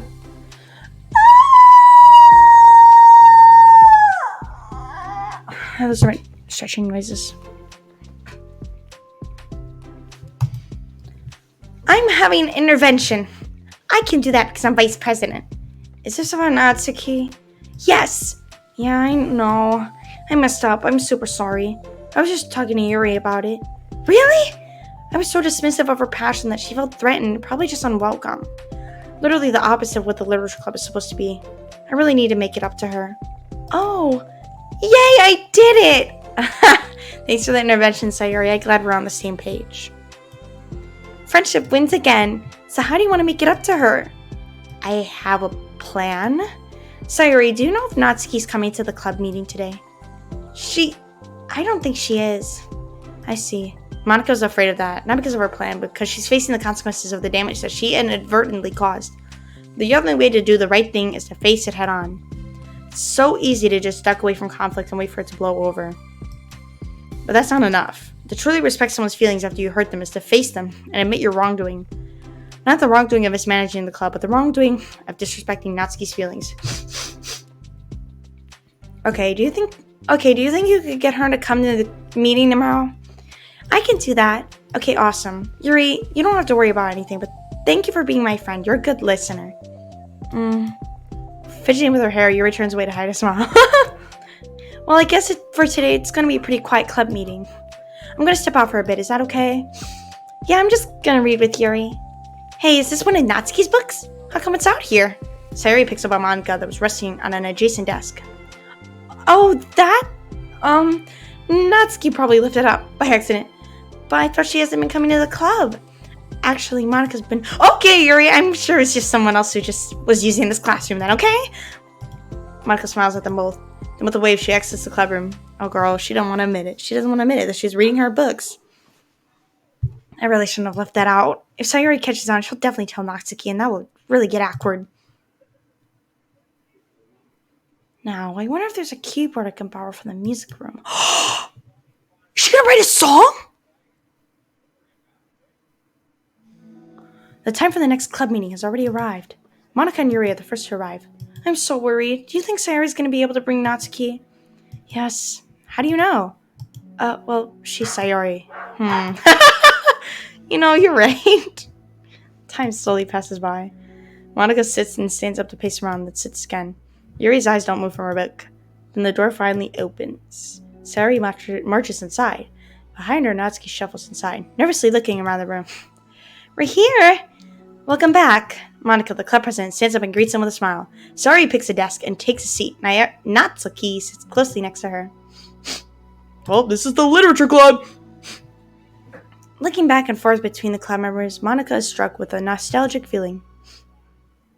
She would stand at the front of the club room just like this, struggling to picture just who may eventually be sitting before her. But imagination was never enough to predict just how unique and diverse each member would be. Each with her own struggles, her own reasons for seeking the vision that Monika had admittedly so vaguely advertised. Seeking trust, understanding, respect. What new lessons will the future hold for the literature club? Realizing she's getting ahead of herself, Monika takes a deep breath and returns to the present. Okay, everyone. The literature club is starting. We have an activity planned for today. Monika turns around to face the chalkboard. On it, she writes manga in big letters. Today, we're going to learn from an expert about a unique form of literature, manga. Oh, come on. Isn't this kind of forced? I know you don't actually want to do this, so just... Monika shakes her head. Natsuki, this is the hardest part. After making it this far, it'd be so easy to just smile and move on. That's not enough. Not this time. I'm sorry. It was wrong of me not to take you seriously when you were kind enough to show interest in my club. I thought about it and I realized how biased I was against manga. It caused me to disrespect you and I'm sorry. I think you deserve to be able to share your passion with us. So, can I make it up to you? Well, thanks, but I know you're only doing this because Sayori told you to. Wait, that's not true. Monika planned this all by herself. I didn't get a chance to talk to her. I was a witness to that as well. This is the literature club. The literature club is a place where everyone gets to be themselves. We all have our own interests and our differences. It's my vision to let us freely express that. And it's my goal to respect everyone for them. So I just want to learn about the things that make you happy. I think that you deserve to share that joy as much as everyone else does. Is that okay? Natsuki looks away and hesitates. But it's really dumb. The stuff I'm into? Monika smiles. She kneels in front of Natsuki's desk, looking her straight in the eye. If you like it, then it's not dumb. Oh, except for me. Sorry, you're not dumb either. What the heck? You guys are so weird. Fine, I'll show you some of my manga. Only because you admitted that it's literature after all. Natsuki stands up. Oh yeah, I didn't say this before, but I'm actually into writing too. I'm kind of a pro. But I didn't want you to like me just for that. Wow, really? I really did have you all wrong, Natsuki. Yeah, whatever. Today's not about that anyway, right? It's about manga, so I hope you're ready. Hell yeah. A week has passed since Natsuki returned to the literature club. Is Monika going to tell her that she read some of her manga? Since then, the club activities have been in full swing. Each club member has received a day in the spotlight to share all of their favorite kinds of literature with each other. As another meeting draws to a close, Monika approaches Natsuki on the way out. Natsuki, are you in a hurry home or anything? Me? Not particularly. Why? Oh, there was just something I wanted to show you if you have a few minutes. Sure, what is it? It's not in here. Can you follow me to the music room? Oh my god! Oh my god! Oh my god. The music room? Why? Well, you'll see. Oh! Oh my god! You know, I was thinking back. When the club was just me and Sayori, we would talk about how we envisioned the club to turn out. We cared a lot about it being a place where people should express themselves. She said something strange to me. She said that I was trying to make the club that I need myself more than anyone. But I think it wasn't until you joined that I fully understand that. Because you really taught me a lot about myself, like things that I was probably always too stubborn to admit. Oh, come on, you can't mean that. I didn't even do anything. I just brought a bunch of manga and I got fussy when I didn't have my weight. It was really stupid of me to make such a big deal out of it.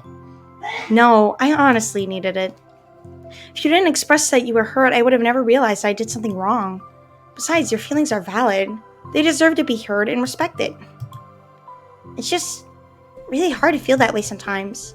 You know, I really shouldn't care about what other people think in the first place. But when you're just criticized by everyone around you for being a certain way, it can really get hard just to brush it off.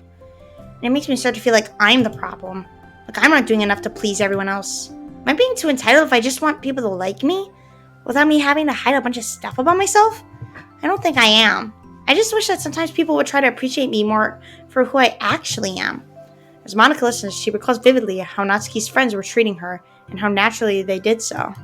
How long has she been fighting against that, refusing to change for others? I can only wish I was as strong as you are, Natsuki. You're so honest with yourself. I'm always trying to come off as perfect for other people. Anytime there's a hint of contention, I just crumble. But it's thanks to you that I really started thinking about this stuff. You really inspired me to start working on it. But, like I said, I didn't even do anything. You were just being yourself, that's all you needed to do. Also, there's something else. Monica takes a breath. The thing is, I might have read a little bit of your manga. You smile. What? What the heck? Why didn't you tell me? I'm sorry, I think I just felt kind of embarrassed to admit it after I gave you such a hard time about it. I can't believe you of all people were reading manga behind my back. That's so funny. Yeah, well, I flipped through one of them out of curiosity, but I ended up reading a whole bunch of it. But I mean, one of the characters was in a literature club. What are the chances, right? You were reading Parfait Girls? Oh, hell yeah, I was. Wow, you have good taste. Just one volume. And I kind of just picked it out randomly. Well, you have good intuition then. You have to tell me all your favorite parts. Well, I think it was some kind of weird fate. Because the character isn't just in a literature club. She also plays piano. It's just weird because I have always wanted to learn piano. She was the perfect person that I always wish I was. If I just did what I wanted instead of always second guessing myself. Oh my god! Monica walks over to the piano and sits down.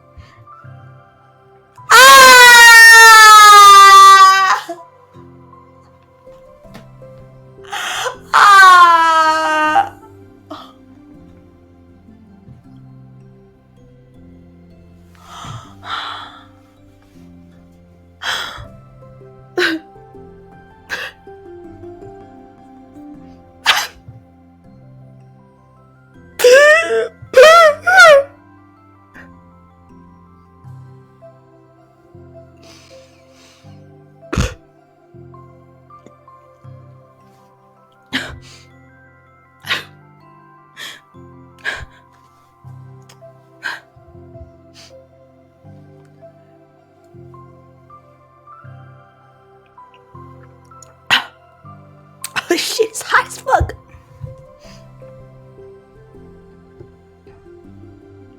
Why is there hair in my tea constantly? Where's this stuff coming from? Oh my god.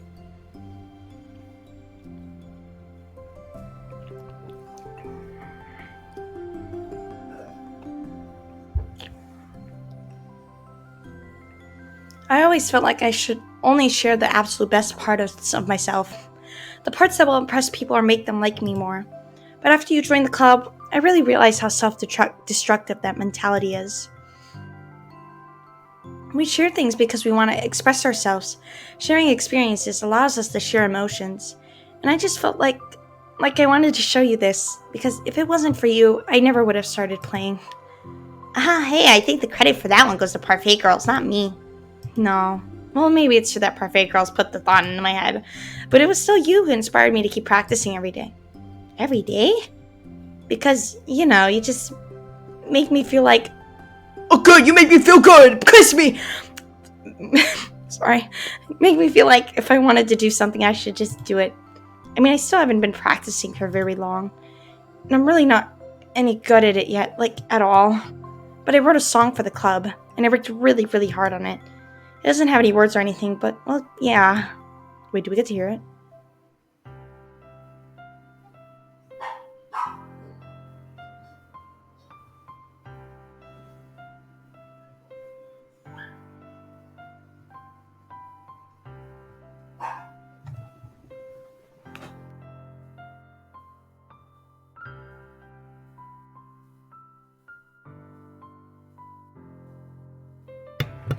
Every day, I imagine a future where I can be with you.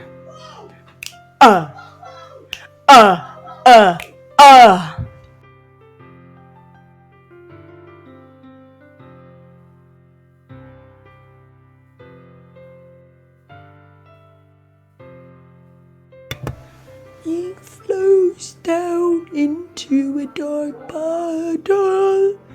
Just move your head right the way into his heart. But in this world of infinite choices, what will it take just to find that special day? What will it take just to find that special day? That special day. That special day. That special day. Fuck. That special day. That special day, Monica on the track. Sorry.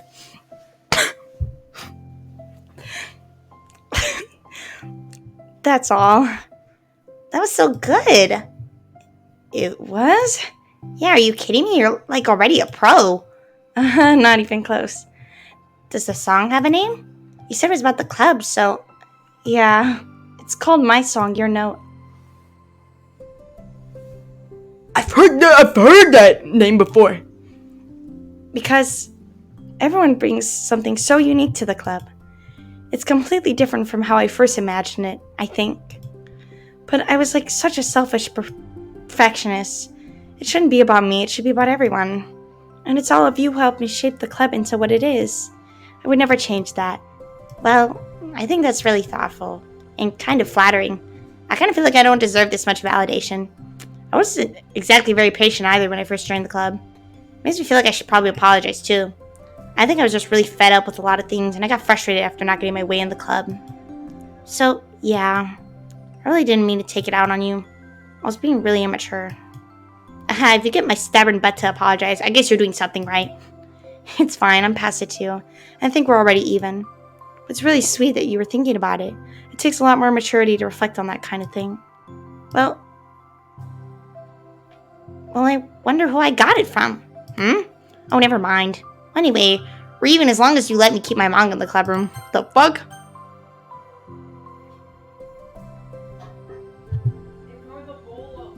You got it from Monica, basically. You did admit that it's a form of literature. You totally can't take that back now. You got me. The closet's all yours. Hee hee. I'll tell you what, I'll bring in a little something for the club tomorrow. I want to do something nice in return. Baking!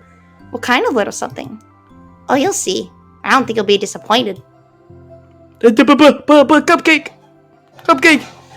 The next club meeting ends up being a particularly tasty one. That's it! Oh my god.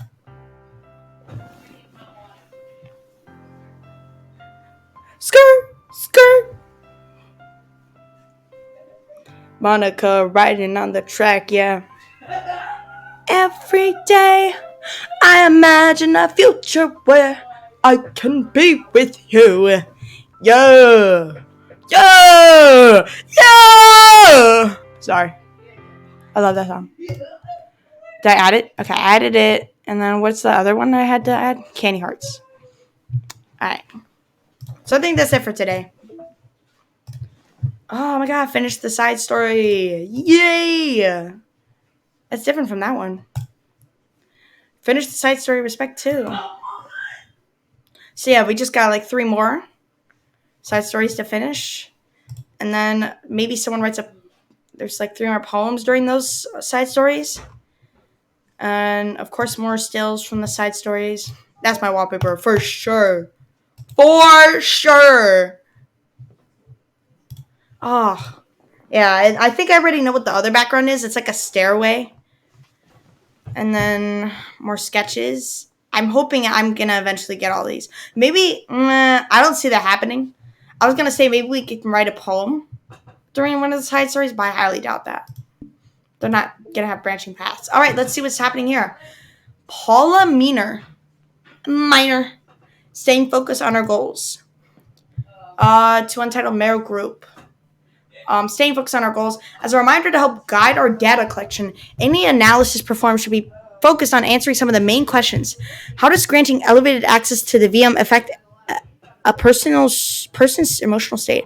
How does granting elevated access to the VM affect a person's value and goals? Wait, so they're experimenting on giving Monica, like, self-consciousness? Like sentience? What the fuck?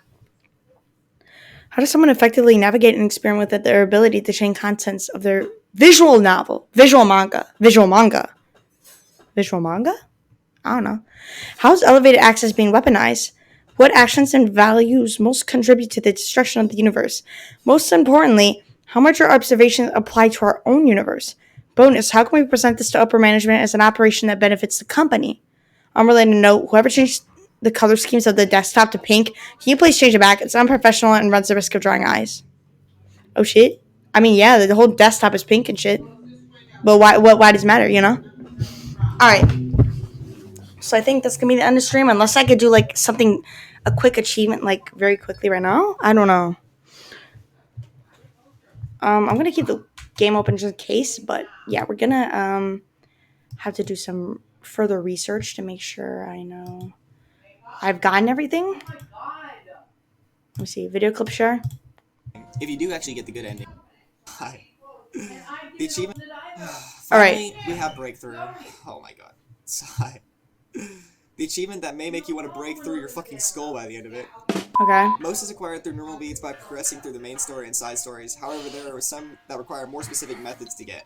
All backgrounds are acquired from seeing certain locations in the main game and side stories. What the fuck? Which you will eventually get naturally, so I just mentioned them here since there's no point of writing it further in the video. Breakthroughs them here since there's no point of writing it. Can you like repeat that? Everybody's fucking yelling in the background. So I just mentioned them here since there's no point of writing it further in the video. Breakthroughs. Fuck! Repeat it, bitch. Here since there's no point. Fuck! All backgrounds are acquired from seeing. Okay, now you're speaking too fast. Main game and side stories, all of which you will eventually get naturally. So I just mentioned them here since there's no point of writing it further in the video.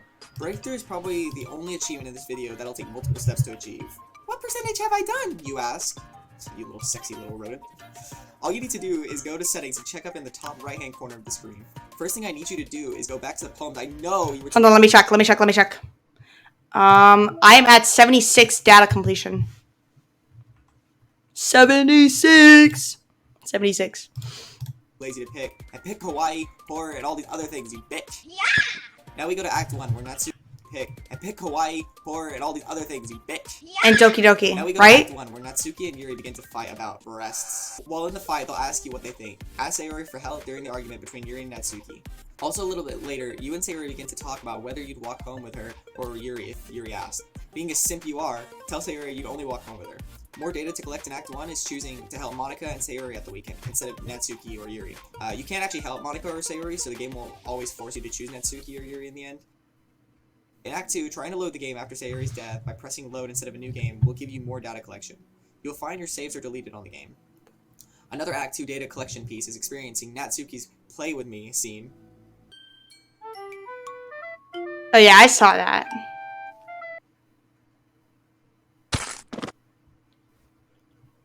Okay, I swear, this is the last time we'll ever be writing a poem for these twisted women. In the poem game, you may see glitched text. Just click on it, and you should get this. To get it, write the first 2 poems for her in the second act. Monica and the game will act like the second poem will always be a Yuri poem. But if you really wrote a Natsuki poem, you will see this scene. And, well, her neck snapping. Any other Act 2 data collection will be on the desktop instead of... What? Wait, he just said write a poem for who? What the fuck are you talking about? What are you talking about? Bro, this is confusing. First one is to check the file poemwords.txt for anomalies. It is located inside the game folder. This can be done in any point in Act 2.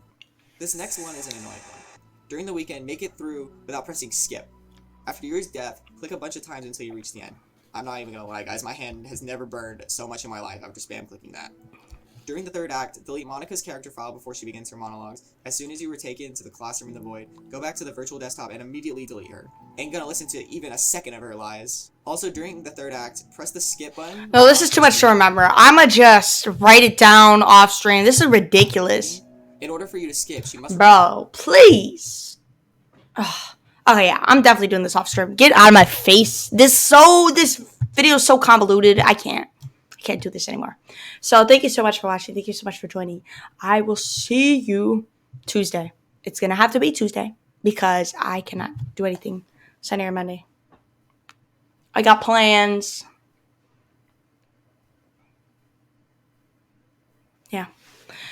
So we're gonna have to come back out to this on Tuesday. And then once it's Tuesday, we're finishing this game.